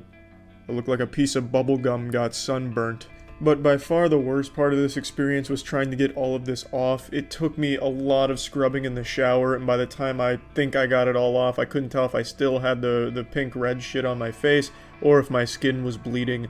But overall, I'd say the palette has a lot to offer anyone of pretty much any taste, whether you want to use it as eyeshadow or just... You should really only use it as eyeshadow, as what I'm learning from this experience. There's a lot of different touches in there. So in my now professional makeup review opinion, I'd give it a solid 10 out of 10, to be honest. That's it. So yeah. This better be fucking impressive.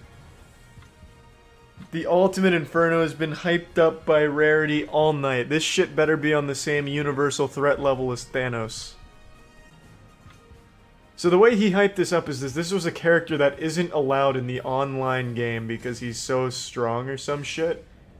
Like he was designed to be overpowered and he's not allowed in the actual online game.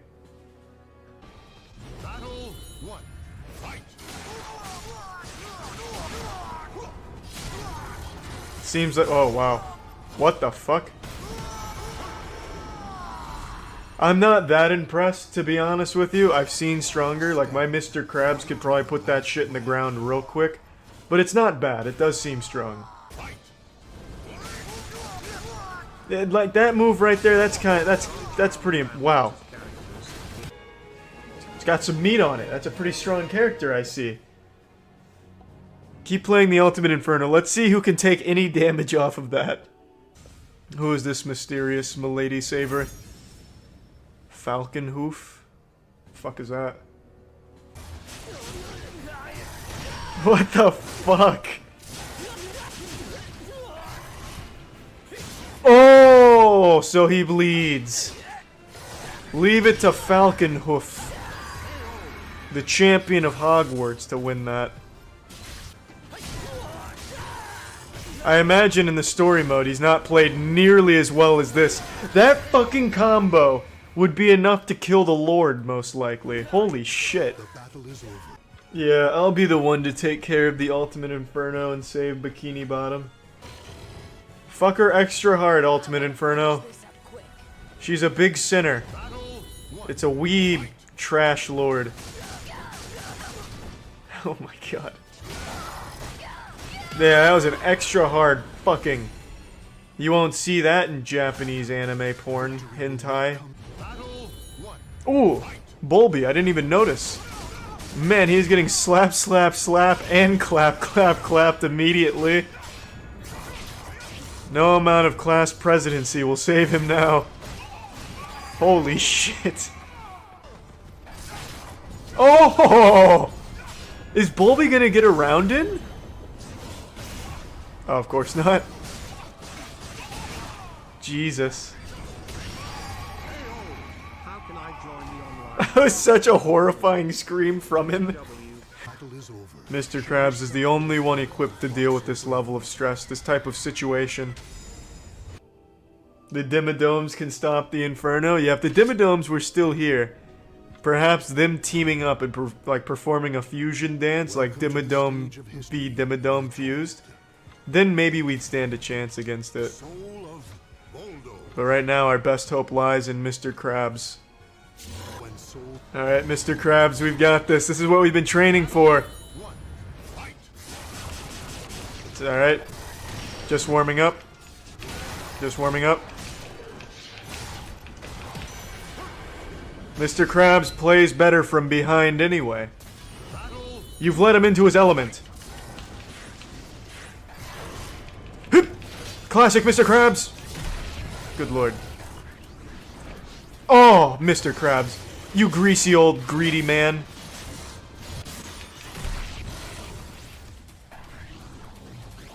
Alright, it didn't work twice. Oh! When it's all said and done, that's probably the closest we've come. Well, he can take our land, he can take our freedom, but he can never take our Krabby Patties. Our secret formula remains safe. Buckethead? Is Buckethead gonna lay down some wicked, nasty guitar solo to fucking make tits lactate? And also kill Inferno? We might just have hope yet. It's not over. Oh, the world's ultimate guitarist. I believe in the dream. Shred! Oh no! Nice moves! Oh, he read it. Oh no. Oh Jesus. Buckethead just got full comboed by the Guitar Hero. Oh yeah, this guy's taking the Bird Box challenge. He's blindfolded himself. Oh, never mind. Inferno knocked the blindfold off. Yeah, Jesus. Then he hit him with that hard depression there. Yikes. Inferno versus Inferno. Please, none of us have Inferno. He's a character that is literally banned in online. He has him in here because he's able to mod the game. That looks like a man to beat him. And he's got a football? Oh, it's over.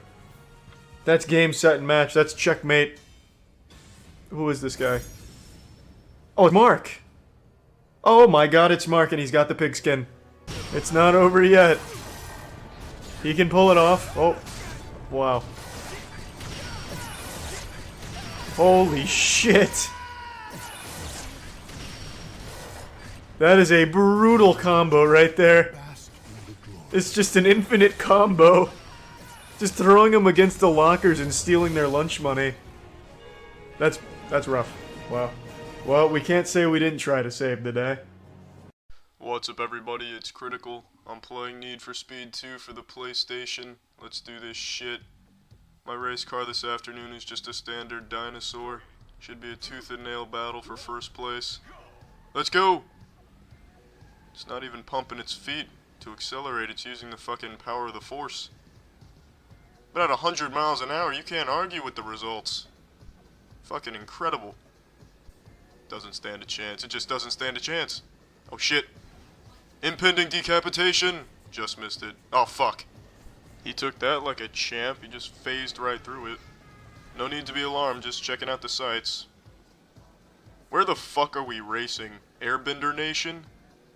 Oh, there we go, out of the tunnel finally.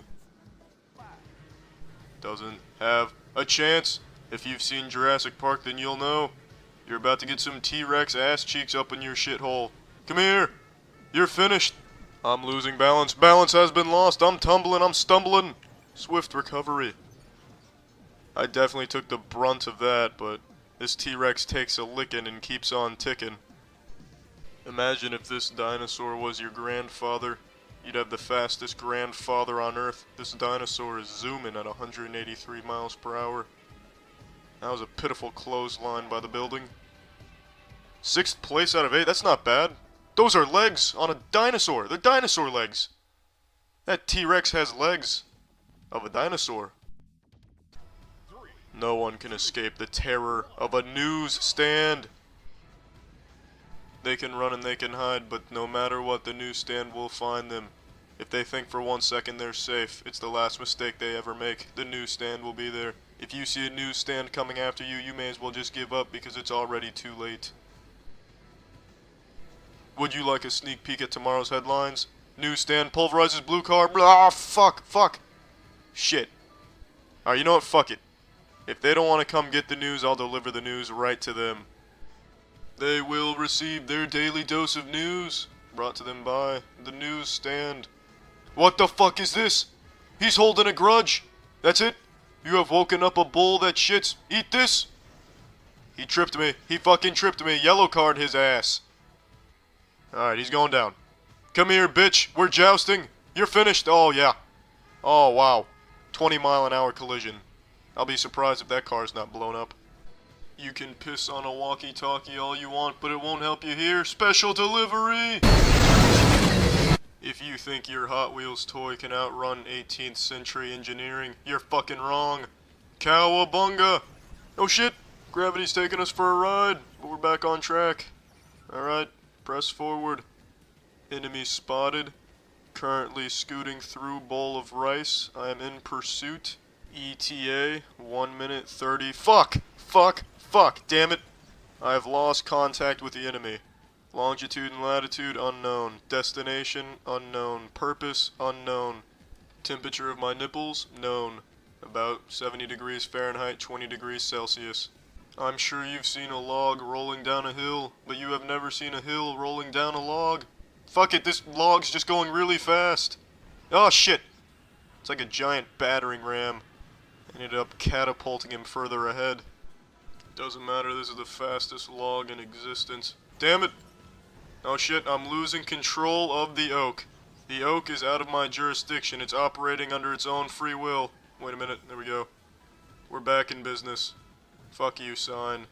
Trying to tell a log to slow down to 60 miles an hour. You should be ashamed. This is a fast piece of wood and the tree it comes from should be proud. Airborne! Sticks to landing. The tunnel of wooden slaughter. You've entered it. Oh, yes. No amount of workshop can prepare you for when wood strikes back. Where'd you go? Oh, there you are.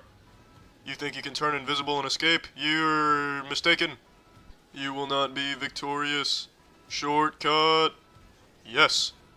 Oh, shit. spectacular acrobatics. It did like a fucking BMX knack-knack, but I guess the friction was too much and the wood caught on fire. You think you can escape me by going into this giant sandcastle? Is that the impression you're under? You're under the wrong impression then, son of a bitch. Home field advantage.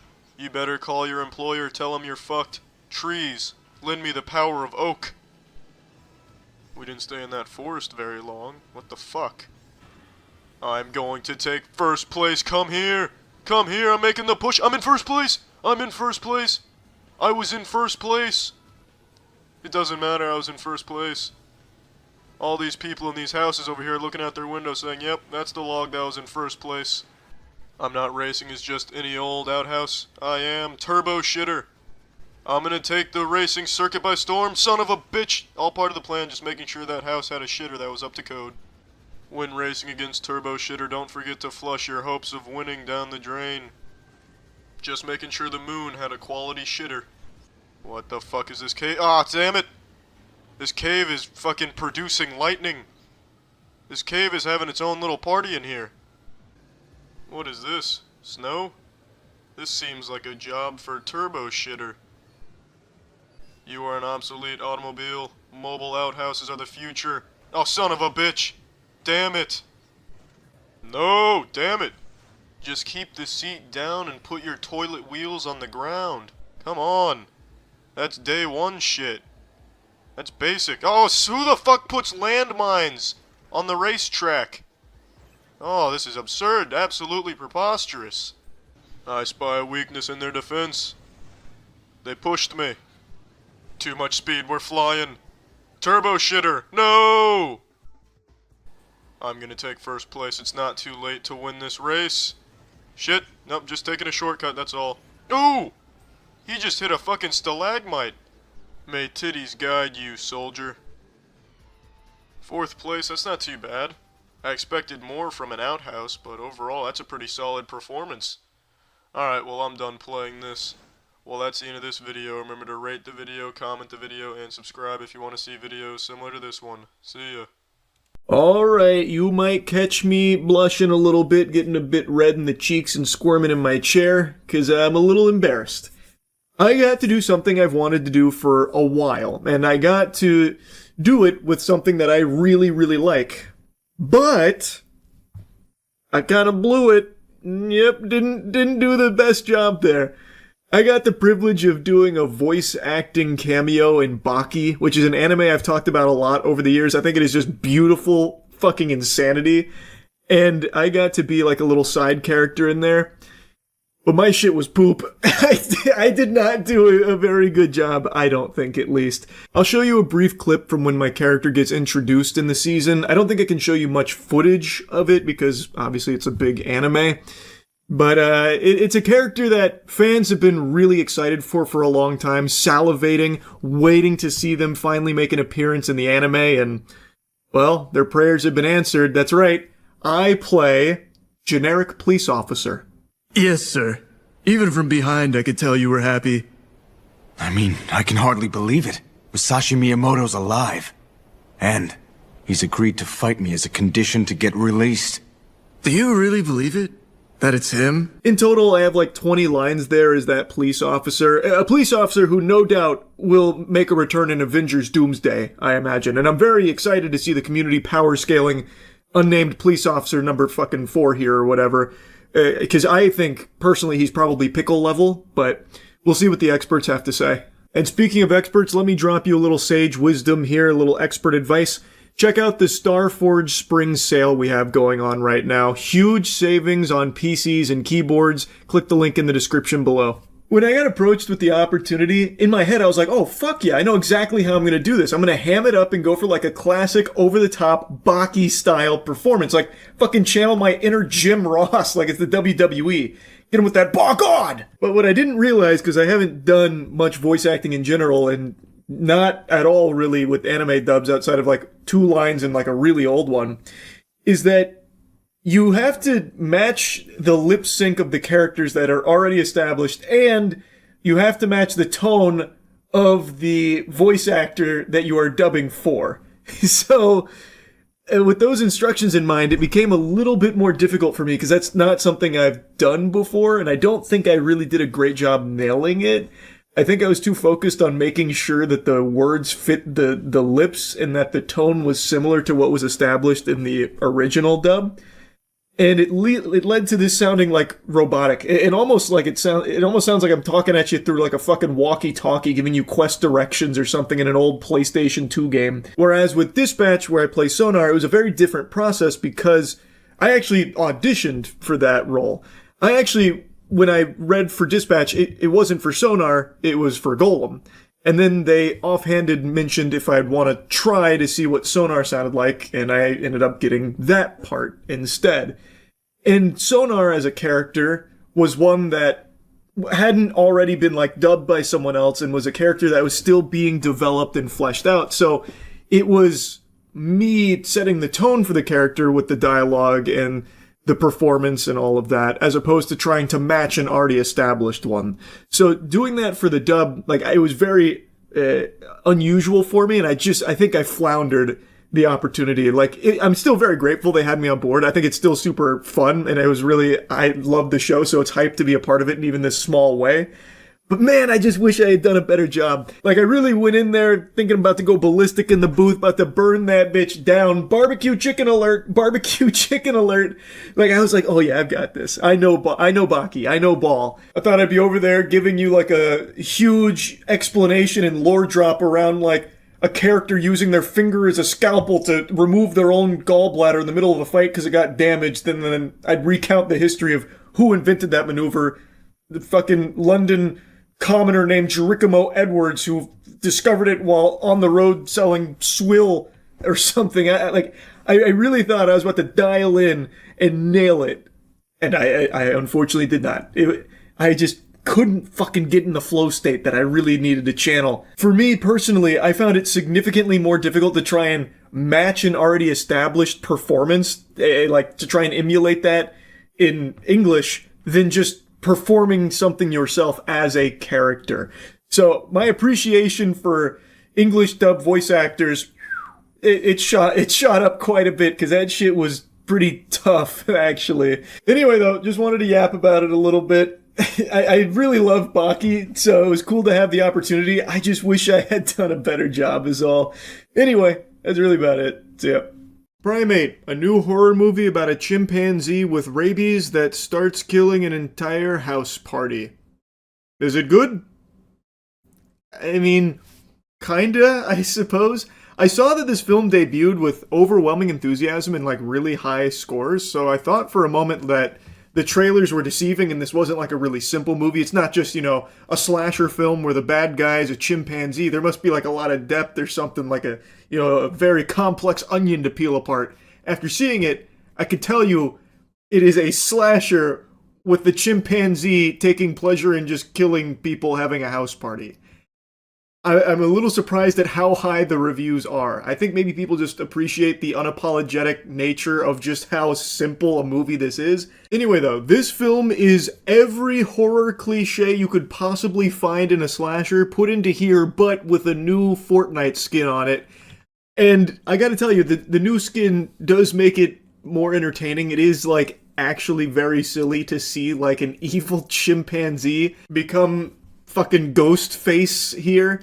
Like, even trying to scare and torment the people that he's killing. So there's a scene where he's got, like, an iPad that can, like, verbalize for him. So he starts spamming Lucy, bad, Lucy, bad, Lucy, bad, Lucy, bad, right before, like, jumping on her from the fucking top turnbuckle to, like, go crazy on her. But overall, the film doesn't do anything you haven't seen a million times before, with characters making the stupidest decisions.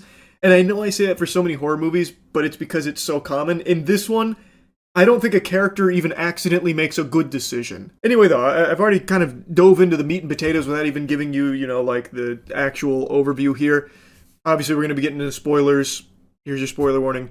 So the movie is about a family that has a pet chimpanzee named Ben. Ben has been trained from the mother, who was a linguistics expert, to communicate with them. The mother has passed away, so now it's just the daughters and the dad. And one of the daughters is finally coming home after a long time away, and she brings her friend, who brings her friend, and they meet two dudes on the plane who are like your quintessential frat douchebag party, like, titties, a beer, yes! That is all they are. And they meet them on the plane. Then they go to Lucy's house. She's our main character. And Lucy's father is about to go away because it's an important deal that he's got to do. So even though his daughter's finally home, he can't really stay and celebrate. So it's Lucy, her sister, and Lucy's friends. And they have a house party because Papa's not there anymore, so they said it's time for beer and weed. So they have a house party because the house is all to themselves. We meet Ben, who unfortunately got in a little bit of a tussle with a mongoose, and the mongoose had rabies. Then Ben escapes from his enclosure after murdering one of the doctors that was coming to check on him. He rips his face off. The gore in this movie is pretty impressive. Like, I know it's a lower budget film, but it actually looked pretty solid. It's not just some like super lazy low budget CGI that you'd find on a CW show or anything. I looked it up. It's practical. It's an actor in a suit with an animatronic face for the chimpanzee. So it looks good. And it's not like, you know, very cheap suit or anything. You know, don't be picturing that scene from SpongeBob where he gets him in the sack and starts beating the devil out of him. Like, it is a decent looking film. And the kills are pretty brutal. Like, Ben rips someone's jaw off, like, straight off their face. Like, and it doesn't look like, you know, dog shit PS2 graphics or anything. And that's pretty much the whole movie. I basically described the entire story. It is, they were throwing a party because Dad was out of town, Ben's got rabies, and now he just wants to kill everybody. So they're trying to survive the night. And boy howdy, let me tell you, they do a fucking terrible job at surviving. They are worse at that than mosquitoes. And those stupid bastards fly into electric bug zappers. Like, it is crazy just how many awful decisions these characters make. So, for example, when they first start to recognize something is wrong with Ben, he's getting aggressive. He bites one of the sisters, and she's like bleeding out, basically. They jump in the pool right afterwards because they correctly deduce that Ben can't swim. So they get in the pool, and then Ben gets his iPad out and he starts just saying, dead, dead, dead, dead, dead, taunting them. And like trying to like circle them, and they're just floating in this pool for a while. Eventually, Ben like ambushes them, so he climbed over the top of the pool and then dropped on the other side to like scare them and like try and grab one of them, but fails. And he's just sitting on that edge, and the edge of the pool is right by a cliff. So the only guy here at this party decides he's going to be the big shot hero, and he comes up with a plan to push Ben off the side. And when he goes to push Ben off the side, Ben basically just flips him over instead, and then he falls to his death and has his head explode on a rock down below. Then Ben comes up and starts laughing, like maniacal laughter, like a comic book villain. Why would the guy think that the best choice would be to push the chimpanzee? The chimpanzee is a million times stronger than him. That was only ever going to end in disaster. If him...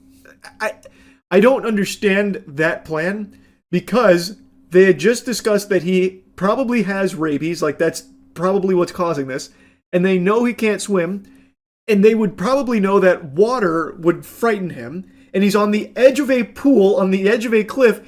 If he had instead just started splashing water at him, Ben probably would have freaked out and fallen off the cliff.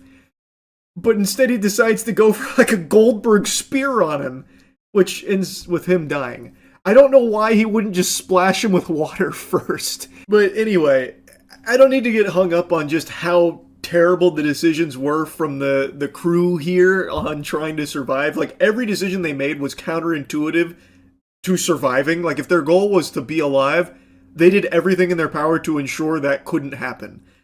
But I have to call out one inexplicable scene. So those two dudes on the plane that I briefly mentioned, the reason I mentioned them is because they did play an important role.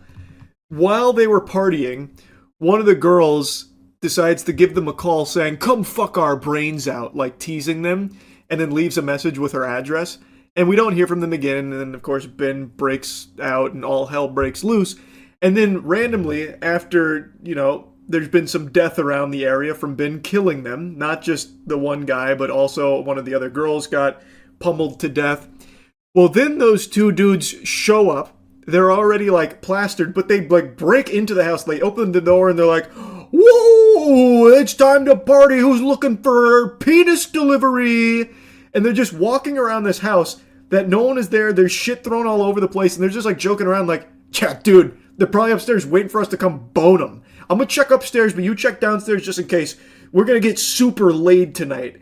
And they're just walking around this house, like, drinking their beer. These are strangers, by the way. They'd never met apart from, like, the 3 minutes they spent hanging out on the plane.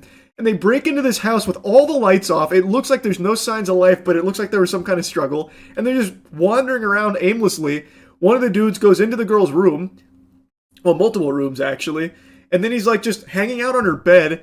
Still, he has seen no signs of life in this house. They are actually just burglarizing this place. And he's just hanging out there, and then he looks at a picture that's on the nightstand. He's like, oh, it's a pet chimp. Weird. Puts it aside, and then, of course, Ben is there. And that's when he rips the dude's jaw out.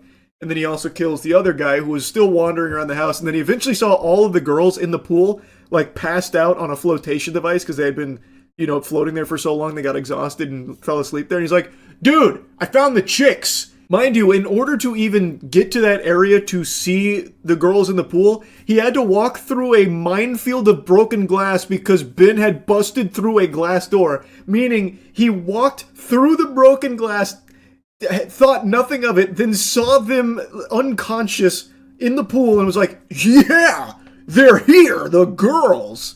And then he gets killed by Ben. It's just so weird because, like, no matter how dumb, like, no matter how lobotomized or drunk you are, I don't think that would ever actually happen, which is why in this kind of movie, you have to suspend disbelief so hard. And I guess that maybe is, like, the big appeal, because it's very unapologetic with how stupid these characters are, and even the concept itself is so outrageously, like, over the top, like just a killer chimpanzee that just wants to kill for fun after contracting rabies. Like, it is wacky and over the top, but I had to mention that, because I was sitting there stunned like, no way. No way we're watching this right now. And it's also really inconsistent with how strong Ben is. Like, I'm sure many of you have heard the stories of, like, chimpanzee attacks and how brutal it is and how strong they are. Like, the one chimpanzee that ripped the lady's face off and, you know, got shot 6 times and still didn't even go down. Like, it is incredible how strong these animals are. In this movie, they showcase that a little bit with Ben sometimes, but then other times, like on Lucy, there's like 4 scenes of him just like beating Lucy to death and she's totally fine. There's a scene where he breaks her wrist, like breaks her whole hand and wrist, and then in the next scene, it's fully healed for Lucy. She even picks up a shovel and hits him with it, with no issue at all. So like sometimes he's extremely strong and then other times he's really weak. And there's like a scene where they like close a door in Ben's face and Ben is like trying to open the door, but one of the girls is able to like hold the door closed on him somehow. Like somehow she was able to overpower Ben. Like it's just sometimes they just nerfed him. Like he was really weak for some reason. Well, not for some reason, obviously to fit what the plot needed in that moment, but it was just very inconsistent there, which again, you're probably not even going to be thinking or caring about because this movie is just like so silly, and I feel like it has to be self-aware. I couldn't get like a full gauge on if this movie was self-aware or not, but I have to imagine that it is. Anyways though, there's no need to yap about it further. I don't think the movie's like good or great or anything like that, but it is entertaining. Like it is silly, and like unapologetically silly with how the film plays out in a lot of cases. So if you're just looking for like a really like, you know, simple, fun movie where a chimpanzee kills a bunch of people, that is exactly what you get with Primate. There's no bait and switch there. There's no false advertisement. That is exactly what you get. So yeah, I mean, that's really about it. So yeah. Obviously, I'm a little greasy. No, I haven't showered yet. So what? Who cares? Have you showered yet? If you did and didn't use Cheeky soap, then it doesn't count. Cheeky is the best soap in the universe. I know, I'm looking disheveled, but what are you? The Mighty Morphin Shower Rangers? I also haven't grown any taller. I'm still short. You want to make a big deal out of that too? Point is, yesterday was a pretty crazy day on Twitch. I think most of you have noticed over the last year or so, I've been very out of touch when it comes to internet creator drama. I haven't been keeping up like I used to, but occasionally I do still dip my toes in sporadically to see what's going on. And yesterday during stream, chat was telling me about two really big things that were happening. The first being a live-streamed birth on Twitch. The second being Hassan apparently using a shock collar on his dog on Twitch. Both of these sounded fucking nuts to me, so obviously I looked into them. And I know the Hassan dog stuff is what's blown up the most, but I actually want to start by blabbering about the live birth, because out of the two of these, this is the one I have the least to say with. The Hassan dog one, I'm be-yapping. Well, let's start with the live birth, because apparently I've got a very hot take with this. The sentiment across the web, from what I can tell, is people are extremely positive about it, very supportive, and think that it was a wonderful thing. I don't necessarily have that perspective. I'll show you a brief snippet here of what the stream was like with the baby being delivered in front of, like, allegedly, you know, tens of thousands of viewers. I'm seeing numbers that range from 30,000 to 100,000. I think people claiming 100,000 are including all the people that watch partied the birth.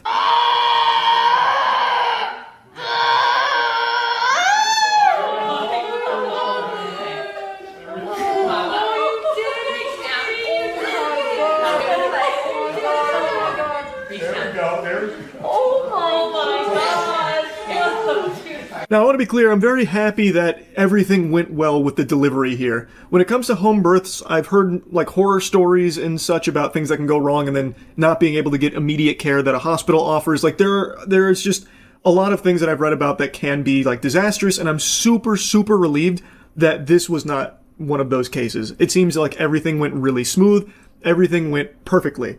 A healthy baby was delivered, and I think that is all extraordinary. That being said, I really hate that there has been a complete deterioration of the value of privacy.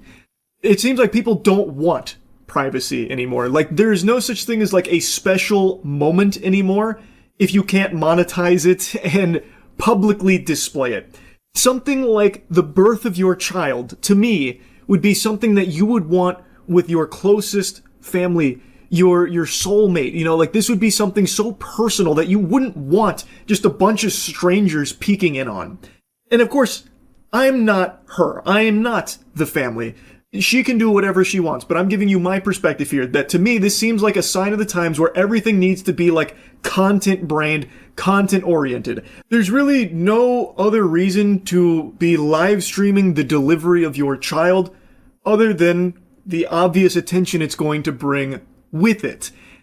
And I don't know, to me that just feels so odd and so, I hate using this word, dystopian. That word is like actual fucking, like, acid leaving my mouth because it's lost so much meaning with how overly it's used, but this feels so dystopian to me.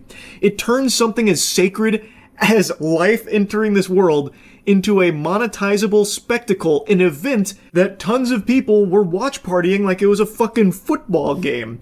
So it's not just a baby that might need to be breastfed here. She actually went out and was breastfeeding the entirety of the Twitch ecosystem here with additional views for those streams that were watching and reacting to her giving birth. I just think that is so fucking sad that everything has to be content now. Before that baby can even have its first thought or open its eyes, it's already a piece of content. It's already in the social media chaotic swirl. It's already on camera. And to me, that's just crazy. But to a lot of people, it's not. Which I think is just kind of concerning that we've deteriorated so much that everything is like expected to be content now. I'm a viewer of this streamer. Why shouldn't I be allowed in the delivery room when she gives birth? In fact, that makes a lot of sense for me to be there, actually. I've watched her streams a lot. I don't know. I just don't like that. Again, I'm very happy that everything went super well here with the actual delivery of the baby and everything seems to be very healthy, and I think that's great. I just truly cannot agree with the sentiment that this is somehow like a positive thing, because I don't view it that way. Like, to me, this is very clearly content first, like content focused. And everyone can eat, so everyone gets a piece of content to watch this baby being born. I don't know. I don't really like that idea. It somewhat reminds me of a joke I told a while ago about a piece of content about how I should deliver a baby Like how extreme that would be as like a banger video to deliver someone's baby. It's like, it's kind of like that joke, but unironically here. Like it actually happened. Well, of course, not to the level of like some completely unqualified goober like delivering a baby, but just like the act of a child being born into this world immediately becoming a piece of content. I just don't like that. Anyway, though, let's move on to the next subject. This is the one that is by far the biggest from yesterday, and probably one of just the biggest topics in general, which is Hassan and his dog. But it is emblematic of all of America's much more consequential violence. Okay? It's the same reason as to why America... Kaya, please just fucking go... Just stop.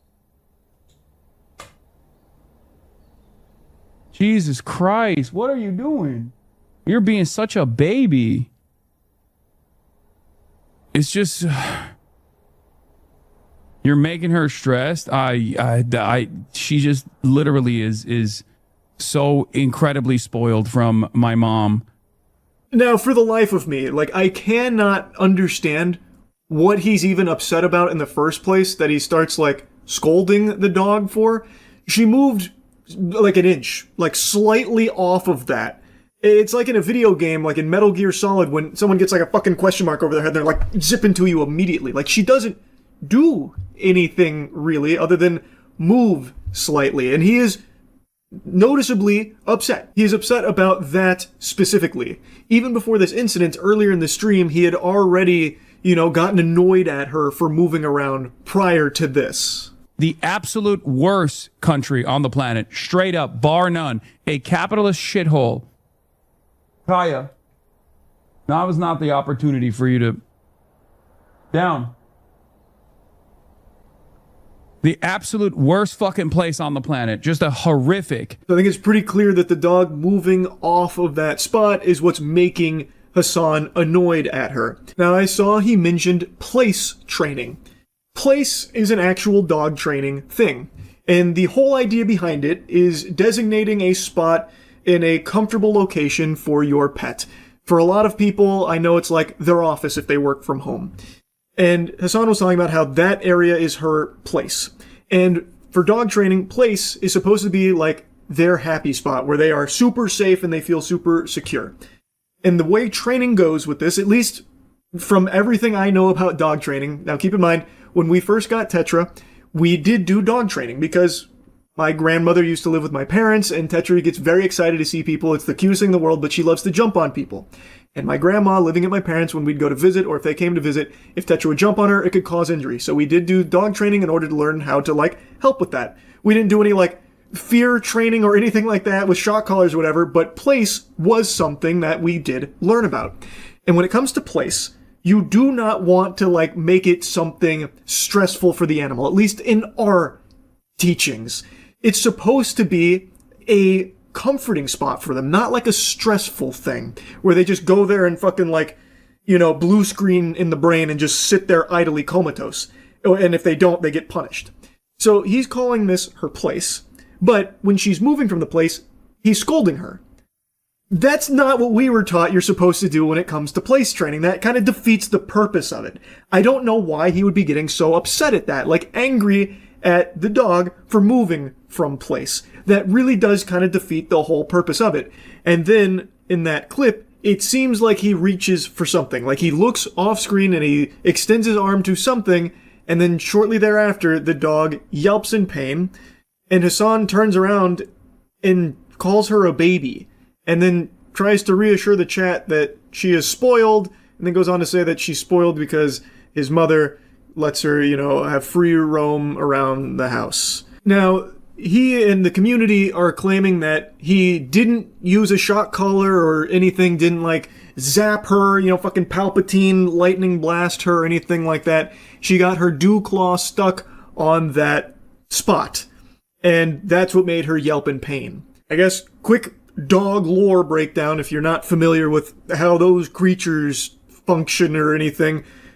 The dew claw is separate from, like, the paw pad area claws. The dew claw is a little higher up on the leg. And it's an old trait from back way in yesteryear when dogs needed that extra claw. it is just now an evolutionary leftover.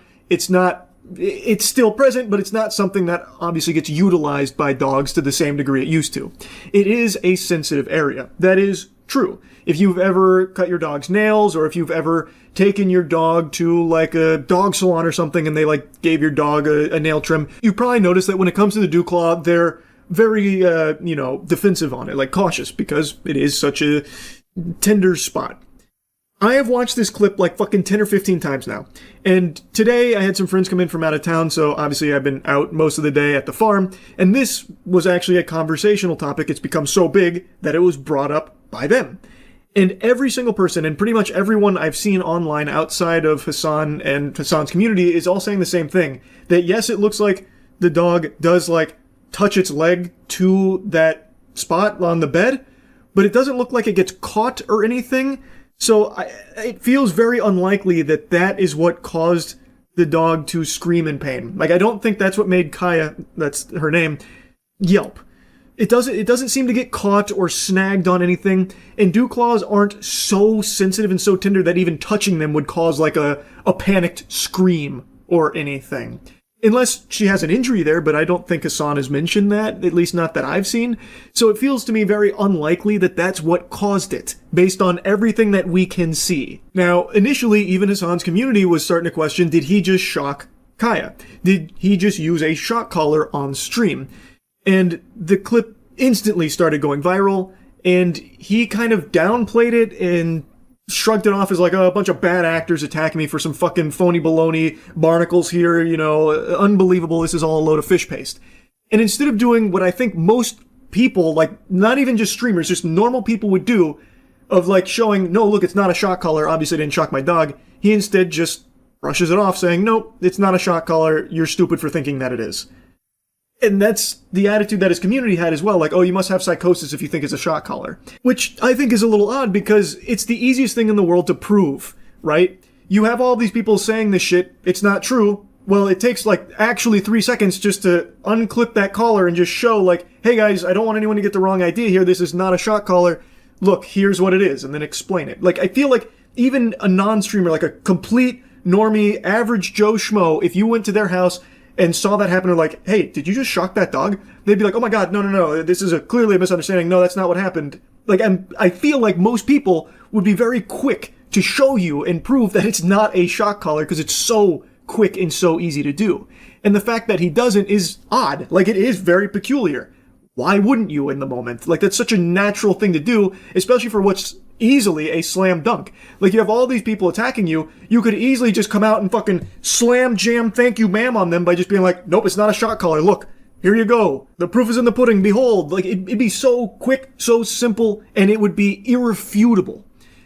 But that didn't happen yesterday. Instead, it was kind of brushed off as like, you've got to be fucking stupid to think that Hassan would shock his dog on stream, and he just kind of propped it up as like, the only people that would believe this are like bad people in the first place, or like, grifters, this kind of thing. And I just find that to just be so disingenuous, because most people are going to see this and it looks like you shock your dog. Given how annoyed you are with the dog, and right before she yelps out in pain, you roll your eyes, you look at something off screen, you clearly are like, you are reaching off screen, that is very clear, and then the dog yelps while you were still annoyed, and then instead of doing like what I feel like most dog owners would do, would like check to see like, is everything alright? Why'd she just yelp in pain? Instead of doing that, calling her a baby and then mentioning how spoiled she is about roaming the house, like that doesn't compute. If this was her dew claw getting stuck there and then yelping in pain, you would have no idea why she's yelping. Why is your first instinct to call her a baby and then mention how spoiled she is about, your mom letting her roam the house? The response to it just doesn't really seem to make sense if what happened is her dew claw getting stuck there. I just don't see why he would respond that way, like so aggressive about it. It just doesn't really make sense. Now, a bunch of super sleuths were diving in, like really analyzing frame by frame. Apparently, Hassan has mentioned that she does have like an air tag on her collar. People also saw like a doohickey underneath the air tag right before the moment where she yelps, where there's like a green blinking gadget there, a little fucking gizmo. And people were speculating that's probably the shock collar. And now today, Hassan went on stream to show the collar and explain what it is that everyone saw. This is the one that people are talking about. Okay, this is the one. This is the one that they saw. It has the capacity to vibrate, and that's it. Are you happy? That's it. Good. There's the AirTag. There's the fucking vibrator. It also has a flashlight component to it at nighttime, and it also has a tracker on it when she gets lost. If she were to actually get fucking lost. So on stream, he was showing that the unit everyone saw is something that can only vibrate, it can't shock. It also has like other things like a flashlight and stuff. And then he went on to explain like why he has a vibrator there for the sake of like training and that kind of thing. Now, since this was a day later, obviously people are going to be wondering, is this real? Like, is he telling the truth? Like, you could have swapped it out. You could have changed out the previous model with one that doesn't have shocking capabilities. Because there are vibrate-only units, and there are some that have vibrate and shock. Something he also mentions that those kind of things do exist. But since this was so far after the fact, people are always going to wonder, well, did he just switch it out? And something else that spawned from this is, it looks like there's tape on it. So when you watch it, and you like pay attention to the actual unit, it looks like there is just some black tape on it. And a bunch of people online started to try and find out what brand this is, because I don't know if I missed it and everyone else missed it, but I don't think he mentioned what model this is, like what brand or what model, anything like that. So people don't know what it is, they're just going to have to like take his word for it that this is a vibrate-only unit, and since there's no visible prongs, you're led to believe that it can't shock or anything. However, there are shock collars that have detachable prongs. In fact, the shock collars we use on Skill Check channel when we play Magic the Gathering and make a misplay and we shock ourselves, you can take the prongs off of those. I think that's a pretty standard feature in a lot of shock collars, I think. So, like, you can just take the prongs off. And when you increase the brightness here, it does seem like there's definitely tape. I've seen this picture floated around a lot, and people believe that they have narrowed it down to a model called the Educator ET400, which seems to match it visually 1-to-1 in all aspects except for the bottom side there, where on the ET400 there are 2 prongs there, but you can take those prongs off from what I can tell, at least online, and in the Hassan clip, there's a bunch of tape there, which potentially would be there to cover up the holes. I don't really know what else there would be tape there for. I don't really get that. Like, it doesn't make a ton of sense. But of course, I have no way of knowing 100% beyond a shadow of a doubt that Hassan shocked Kaya on that stream or anything like that. But based on the old eyeball test, the old smell test, what you can literally see, he is annoyed with Kaya. He expressed it a couple of times, scolded her. He rolls his eyes. He does reach for something off screen. And as he is reaching, it seems like when he finally gets to something, she yelps in pain. And then there's no real, like, concern from him, and instead talks about why she's, like, a spoiled baby. I don't see anything that she could have, like, hurt herself on. It doesn't seem like her dew claw or anything gets tangled up in the bed. So, to me, it feels like it is something he did. Even if it's not a full-blown shock, he didn't get her with, like, a Dungeons & Dragons lightning bolt or anything like that. If it is a vibrate-only unit, I feel like he definitely did press the vibrate in that instance there. I see nothing else that would cause that yelp here from everything that we can clearly see. And if that is the case, and that, to me, that's what it seems like the case is, that's super fucked up. She didn't do anything wrong. I don't think there's anything to warrant him being upset in the first place. And to be upset enough to press a, like, correctional button on that device is so beyond fucked. There was no bad behavior or any kind of correction or punishment needed to be doled out there. All she did was move on the bed slightly, like slightly move off the bed. I think it's super fucked up. But if this is all wrong, it's all a bunch of hooey, and Hassan didn't shock or vibrate or do anything at all here to cause Kaya to yelp in pain, I think A, it would have been very easy to immediately in the moment prove that by just showing the collar, which, again, I feel like is the most logical thing most people would have thought to do. But also, B, I still think all of his, like, anger and, like, annoyance at the dog for moving around off her place is just fucking weird, too. And then, of course, people were mentioning how Kaya's on stream 8 to 10 hours a day, and then just all of a sudden, randomly, he decides to shock her today. Yeah, great story you've got there, Buster. Really shows how stupid everyone's become. Everyone's really fucking dumb to believe in something like this. all just because he hasn't in the past on stream. And then, of course, people take it a step further, saying none of his friends have ever called him out for using a shock collar, thus this has to be a load of, fucking horseradish. I think this is a very weak argument, because I know if Hassan does use a shock collar, he would never let any of his friends see that, because he would know that they would call him out for it and give him shit for it, especially someone like Maya. So they just wouldn't know. Thus, they wouldn't be able to call him out on it or anything like that. And this whole idea of making an assumption based on things that are outside of what is clearly visible here, I think is useless. Just because you haven't seen it in the past on stream doesn't mean it's not something he's done before, or it is very possible this was the first time. That's also very true too. What are shock collars used for? Training. And what is he currently doing with Kaya, at least based on what I've heard him talk about? Training her, or at least expanding the training on place. So maybe he decided that this might be a good tool to use for the first time.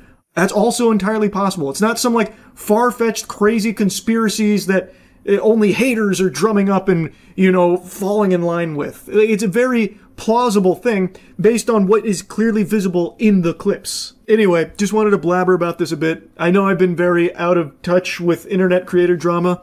I plan to keep it that way. But occasionally, can't help but poke around in a couple of the things going on out there, and yesterday was just a crazy one that I just needed to yap on a bit. That's really about it. So, yeah. And we make love. Hey!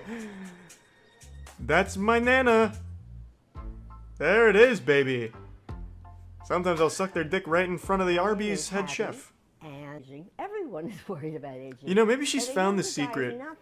Young dudes bust inside of her, and then her vagina absorbs the young semen, which keeps her young. See, now this guy says he's 57. He's probably 26. No 26-year-old's gonna say they're 57. That ruins their chances. So my feet are in. What is this? Stretch out her labia or something? Oh, it's one of these. Now she's ready for an orgasm. When I was younger, like Dracula coming out of the coffin. Get married and have I want to suck your My dick. husband and I, former husband, Swipe had right, a please. wonderful sex life. And I put an ad in the paper. We What? didn't have the internet. And then I got a series of lovers. You could one put after your the other. They you could left put your names ass on the my newspaper for answering fucking. machine, and I don't really know. You may have thought that footage was sped up, but that was just her standard movement speed. She bought boots of mobility before going out. Have you ever done it before? Once you told me you were in a dorm at NYU, and that I thought. Nice. That's pretty fucking awesome. When she got fucked by the entire NYU basketball team. And Well, let's do what God told us no to. sense of whether or And not do the that will anal. ever develop. If that's aging, it's okay with me. I'm gonna take Ooh, care of the remix. The fuck was that editing? I like that. Good for you, Hattie. And then I scrolled down and it's Hattie in like a Brazzers production, 15 dicks deep. I'd still bump my fist in the air for her. No! Hattie quits the dating app.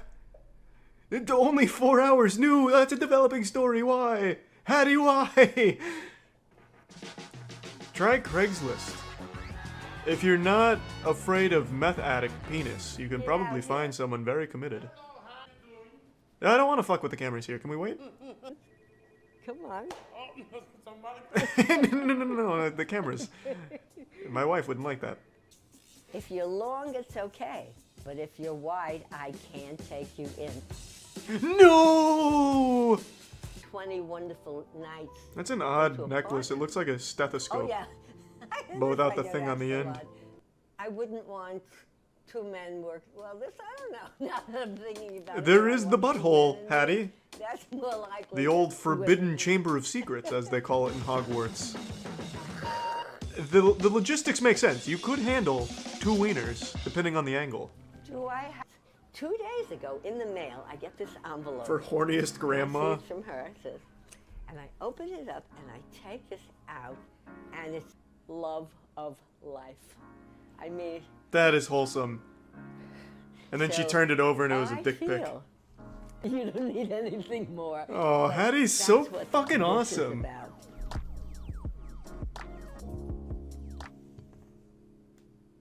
Amen. Fuck yeah.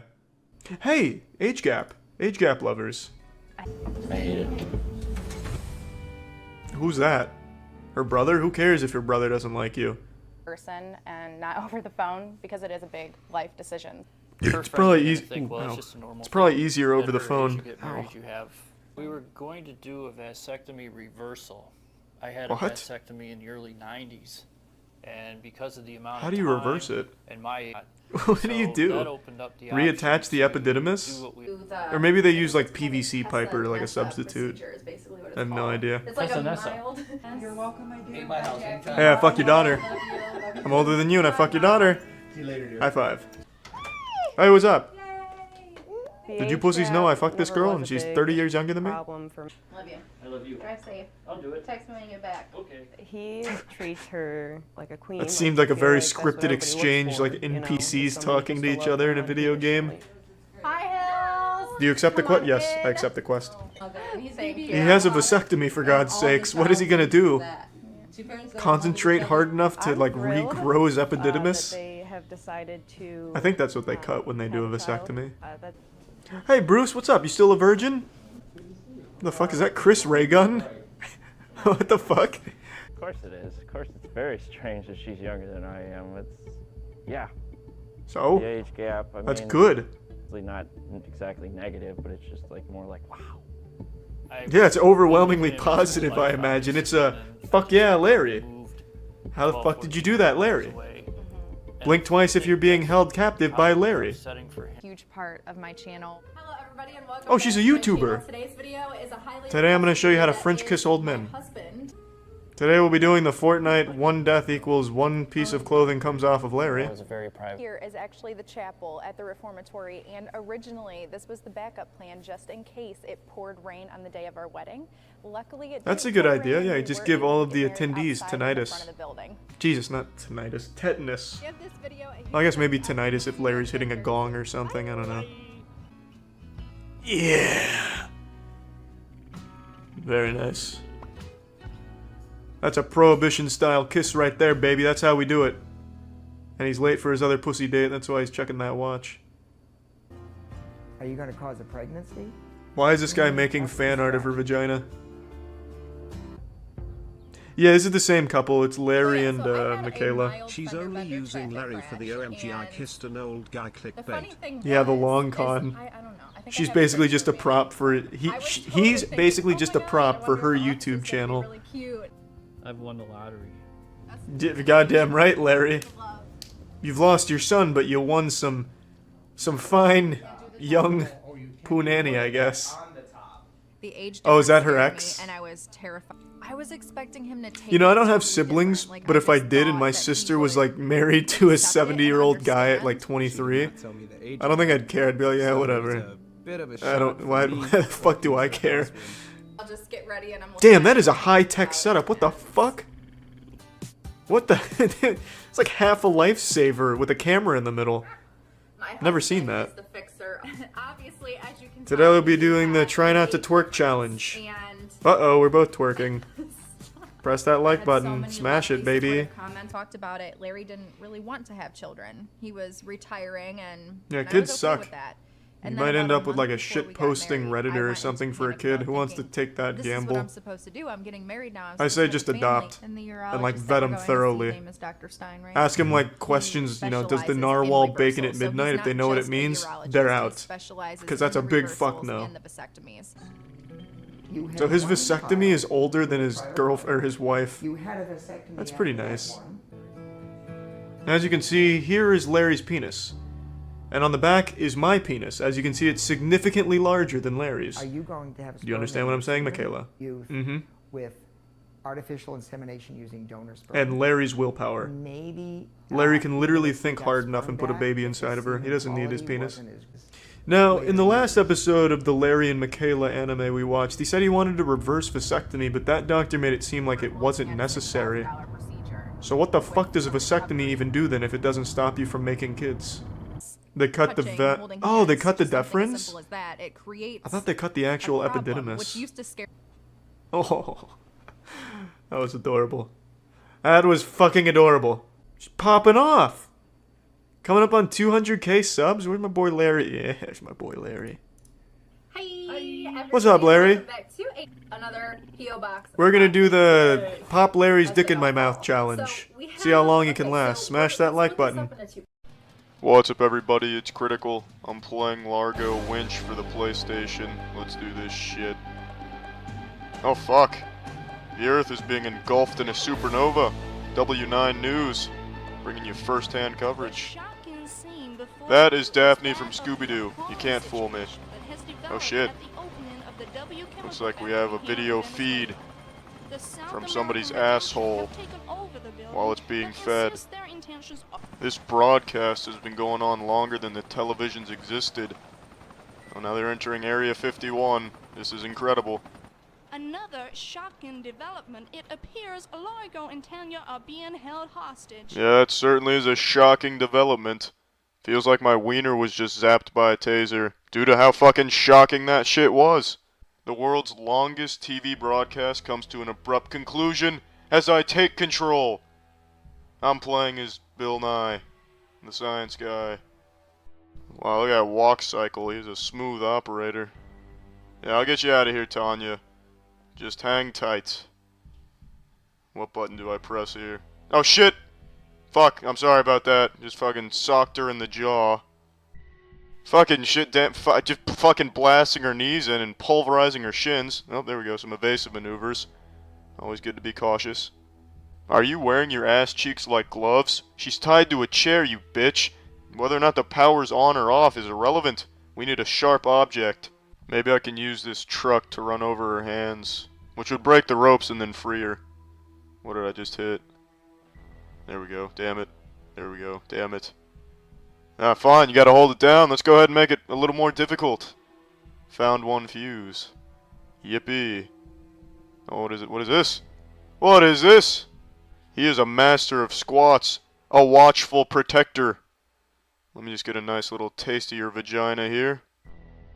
In what universe is this considered a human? Goodness gracious! It's trying to go Super Saiyan! Or it could have been holding in a fart. Either way, it's not of this world. You can enjoy your time out in that chair. I see why they put you there. You sack of shit, the power is already on. This should be useful. Yeah, I suppose. I could trap that creature in the chair inside it and deliver it to the men in black. Climb it, you bitch! Fine. We'll look over here. Just skip on over. Oh, fuck! It's a fuse box. Jackpot. He is a computer wizard. Look at the way he presses those keys with such accuracy and confidence. He makes pressing keys an art form. Oh, shit! They got bodyguards. I've got to stop. They're defending the bushes. I will take a piss in those bushes. I'm not reading that, fuck it. Let's roll. Camera alerted. Okie dokie. Oh shit, shit! It's an ambush! Oh fuck. They're double teaming me. Alright, what is the evade button? I don't remember. There we go, there it is. We gotta get out of here. Damn! It's like Rock'em Sock'em robots.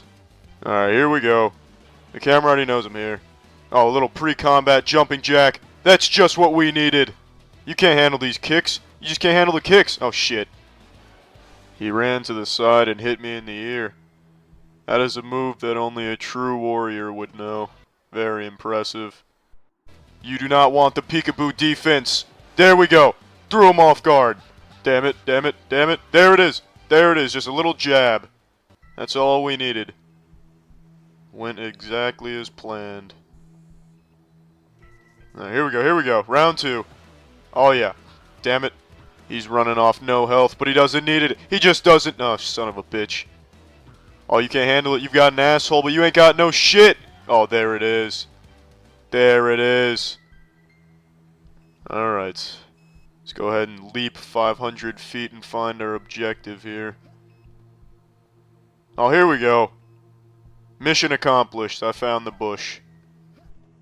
Where the fuck is this bomb? It could be anywhere. This whole building could be the bomb.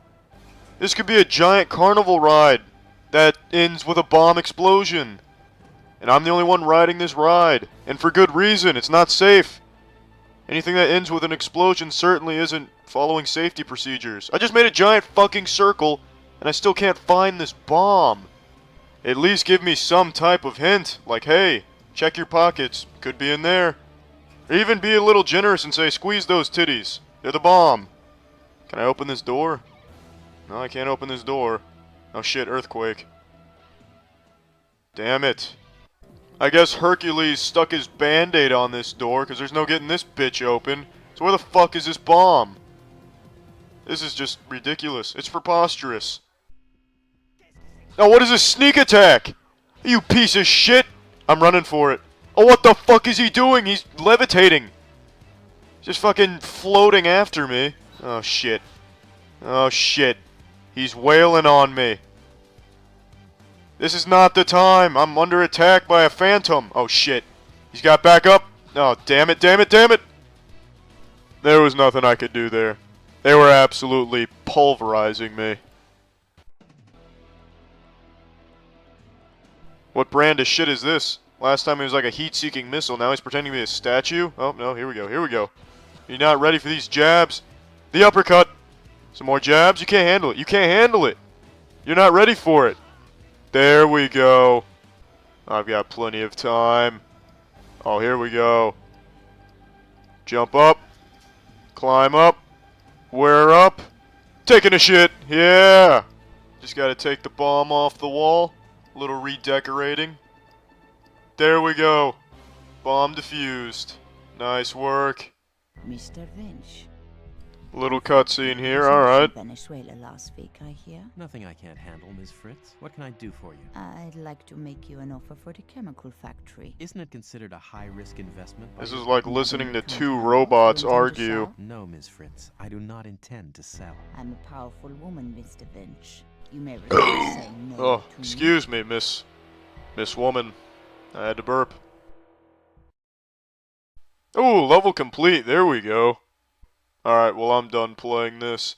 Well, that's the end of this video. Remember to rate the video, comment the video, and subscribe if you want to see videos similar to this one. See ya. Initiating moisture.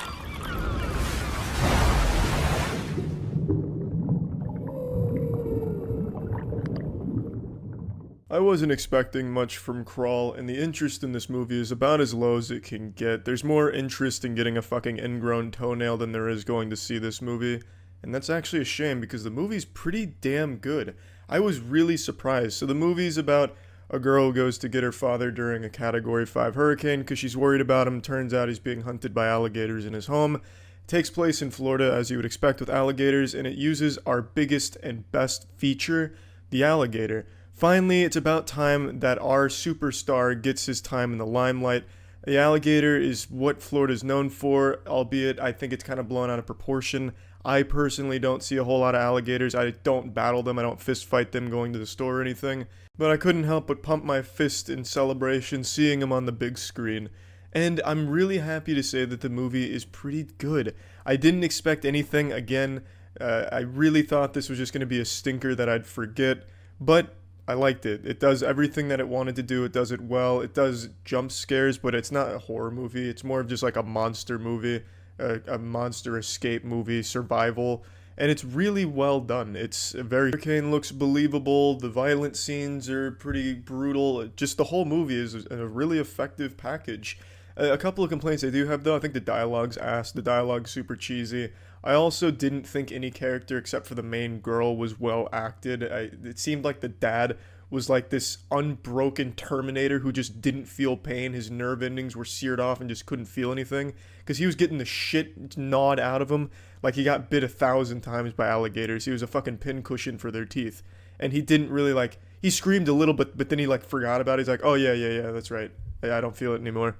He's just all of a sudden he was this like super tough guy. And I guess adrenaline and all that, but I never really got the feeling that that was even a human being. It was more of just like a machine pretending to be human sometimes when it got bit.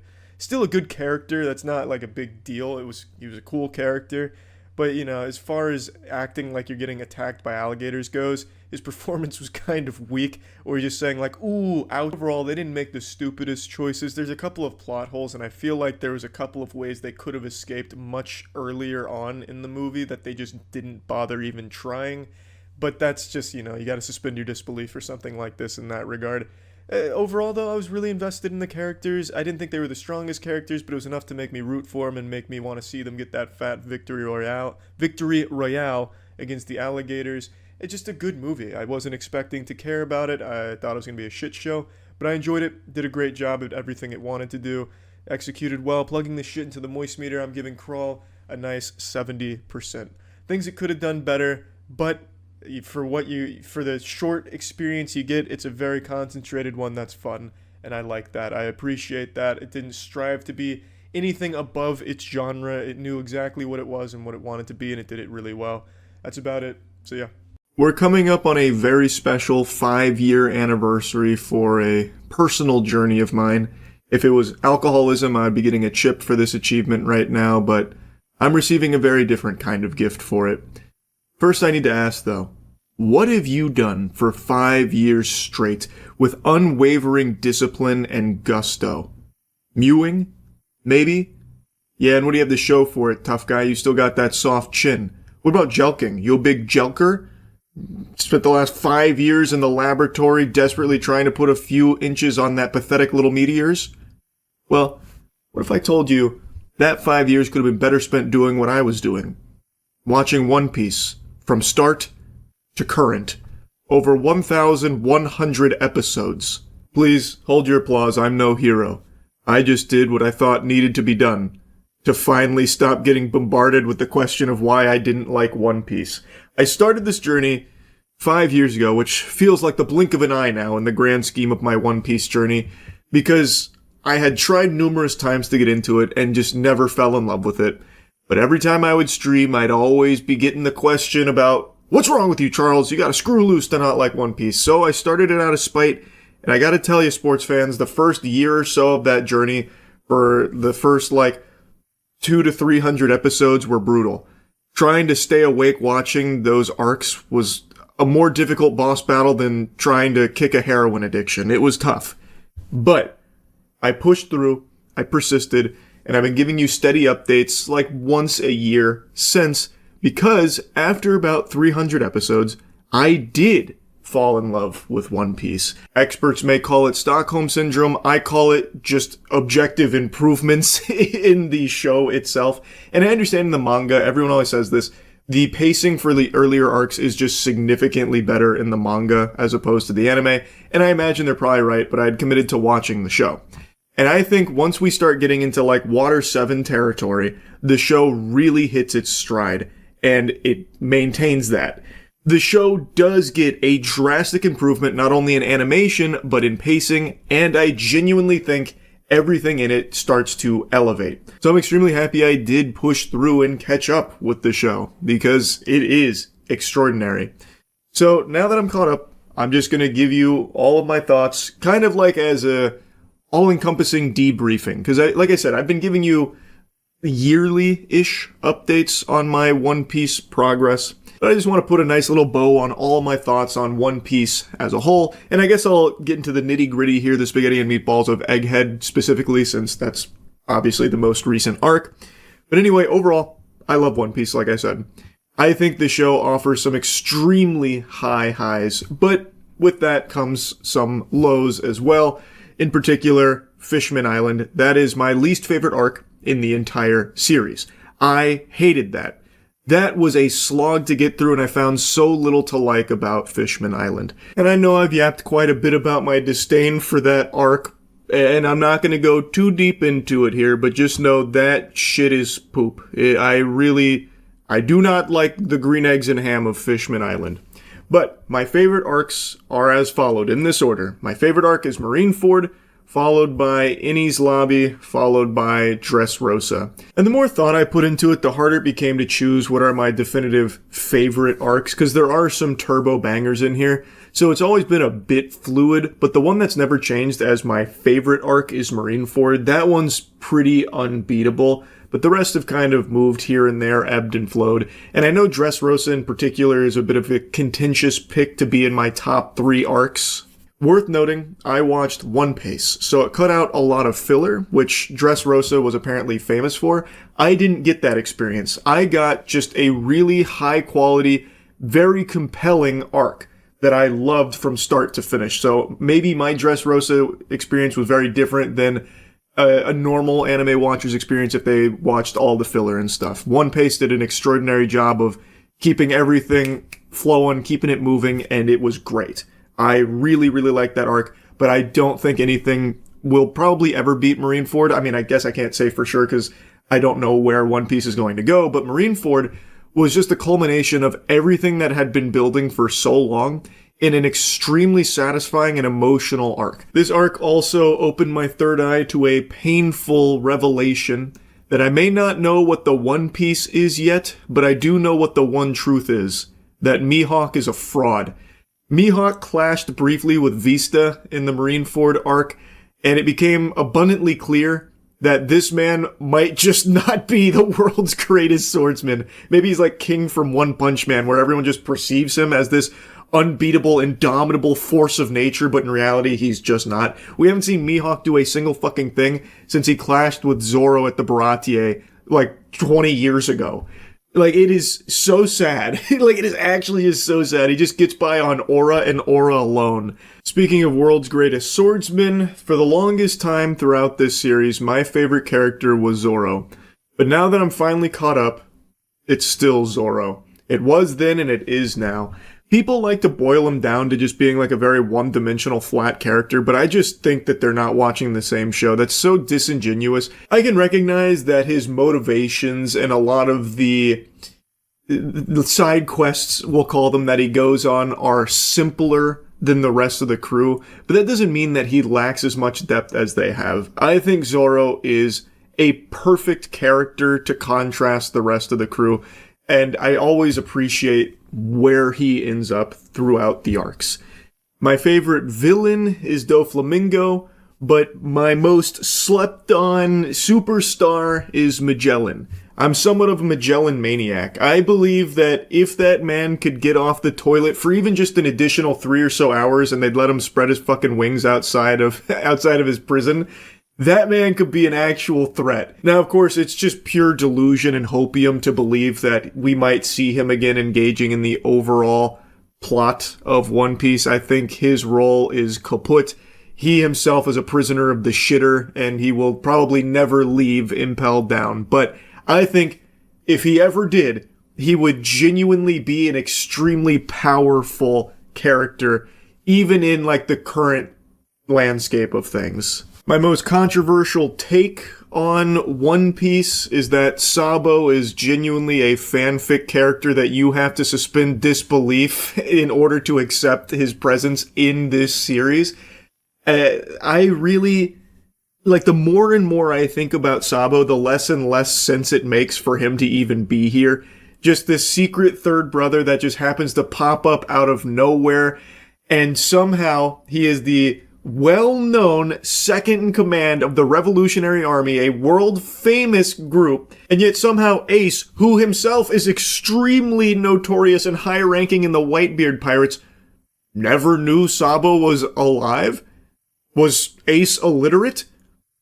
Maybe, but even if he was illiterate, why the fuck couldn't he see pictures in a newspaper? Did he never hear Sabo's name, even though apparently everyone knew about Sabo, who he was in the Revolutionary Army? And there was never anything in Ace's ear that was like, wait, Sabo, it's ringing a bell.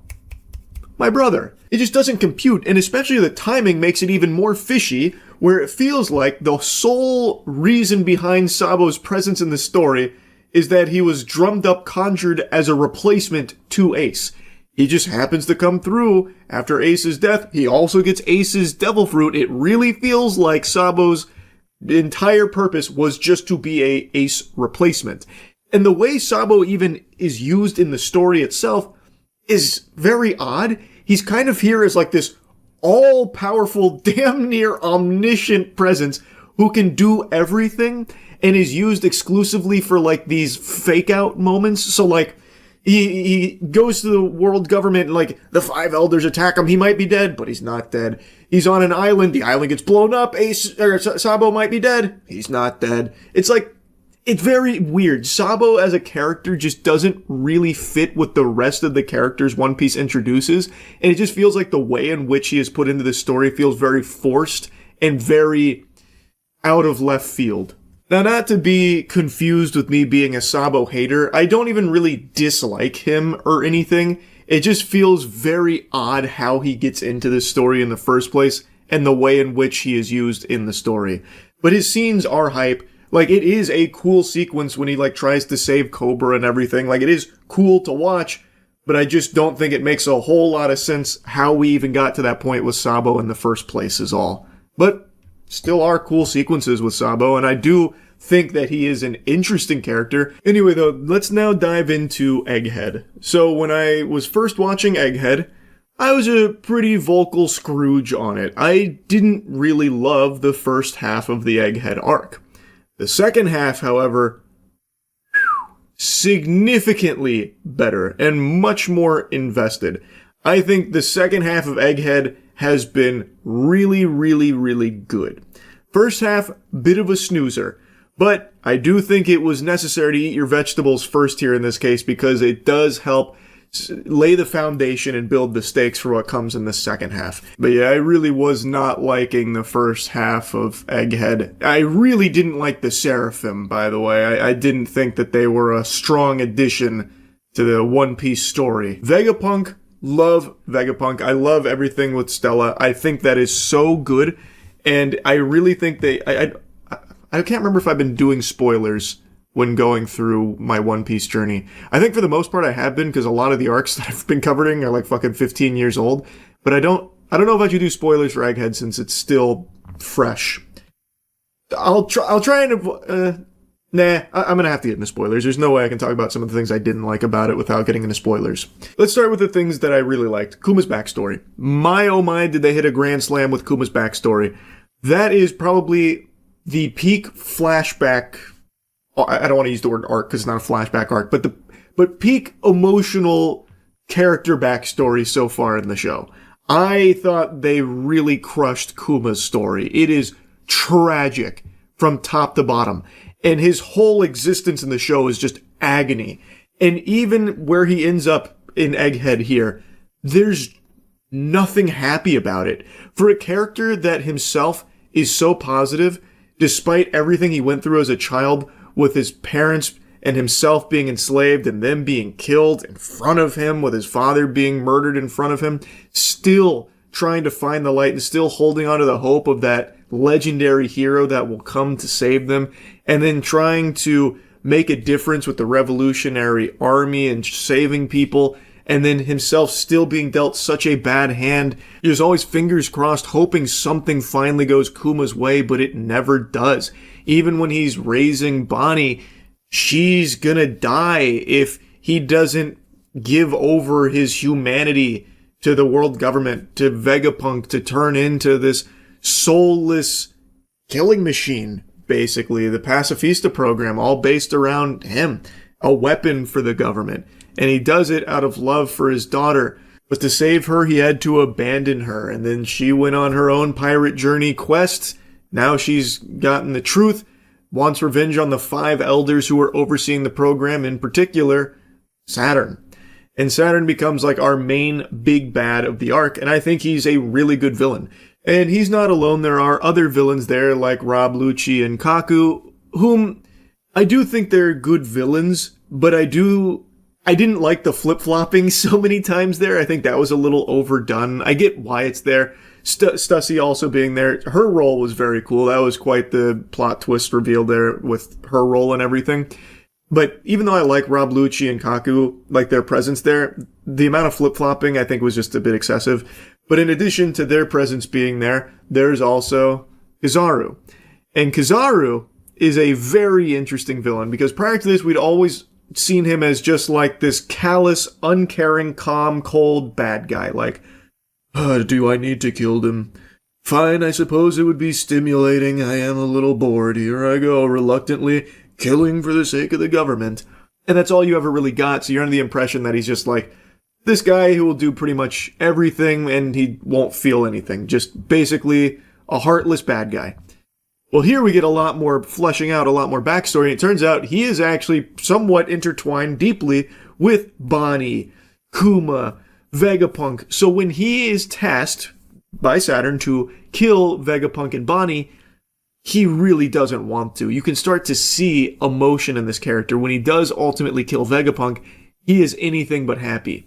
And it feels like there's almost this sense of relief when Luffy is able to actually overpower him. And he makes like the treasonous decision to feed Luffy when Luffy was, out of energy, out of power, so that we can continue to fight against Saint Saturn. So we got a lot more out of him, and I thought it was really interesting, and I'm so curious to see what his motivations are. What does he want? What is his goal? What is he doing? It's so good the way a lot of these things were built up and how they were executed here so far in Egghead.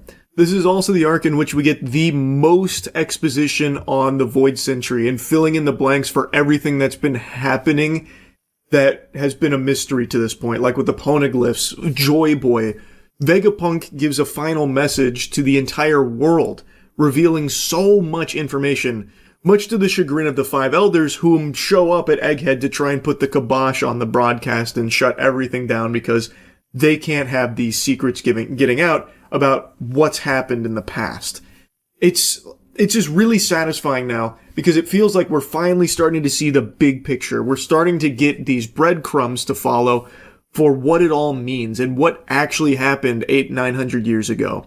Who is Joy Boy and everything? Who are the Five Elders in Emu? What is all of this?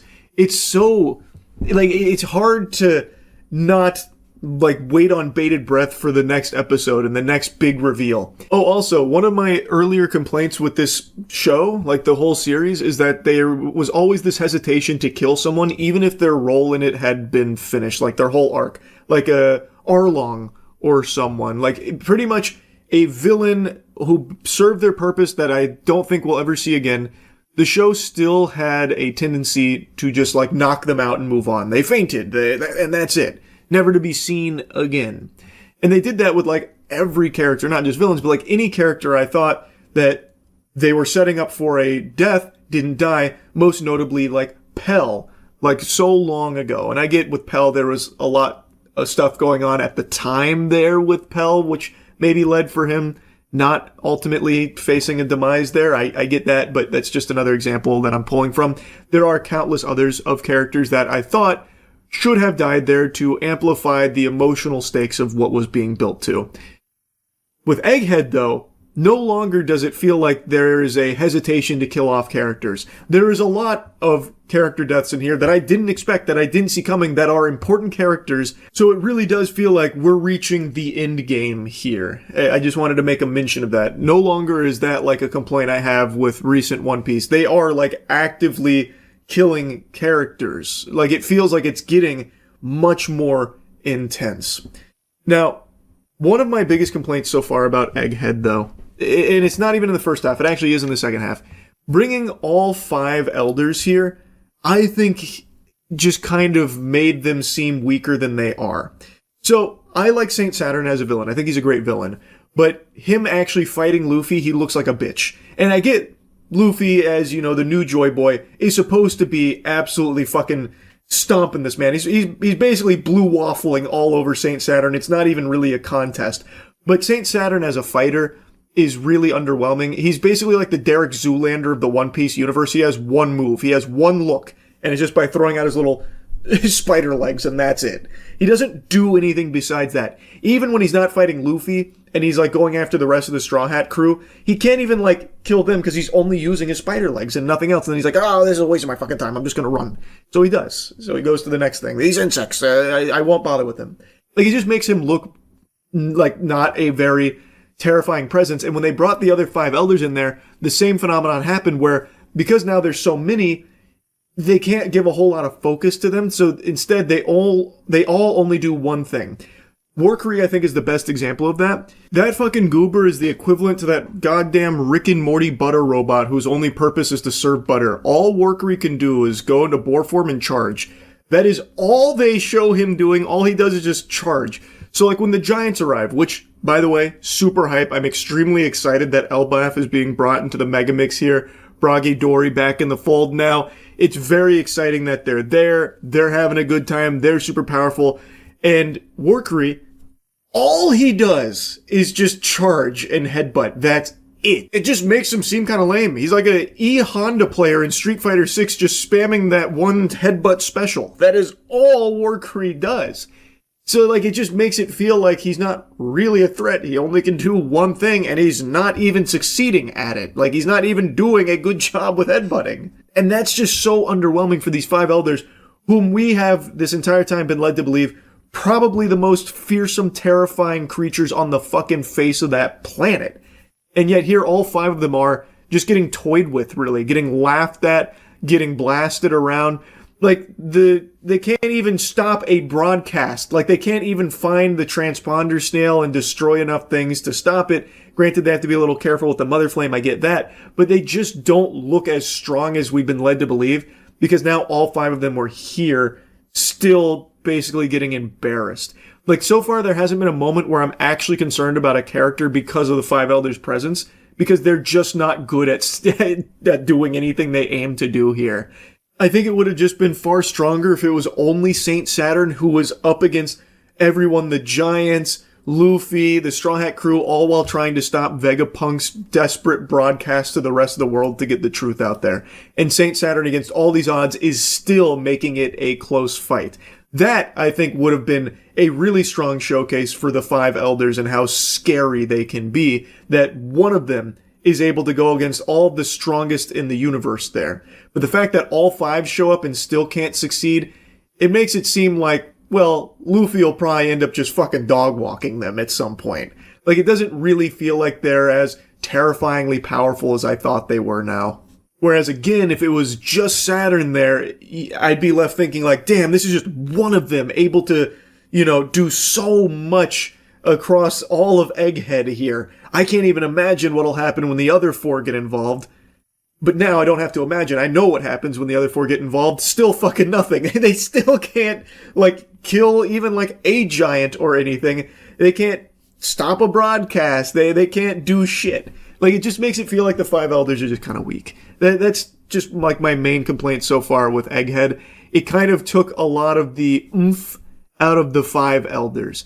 Anyway, though, that's really, my only major complaint with the second half of Egghead. Like I said, didn't love the first half, but maybe it just wasn't my cup of tea. There's really nothing in there in particular I think was bad. Even, with the 5 elders, I don't think it's bad. It's just, I don't know, it felt a little underwhelming given how much had been built up about them is all. But overall, I think it's a very strong arc, and I'm really, really happy that I caught up to One Piece and I get to enjoy this in real time now as we're entering, the end of this legendary series. I think it's a masterpiece. I will say, though, I don't expect anyone to follow suit and, force themselves to watch 300 episodes if they're not enjoying it. I think it's totally fine if you just don't like One Piece after X amount of episodes to just say it's not for you and be done with it.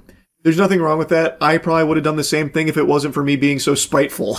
I probably wouldn't have pushed through as hard as I did, and then I did actually fall in love with it. Again, not Stockholm Syndrome, just an acquired taste. My taste buds got a little more refined is all, as the show got better.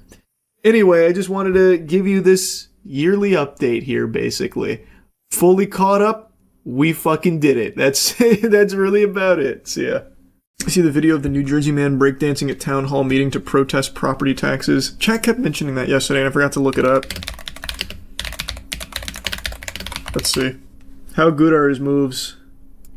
Oh, that's awesome. Glad you're liking the cheeky so much, Chunk. Town council candidate in Cranford, New Jersey, breakdancing at a public meeting to protest a property tax hike.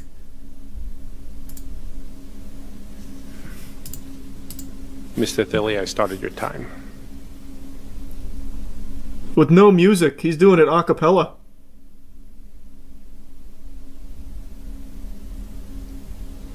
Stand the fuck back. This guy is serving. Hold on. Wait a minute. Now he's looping animations now. He's hitting the same emotes.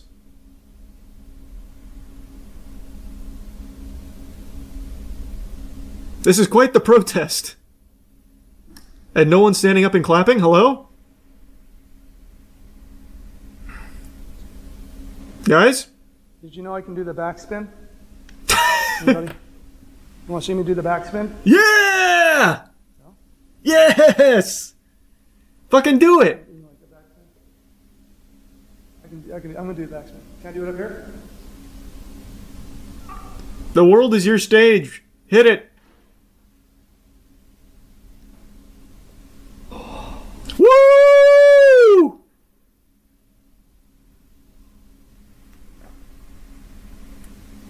Why did our taxes go up so much? Boo! Imagine they just start booing him. That was cool, though. That was an awesome protest. I'm curious how it ties into the interpretive dance. We were told the referendum was going to bring it up for an average household about $400, I think. And mine went up like $900. Damn. And I think we were told like that was from the schools or something. But the school referendum said it would only go up, like I said, $400 on an average assessed home. I'm curious why he didn't integrate the moves into the speech to give them more oomph. Because he could easily just be like body waving.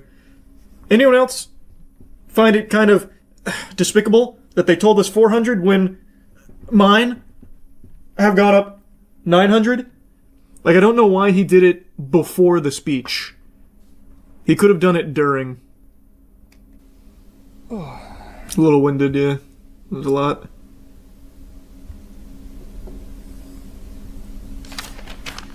Counselors, your response? Oh, hey, oh, just when you thought you were safe? No, he's cutting the rug again. Thank you, Mr. Thilly. I like the interpretive dance. Man, what a joyless place. Really? Nothing at all, Terrence?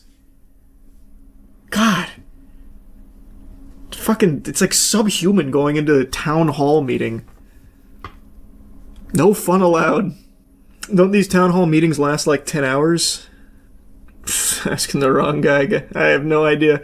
I am under the impression that they're normal length. I've always assumed that they were just like an afternoon thing. You get the community together, you guys are like, hey, here's what's going on. Any grievances? I don't know. Maybe it is like a 10-hour thing. Thanks, Resub Grimes. This one lasted 1.5 hours. Well, yeah, this man shut it down with his moves. This guy burnt this bitch to the ground with this shit. See, like, I can understand the counselors having no soul left, but why, out of the audience here of, like, normal people, is no one appreciating this? Like, Howie Mandel's having no fun, but at least binging with Babish is. Like, at least he can appreciate it. And nobody else in this crowd. Well, except maybe her. She's, like, biting her bottom lip. It's just weird to me. Complete silence. No appreciation for the traditional arts. I think he's done it before, according to the news article. No shot. That's what he's known for? Let me see. But from what I'm reading, he is like an actual candidate. I don't know what he's a candidate for. Maybe head of breakdancing of New Jersey, I have no idea, but that could earn my vote. Holy shit, look up that name on YouTube. He has a channel all with town hall meetings doing the same thing. Will Thilly? Oh my god, you're right. Wait, this is... Wait, what? Dance protest number 1, too hot for TV. Hello, thank you, everybody. She already knows what's coming. She was smiling seeing him coming down. She's like, holy shit, that's Will Thilly. Hey, residents. Committee. I wanted to try something fun. Kind of, we talked about ending divisiveness and building community and stuff. Can we hit the music? And we had a dance video that looked great. The thriller video. Oh, excuse me. Mr. Thilly. And so. Please address your comments. You're allowed to make comments. Mr. Thilly, please, God. You're not allowed to make a spectacle. Don't do it. No, I'm sorry. So we can't handle another serving. Comments, you can make comments, but you can't involve 10 other people in your comments. Oh, I'm gonna talk to whoever I wish. I appreciate it. I think thank you so much. And so I thought for fun, as a community building, that'd be a really fun thing for us all to do together and show positivity in our town. If you would join me in standing up and a little awkward at first. Hey, wait a minute. This is a much more energetic crowd. Yeah! Let's go! Get it with the hokey pokey.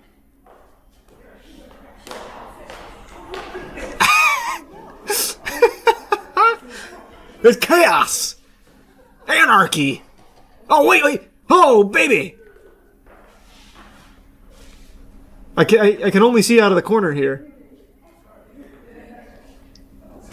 Hey, are you writing this down? I don't see you taking notes. Your time is up.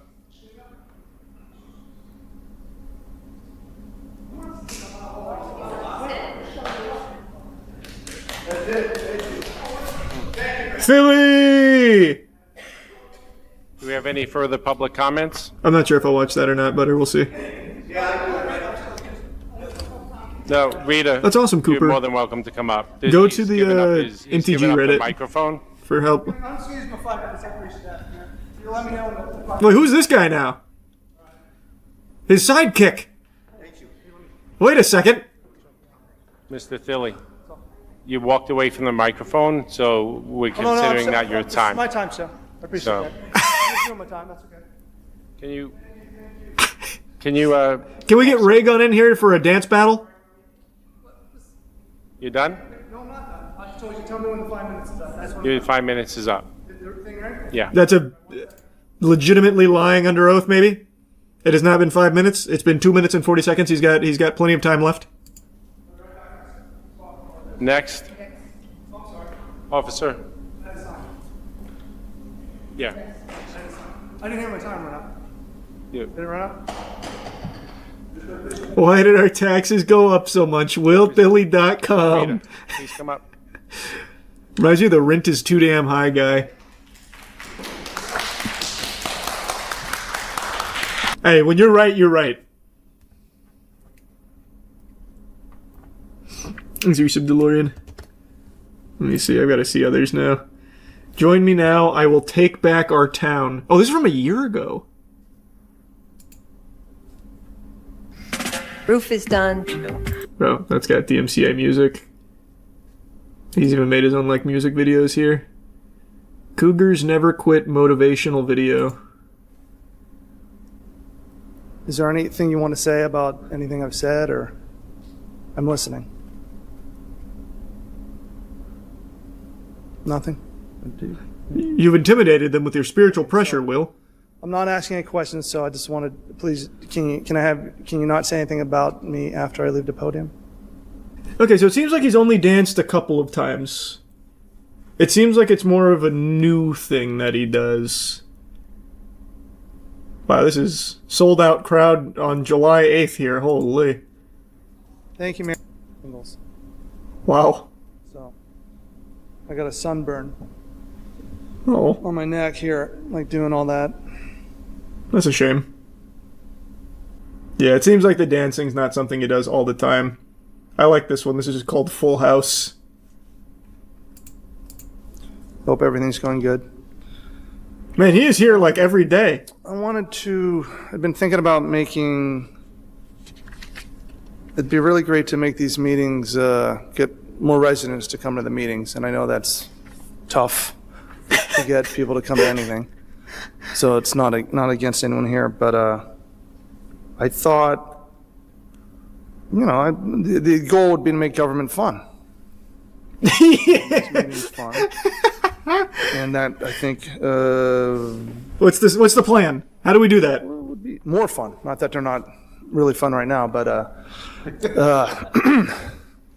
just thinking of on my own, thinking of ways to get people down here, because that's great. Everyone gets to know you guys in a more personal level as we relax, and So I thought for sure he was going to start dancing. I think would be possibly to have maybe a question and answer session where. No. We need more dancing. Maybe that's the reason for the dances. He wants more people to attend town hall meetings. It could be it. It's certainly possible. His thing is make developers pay their taxes, not us. That checks out. Like he's actually he is running with like an actual purpose. Like the dancing is kind of silly, but it looks like he actually does have like a real thing he wants to accomplish. Well, that's good. When I was younger, I was really into magic tricks. I bought a bunch of DVDs. I was really digging my teeth in performing magic for friends and family. And by that I mean mainly just family, and like I did a couple tricks at school once or twice. No one was impressed and I felt really bad about myself. But I used to love magic a lot. I even made a video like 6 years ago about a magic trick I invented to get a girl's number, because it'd be a part of the trick. Banger trick, by the way. Absolutely worthless for anything romantic, because even though maybe she likes the trick, every time I ever did it, which I think it was only, only once, I had no good follow-up to it, so it kind of just fizzled and died anyway. But I invented a magic trick with a goal in mind, and you could say it accomplished that goal to a certain extent. Point is, I used to love magic. I haven't done it in over a decade, but we brought out a very talented magician named Jeff Black to teach me some tricks to get me prepped for some street magic, which is something I always wanted to do but was way too shy when I was younger. So Jeff Black came down and he brought Ben and Simon Black, and we had a whole crew of magicians teaching us magic for a crazy day around Tampa, blowing people's minds. I was gonna get in there and fucking mind freak them until their brains leaked out their ears. Hey, so I'm back in the magic mood. So I brought out a real magician to reawaken my Sharingan. We got Jeff Black here. Well, we're going to start off super fun and easy. Go ahead and pull out any card you like. Let's take a look at this one. Here, Matt is my assistant here. Yeah, show it to the camera, show it to Matt. Mm-hmm. And once you got that, go ahead and lift off about half the deck. Put it on the table. Put your card on top. We'll lose it in there.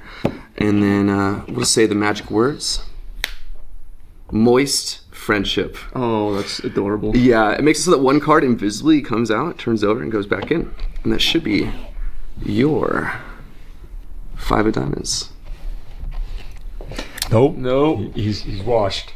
Okay, well, that is actually an indicator card that indicates this is going super bad.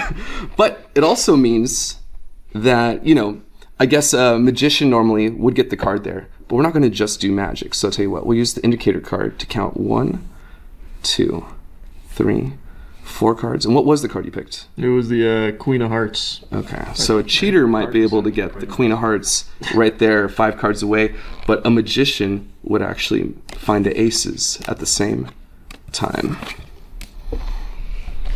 Okay. That'll work. So, wow. That, you know, it has a lot of moments, great impact, and it's quite a great trick to begin with. So, and just to be clear, this one you're okay with the audience learning too? That's correct. Okay. Yeah, this is one of the first tricks I really got into, and I'm happy to share it. Being learned around the world. Yeah. So you can get your cards out, and we'll grab the aces and the 5, or any 5 you want. We'll do the 5 of spades here. Fantastic. We'll grab the other aces. Where's the ace of hearts? Oh, thank you, sir. Good eye. That's what I'm here for. Yeah. Eagle eye Matt. Okay, we're gonna do a face-up 5 and the 4 aces, and those go on the bottom of the deck. All right, there's our setup. Mm-hmm. And now you just need to not show the 5 when you spread the cards to let them choose any card they want. So you just spread like the top view, right? They can pick out any card. Doesn't particularly matter. I like to let them cut because it just feels more fair, but you could have them put it back however you like. But now we're gonna put their card on top of our setup. The key cards. The key cards, yes, precisely. Yeah. 100% uses that key card technique. You know, the 5, you're gonna get that wrong. It's all presentation, of course. And then you just count the 4. Those are the aces, and that will always be their card. Oh, their card. So, I mean, I'm sure you got it already. You want to give it a shot? Yeah, I think I got that. Awesome. So it's already set up? Mm-hmm. Yeah. All right, Matt, choose a card. Fucking big oaf. This is how He does not treat his assistant well. This is how I'll treat all the people during street magic. You got that? Yeah. All right. Take half the deck now, you filthy animal. I take half the deck? Yeah. I'll take half the deck. All right, slap that shit on. No. Matt, cut a deck. Mm-hmm. First time cutting. So now, that card invisibly comes over here, turns itself over, and there's your 5 of spades. You fucking idiot. What are you trying to say? Is that not your 5 of spades? Not mine. Oh, well, that's because real magic counts 5 times. I forgot the script. Oh yeah, we'll work on the Holy script. shit, that's my card. Yeah, and you know what else? I also got all the aces. Woo, bastard. Incredible. I First think try. you could go far at this. So I just... You would be really upset about getting that wrong. I would be very mad. Like, just like beside fucking yourself. freaking out like, what the fuck? Not again! Shit! Stupid! Castle's gonna kick me out. Yeah, I could go ballistic. People know about the Magic Castle, right? It's not a secret? It's world famous, yeah. Okay, cool. Just making sure. And this trick is called Fantastic Five. Alright. Beautiful, busty assistant has hello. brought you someone. Please, well then. step in. I don't have any sexy attire, but I can do it. No, that's not, I'm the sexy assistant. You're just someone from the street. Yeah. What brings you out here? The street. All right, we'll pick a card. I like to look at it. Yes. Ah, yes. A card. Are you happy with that card? I am. I'm very happy. I noticed I don't get to see it. Yeah, here. Okay, cool. Half the deck. Okay. Boom. Now you can put it there. So that way you know Okay, everything's fair. boom. There we go. You remember your card? I do. What if I told you I went in here and I flipped your card like a pancake inside the deck? I just saw you put it down, so that would be pretty incredible. Would it be? It would. Well, then have your mind blown. Your 5 of spades. That's not my card. That's not your card, you say? It's not. Jeff's a fraud, then. I don't know what to tell you. No shame. Well, what if I told you that's actually the indicator card, and that means your card is actually 5 cards away. 1, 2, 3, 4. I just counted 5. Yes. This is the 5th card. That's your card. That is my card. Whoa. Yeah, but it's not real magic unless you also bring out the baddest bitches in the deck. Oh, very cool. Very cool. My best student. That's pretty good. You really sold it next Yeah, right? Yeah. I counted wrong initially, but we got there in the end. Yeah. I didn't see any fancy handiwork, so that was pretty excellent. Thank you. I'm glad you think so. You want to see Yeah. Kind of slick. Oh, yeah. That was pretty good. Show him something slick. Yeah. Just like I taught you. I'm ready. Come on, boss. Oh. Yep. It's okay. I'm just here for the street. I don't have anywhere to be. I'm just going to set it up normally. Whoa! Don't patronize him. Yeah, that was okay. That was shit. Fucking practice. Yeah, I need to get better at flipping it over. So for this one, this is one of my all-time favorites. I still use it, and I learned it like early on. But I think you're gonna go and pull out any card you like. Show it to the camera. Show it to Matt. Once everyone's got it, do me a huge favor. Put that card face down in a face-up deck somewhere in the center. And then it's obvious at this point where the card is, but I'll tell you what, we're gonna do something crazy. I'm gonna turn a bunch of cards face up and face down randomly here, and that way I won't even know whether your card's face up or face down or where it is, unless, well, I mean, obviously you can see the deck's face to face, back to back, but if we use magic, we can get it. What was your magic word? Hoopla. Hoopla. That makes it so that all the cards fix themselves, except for one. What was that card you had again? That was the Queen of Spades. Yes, it was. Yeah, I like that. So this is a classic trick called Triumph. What's great about this is in the hands, and it's great for beginners and very strong still. So the way it works, going to pull out a card, of course. Okay. And you put it back face down. Okay, so this is where the deception really comes in. We're gonna spread over. You might want to try this just to start getting some practice with it. Okay, I'll just. It's very deceptive. Yeah. So I'll just turn over a Perfect. random card. Yes. And you're gonna spread over like a chunk. Okay. Yeah, that's fine. And you can flip them all face down. And then now here's the tricky part. It's not that bad, but it's tricky because you're gonna spread like. You don't want to get too close to the selected card, or that's gonna mess you up. I'll show you what happens if you do that. So. Okay. Maybe do like around like halfway to that card and flip over that whole packet. Yes, just like that. Perfect. And then you're going to spread past their card. You're going to spread a little further every time. And then once you get a little good distance past their cards, grab another chunk like that, like the whole thing. Yeah, flip it all over. We're just going to repeat that maybe 1 or 2 more times. Go a little bit further again. And then when you're on your last time, leave it a little bit like messy like this. They can see face up and face down in the same picture. Mm-hmm. But, and then you can slowly square up and they can get that picture. And once they got that, you don't want to spread too clearly because this is the real condition of the deck. They think it's all different packets, face up and face down, but really it's half face up, half face down. All right, so now you see this natural break, as we call it. We're going to want to cut there to fix it momentarily, but first we're going to show them how messed up it is. So yeah, just like that, back to back. You can cut somewhere random, show them face to back. Perfect. And then finally, that natural break, there's a couple ways you can get to it. If you can just easily cut to it, that's great. And if not, you can actually just kind of relax and it'll naturally drop. Like that. Yeah. Oh, I see that right there. That natural break in there? That could be it. Yeah, that's probably it. Okay. Nice. Okay, great. So if you're at that natural break, now we're gonna actually just like put them together like that and fix it face up. But I like to create a little misdirection in that moment. Okay. So I ask them, what magic word can we use? And they say hula, hoobla. And while they, that fraction of a second where they're thinking about the magic word, you just put the other half on top. Just really casual. Okay. And they say hoobla, right? Yeah, you spread and now it should work. Let's see. Did I cut to the right spot? I think you did. I don't think I did. Oh, there it is. Yep. And that's the one. That's the one. First try. Nailed it. And if you want to make it even a little bit easier, before the trick, you can start by kind of giving it a good... cheating it a little bit. Yeah, that'll make it really... have a really clear natural break once you get to the... Okay. Yeah. All right. Here you go, Matt. All right, Matt. Let's run. Pick one of these cards, you filthy animal. Let me see. Great choice, Matt. Thank you. I can't do it. That was a good choice. Woo! All right, put it back in there, face down, if you'd please. Face down. You tavern winch. All right. You can see he's practicing like he's in a game. So then, it's very easy to see what card that is. So let's make it a little more interesting, right? So let's start turning everything. Oh, I did that poorly, but let's start turning everything all face down. Get it all cattywampus. So that way we know for sure.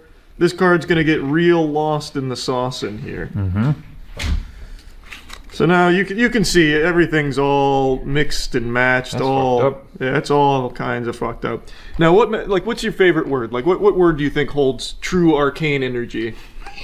Bazinga. Bazinga. So we say bazinga. We hit it with a little bit of the secret sauce. And what do you know? Do you remember your card? Yep. That's it. That's the one. Oh my god. That was fantastic, man. First try. That was really good. Now, that was really good. I like making him say bazinga. The one touch, which is nice about this trick when the card's face down, I like to have them name the card. You say, I'm already committed, right? What was your card? And they say King of Clubs, and then you flip it over, and it's the King of Clubs. It just feels more satisfying, and if anyone forgot the card, perfect. Now they're caught up. Yeah. I like that. It's nice.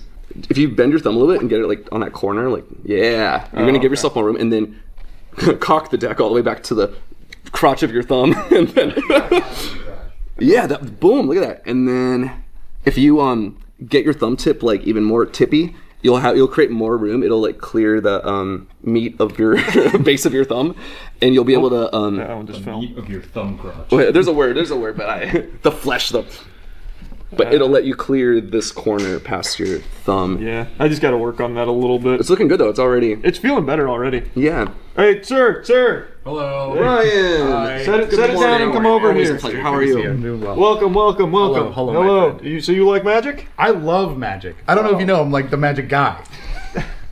No, I don't. I don't know you. We're on the street. Oh, that's true. I see. Fucking rapscallion here. Why don't you pick a card? Actually, here, you know what? Do you do it face down or face up? No, I don't remember. Oh, we do face down to start. Okay. Either way, it's fine though. Hey, Sorry, you said what? Pick one of those cards. This one looks like a good card. Yeah, I hope it is. That is a badass card. Well, don't forget it now. Whew. How could I? Is that the one you picked? Yeah, put it face down somewhere in a face up deck. How about there? Well, it's very easy to see what card you picked now. Wouldn't you agree? Yes. So let's make it a little interesting. Let's start mixing and matching. Like a shuffle, if you will. Razzle and dazzle, all kinds of wacky little cards up and down, all around. Would you agree everything's kind of mixed up here? Yeah, I think razzled and dazzled. See? Back to front, front to back, ass to mouth, all that. Yeah. Now, what kind of words do you like to, believe have power in this day and age? Charlie. Charlie. Well, we'll say the magic word Charlie. And what do you know? The deck seems to have fixed itself. Wait a minute. Except for one curious... Wait a minute. No way. Do you remember what your card was? I do remember what my card was. What was it? It was a King of Spades. Oh, you did it! That's not real. That's awesome. Thank you. Did you teach him this? No, he taught me that one actually. That's the Charles special. I actually made you say the word Charlie, by the way. I don't know what's happening. Back to when you were 11. He was there! And I want to show you, just so you know, what can go wrong with this trick and why we want to spread past that card in the center, which you have no problems with, but just so you know what it looks like, right? So if I get really close to the card, basically it'll create two natural breaks, and one of them is, well, let's go to the wrong one on purpose. So if I accidentally cut to, is this right? Oh, right here. Okay, if I cut to their card and then fix it, you're going to end up with a packet face down. And yeah, so you don't want to do that, but you've ever been perfect. You're probably not going to have that, but just I want you to know that can happen. Okay. This is like when a golf caddy says, just don't worry about the right water on the right. So what do you, Charlie, when you, let's say we're out on the street, you turn the deck over, you slide it out, it is fucked up. What are you like, what's next? Like, what are you going to do next? You look at whoever you're tricking and go, you did it wrong. You got some fucking nerve stepping up here and ruining my show. I'm out here filming Freaky Mind and you're over here ruining my shtick. Is that the name of your show, Freaky Mind? Freaky Mind, I guess. Tell you what, we get Matt to have a duplicate deck, right? Just the same, and then he sees what card they pick. He gets that card out and just gets it ready. If it's wrong, you just switch out the deck real fast. Yeah, your true deck. Off the deck over Charlie's head, he probably wouldn't even. That's a fun trick. I like that. It's just the Deadpool deck instead of the Hello Kitty deck. That's the one, butterfly. Stir fry, thank you. Oh, that would have been cool. Whoa! Now this next trick is a bit of a secret formula here, like the Krabby Patty recipe. So I can't show you how this one is done. This is going to be a undisclosed method, but it is very versatile and I think we used it beautifully. Jeff Black had amazing ideas. He was an incredible teacher. So I'll show you when I did learn it and start to really get the hang of it, and then in the next video you will see me use these tricks on people in Tampa and then some. It's more than just what you're going to see in this video. It actually went crazy. We spent the whole day doing street magic in Tampa. Really appreciate Jeff Black, Simon Black, and Ben coming down. It was an incredible time, and this is just the first of, I think, 4 videos we did, all very different kinds of videos, all revolving around magic. It was fucking amazing. I don't know if you've ever seen the David Blaine specials. Have you ever seen where they make the card go through the window? Oh yeah, I was just talking about that's that. an old school one. I remember that there was an Illusionist DVD on that one. Yeah. Well, with this technique, and if we're on the street, if we have a window, you know, between us and the team, we can definitely set up the card while they're picking the card. That'd be great. Yeah, I'd you love can to do basically that have one. somebody pick a card, and then it can go anywhere, or anything can happen. It can end up in your shoe. It could be behind glass. Wait, it yeah, could we be should like definitely it could do be that. anywhere. So Yeah. if you spring already out that have the window. technique you need to do fucking miracles, Like like make me throw it up. Okay. We can do one, we'll do Okay. one, and then we'll try the other That's one. so good. I love that. We're gonna do some crazy Have shit. you checked between your cock and your balls? I don't know. You're probably editing this. I was going to give you a transition, but you don't need one. I was going to just stare into the camera and say, you can't watch this. And then say, okay, you can watch it. Oh my god, what an incredible costume. Now look what you made me do, Drew. Yeah, that was my magic. What are you doing? You back again? What are you doing out here shopping for so long, huh? Oh man, just this road's great. You want to see another trick then? Yeah, I'd love to. Dirty bastard, of course you do. Yep. How about this? You tell me when to stop. You stop. Alright. Remember that card? Yep, I got it. Alright. Just hold that deck. I don't Yeah, want to sure, I'll hold it. And I want you to think about that card real hard. I'll think about it. Now you know I haven't done anything that deck you're holding. It's in your hands. Mm-hmm. You know what that card is? I can Yeah. hear your thoughts. What are you thinking right now? What are you thinking? You're thinking 8? You thinking 8? I am. You're thinking 8, aren't you? 8 of clubs? Yeah. Alright, let's get a little weird, a little wacky. Oh Jesus! That was weird. Yeah, it hurt, right? Yeah, I mean, it's painful. Yeah. Why don't you go ahead and fan those cards out? You might notice a little something weird about what I got in your head and did tonight. Oh no. Oh, it's in the middle. Well, yeah, it's not just that. I did use fire after all. Whoa! What the fuck? Oh my goodness, yeah, ouch. Ouchies. What the fuck? That was crazy. Wait. What the fuck? I thought you were gonna pull the hat off and be like, haha, but no, it was just in there. No, you did the magic. Wow. I just read your mind. How to do this one. Welcome, sir. Well, pick a card. You pick a card, have your mind blown. Welcome to Freaky Mind.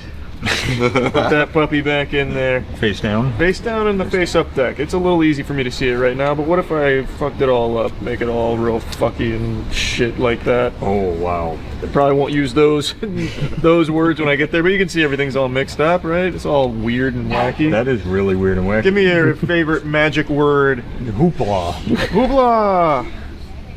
What the hell is that? Holy shit. We'll pick it up. Is that your card? That is my card. Yeah! You need a catchphrase when you nail your trick.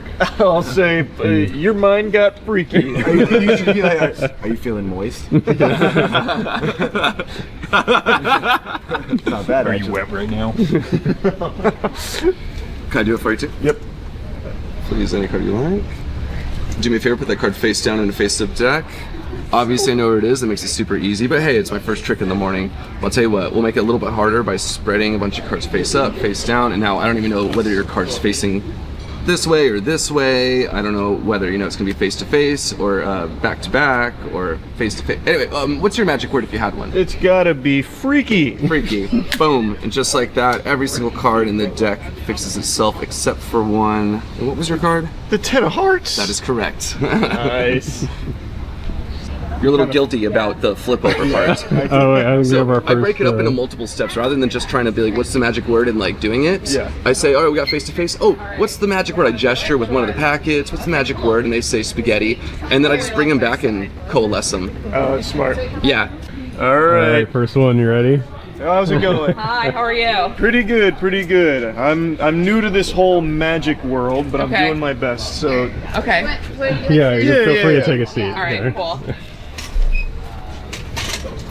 all right. So we'll see if I can get it. Just pick any card. Okay. That was free choice. Look at the card, memorize the card. Can you show me the card as well so I can see what it is? All right, perfect, thank you. Okay. All right. I'll just put it face down in the face up deck. Okay. Now it'd be pretty easy to guess which one's your card here. Yep. So what we're gonna do is we're gonna fuck it all up here. We're gonna Okay. get some cards going all every which way.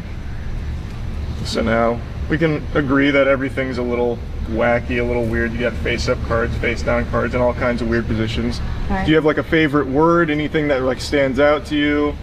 Think holds power, arcane energy? Any word? Any word. A noun. Yeah.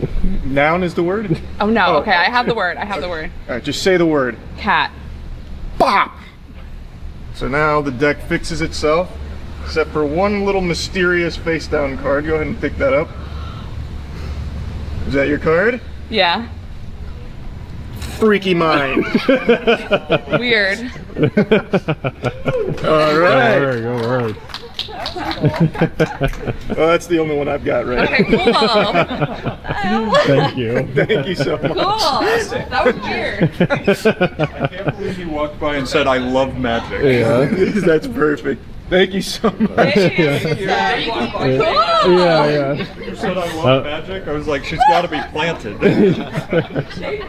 Have a good day. That was a good first run. Yeah, that felt good. That felt How good. nervous were you, 1 to 10? Like I was like a strong 8. I could tell when you said that's the only trick I got. I was gonna go right into like one of my old tricks. I was like, I don't know my old tricks. But you know, you got the other one. Well, yeah, but I have to set up the other one a little more. Oh, shit. You need a second deck of cards. The second deck.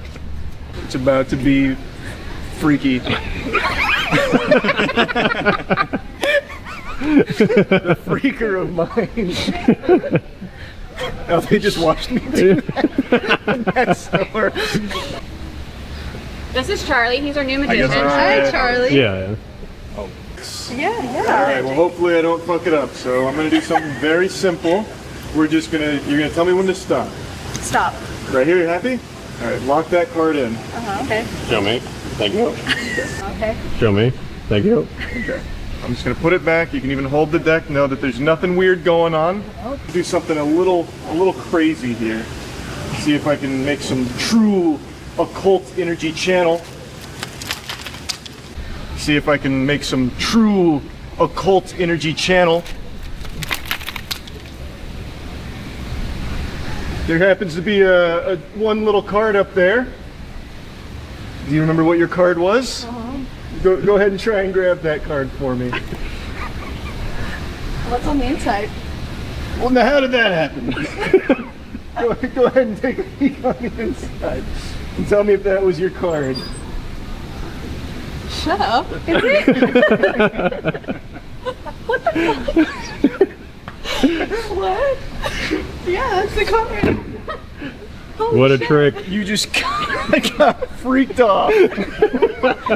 Danny made me say it. That's his catchphrase. We got to work on the catchphrase a little bit, I think. But yeah. Hey, that's so cool. That was actually like really good. Thank you. I need to know how you did it. Well, a good magician never. I knew you were going to say that. My little sister says that. She will. You would say you actually were impressed. Yeah. Oh, thank God. We did. Should they not be? I mean, that's fair. That was like really good. Yeah. Oh, thank you. Thank you, guys. Well, thank you for participating. Thank you.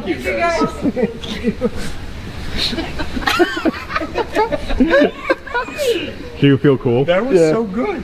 You missed a little bit. That's all right. They kind of shot off to the side with the breeze. I but love the phrase you got freaked. What is it? What did you say? You got freaked out. You got freaked out. That was so good, Charles. Yeah. That went well. Great reaction. Hell yeah. How did that feel? Hell yeah. I felt good. Good. I wish I didn't hit him with the catchphrase at the end, but the rest was all That was the best part. No, you got freaked off. Oh my God. It wasn't on camera, but we know the trick. It's crazy how oblivious the subject is. Oh yeah. In that situation, when the specimen we like to call them. It's a little more clinical that way. Yeah, the lab rat. When you guys were, This is a big one. Yeah, it's about to get freaky. From reader to freaker. There we go. Come take a seat. Take a seat. Alright. How's it going? Good, how are you? Pretty good, pretty good. You guys from the area?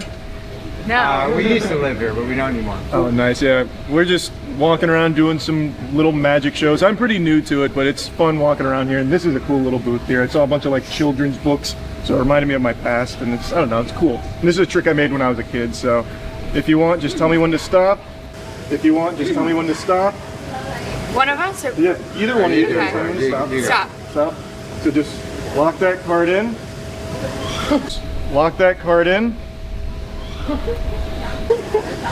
I'm not doing anything funky with it. You can hold it. You can do whatever you want with it. I'm not going to touch it. Nothing. Okay. Okay? You still remember what your card is? Yeah. All right. Yeah, you know it. I know. You know it? All right. So I'm just going to leave it right there. And I mentioned the children's books before. Growing up, do you recognize any of these books from your childhood, maybe? You have Goodnight Moon. Goodnight Moon? Curious George, I recognize. Well, why don't you grab the Curious George book then? All right.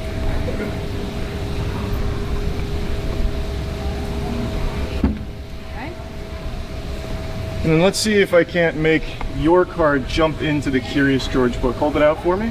Like this? Just like that.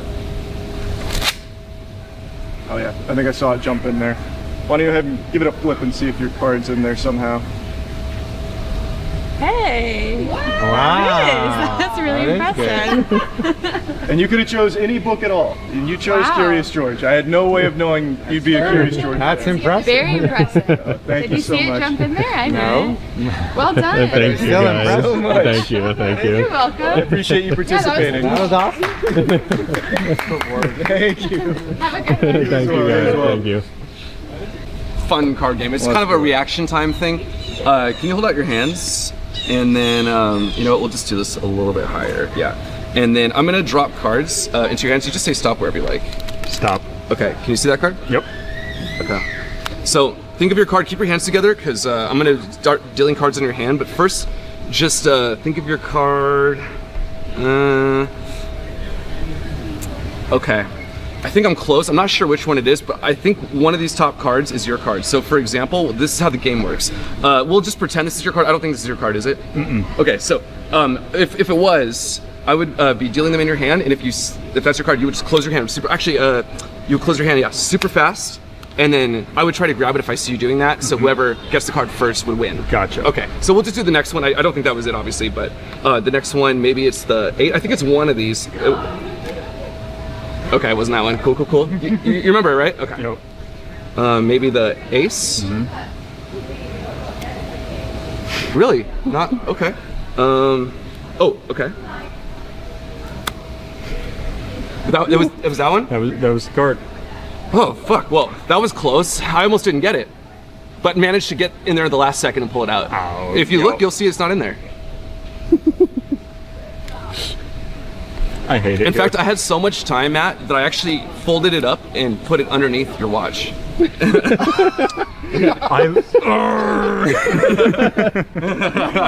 crazy. Actual fucking shit.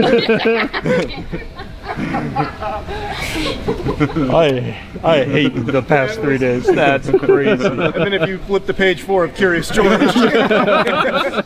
It's my watch. Freak Zone. You're familiar with the deck of cards, right? Yep. You know all the cards in the deck? Yep. Okay. Well, we're gonna do a little something wacky here, maybe something you haven't seen. Okay. Why don't you tell me when to stop? Stop. Right here? Yeah. Lock it in. You got it? Okay, yeah. All right. Now you can hold the deck. I'm not doing anything weird, right? You got the deck. Now, check this out. With a magic motion, one card turns face up. Go ahead and pick that bad boy up. It's also the only card with a red back in the deck. I had no idea. Well, it also just happens to be the only card that exists in the deck in the first place. Oh, now I'm confused. Can I touch it? Touch it. I mean, there's just no real cards. All right. Thanks for coming. Thank Get in you. here. You just got freaked off. Hi, I'm Jeff. Nice to meet Shane. you. Nice Pleasure, to meet Shane. you. So, how do you know everybody here? I work with them, basically. Yeah. Great. How's that? It's good. It's great. Yeah. It went from good to great real fast. Yeah. That did, yeah. Sugar packet here. Okay. And so then, sugar. yeah, can you open that up for me? Just rip it? Yeah, if you want. In a certain way, or? However you want, yeah. Okay. That's perfect. And then I'll take that. Okay. All right, if you don't mind. You're making a little bit of a mess there. Look at that back to you. Oh yeah. Oh yeah, I am making a mess here, right? Can now. Yeah. All right. Whoa! Check that out. Yeah. Hey, Isn't that cool? Is this edible or is this? It's 10 milligrams. Yeah. Oh. Takes about an hour to kick in. Okay. Can you actually? Perfect. They've been calling minutes. Great. Yeah. If you could do me a favor, could you actually open that up for me though? Oh. Okay. And hand that to me. I could use one. I don't know if you could tell. Oh. Okay. Watch carefully. Okay. This is how a magician eats a mint. Hi there. Oh my gosh. All right, Shane, get out of the shot, dude. Hi everyone. I'm Jeff. Nice to meet you. Here, please come a little closer. Get in the shot. Okay, great. I'm gonna show you how a magician eats a mint. Okay. All right. Whoa. Wait, what? Wait, what? Great question.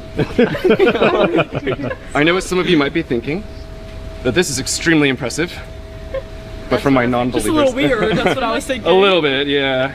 What? For my non-believers. What's happening? Here's the best part though. Not bad, actually. Oh. Are we joking right now? We're kidding. It's like a magnet. Magnet. You want one? Can I do that? Yeah, dude. Oh, actually? How's your tolerance? Oh, you want the sugar packet or the? The one of these. Yeah. These are the 10 milligram ones. Right? Yeah. Nice. For the big boys. Yeah. Yeah, think happy thoughts, my friend. Awesome. Oh, but this one isn't gonna float, right? Oh, if you think sad thoughts, it won't. Oh, that's real. That's real. Yeah. Nothing fake about that. Yeah, incredible. good trick. How does he do it? Oh, thank you. Well, we got such a nice group here. They only got to see one, maybe one more, but it'll be kind of downhill. You saw the best one to start. Okay. So I brought a deck of cards here. They happen to be all blank. They have backs, just not the faces. And I want someone to think of any cards. Okay. You do? Okay, what's your name? Maya. Maya. It's her birthday today. Happy birthday, Maya. Thanks for spending it with us. Oh my gosh. I'm going to reach into Maya's mind. I'm going to try to pull out the cards she's thinking of. Now, most people go for Ace of Spades or Queen of Hearts. But Maya is a little different from the average person. So I'm going to make a prediction. I'm going to put that right here. It could be wrong. It could be right. But for the first time, would you say it out loud for everyone? Right now, just say it. Yeah, I'm committed. Oh. Queen of Hearts. I know. Yeah, they always go for the Queen of Hearts. Do you want to change your mind? By the way, I'm already committed. You don't. It's up to you. Should I change my mind? I called it out change it. right before you. I could be a mile away. You know. I'll change it. Okay. What would you like to do instead? Six, Six seven? of diamonds. Six of diamonds. The 6 of diamonds. All right, the final answer? Okay, all right. That's literally the exact card I just put in my pocket. Do you have any idea? No, you don't think so? It really is the blank 6 of diamonds. And if they were printed, that would have been it. I'm just working with what I have, of course. But if we say the magic word, or magic phrase, everyone could say the magic phrase. It would be happy birthday, Maya, right? Yeah. Right? Happy birthday, On the Maya. count of 3, yeah. 1, 2. Can everyone see the cards here? Yeah. Yeah, we'll do this with one hand. And 3. Happy birthday, Maya. And that transforms into the wrong card. But that was only one hand in Maya, right? Okay, yeah. Imagine what we could do with 2 hands. So we'll try that. 1, 2, 3. Happy birthday, Maya. And that prints, yes, the 5. And not just that one, it actually prints every single card in the deck. I thought it was. Oh yeah, and not just the cards in my hands. We actually print a card I wasn't even touching, Maya. What? The one you just thought of. The 6 of hearts, right? 6 of hearts? Yeah. 6 of no. Days of the diamonds. Oh, diamonds. Good. Maya, everybody, thank you so much. You're fantastic. What's the channel called? Yeah, what is the channel called? Are you gonna, what's your channel? Oh, all right. Follow me at Jeff Black Magic. Yeah. W Jeff Black Magic. And yeah, don't tell the cops, but enjoy. Yeah. Cheers. Thank you. You're welcome. Have a good one. Absolutely. We got the smartest human being in America here. We got Natalie. She works with us at Cheeky. She's our chemist. She's awesome. And now we've got the best card magic man the world's ever seen. And yeah, I appreciate you, man. That's Simon Black. What's up, guys? Baby. Simon Black here. Hi, Natalie, it's nice to meet How you. you doing? Natalie, do you know all the different playing cards in the deck of cards? I would like to think so. Okay. Do you have a favorite one, like one that you really like more than the others? Or is there just a random one that pops in your head? Ace of Spades, Ace of because I've seen it in movies a lot. That's fair. Can you name me a number between 1 and 10? It's up to you. 3. 3? Do you want to change or you like 3? I like 3. Okay, I'll do my best. This might not work, but I'll try. Okay. Look, all That's I his do, catchphrase. Look, all I do, I just cut the card. Well, maybe if I cut, then you think I'm doing something right. Can you cut the cards? Sure, that just means do this, right? Yeah, beautiful. Okay. So, and you can see these are just bicycle cards. I didn't make you cut there, right? I also didn't make you say what card? Ace of Spades. Okay. From exactly where you cut, can you count 3 cards for me? Like 1. You can turn them over. Oh, 1, 1, 2, 2, and exactly 3 cards down. The ace of. Turn it over. Turn it over. Yeah, Oh, fancy! Look, all of these cards really are different. You could have said any one. Right? Really? Yeah. Cool. Really, they are actually. Like, every single one. Isn't that kind of crazy? Wow. Natalie, here, I'll try this for you, okay? I didn't, like I said, that was a free choice, right? I will find your card. I was showing this earlier, I just remembered it. I'll try this. Can you, I'll drop the cards like this. You just put the ace of spades in wherever you want. Right. Okay, beautiful. I didn't make you put it there either, right? That was your choice. No, And of we've my never own met. free will, and I've never met you 5 seconds ago. Natalie, you can see there's no like cards sticking out or anything. They're Yeah. really just a square deck of cards, more or less, right? Yeah. Natalie, I will not find your card with sleight of hand. I will find it with sleight of finger. Okay, cool. Touch my finger like this, like ET phone home. Yeah. Watch. Oh, that's so cool! Wow. Fancy. That's weird, right? Yeah. There's not like, look, there's not like strings or whatever holding the cards together. You can see. It's kind of crazy, no? Yeah. I'll try this, Natalie. Because you were so cool, I won't just find, because you said you like the ace of spades. I won't just find the ace of spades. I'll find the ace of clubs, hearts, and diamonds. All of the aces. Okay. And I'll do it with one hand. Look, Okay. that's 1, that's 2, that's 3. That's actually all 4 aces, but with this hand. Look. Wow! All of the aces. Oh my gosh, it's so cool! Thank you. You told me she was going to be a skeptic, guys. This is easy. This is We easy. just said she's smarter than all of us. Allegedly. My bad. Allegedly. Here, I'll mix these up a little bit, and then Natalie, can you take 2 fingers and put like this, and make like a little guy right there? Yeah, and walk along the cards. You're doing awesome. And at some point you could stop. You could even go back if you want. It's up to you. Which one is it? This one? Yeah. Are you sure? Yeah. Maybe if you go 1 or 2 more, you get like an ace. Maybe if you go a couple back, you get like a 4. But you're happy with this one? Yeah, I'm happy with that. Okay. Natalie, this trick is interesting because Oh, no. it's unfinished. It has a Okay. beginning and a middle, but it has no end. Okay. Because the end is the beginning. Ooh, but we'll get to that later. A okay? philosopher. Yeah. It uses a couple cards that I don't keep in the deck for obvious reasons. They're not real cards. Like you can check these out. they're It's just like a piece of paper. It doesn't like change when you rub on it or anything like that, right? It's just, it's not like heat sensitive or anything, no. And you guys can see on the camera, these are just like pieces of paper, right? And your card, for example, we don't even, the 9 of Diamonds, any of these cards is possible, you picked whatever you wanted, but any of these cards could have become the 9 of Diamonds if they were given the chance to be printed. But they were just never given that chance, right? I know, how Any of sad. the, like this could, exactly. This could have been an ace, a queen, or even a 9 of hearts, who knows? But because you chose the 9 of Diamonds, I'll try to do exactly that. Can you put your finger out, Natalie? And just put on top of the 9, and don't lift up. You're gonna want to, but try not to. Okay, I'm gonna try not to. I will try to give these that ending that you chose. Like if I just kind of twist this card, it'll look like a 9 of. You could have chosen any one, but I'll do this again. These guys are freaking out over there too. I'll do this one. Watch. I just kind of sandwich it in the middle, and if I do this right, I just twist, and it'll also look like a 9. Wow, fancy. Thank you. Like I'll do these at the same time. I could just paint it on. Ooh, ooh. But also this one. Again, you could have picked any one. Can I lift my finger? In a sec. Okay. Look, because Natalie, this trick has a beginning and a middle, but it has no end. Because Natalie, the end is the beginning. Wow. These are blanks. Wow. Even the one under your hand, it's your time. Oh my gosh. It's Wow, blank. I want to Because- crawl. Thank you. But Natalie, the crazy part is that this trick has no end. Are they all blank I never now? figured out how to end. If that's what you want, your wish is my command. Wow. Every single card. Every single card. There are no cards in this deck. That's None so of them sick. even. Wow. Wow. Thank you, Natalie. Thank you. Thank you guys for That having was me. so cool. The ball. Oh my god. So cool. Hey, so we came out here, we did some big freaking, and it's a big thanks to Ben, Jeff, Simon for coming out, teaching us some tricks. It was a lot of fucking fun. So thank you guys. This was the best. This was incredible. Thanks for having us. Yeah, This was a ball. Honestly, very cool experience. Should we all hug now? Should we kiss? What do we do Yeah, now? it's a group hug in the shower tonight. And break. All right. Bye. Bye. Cheers. Thank you.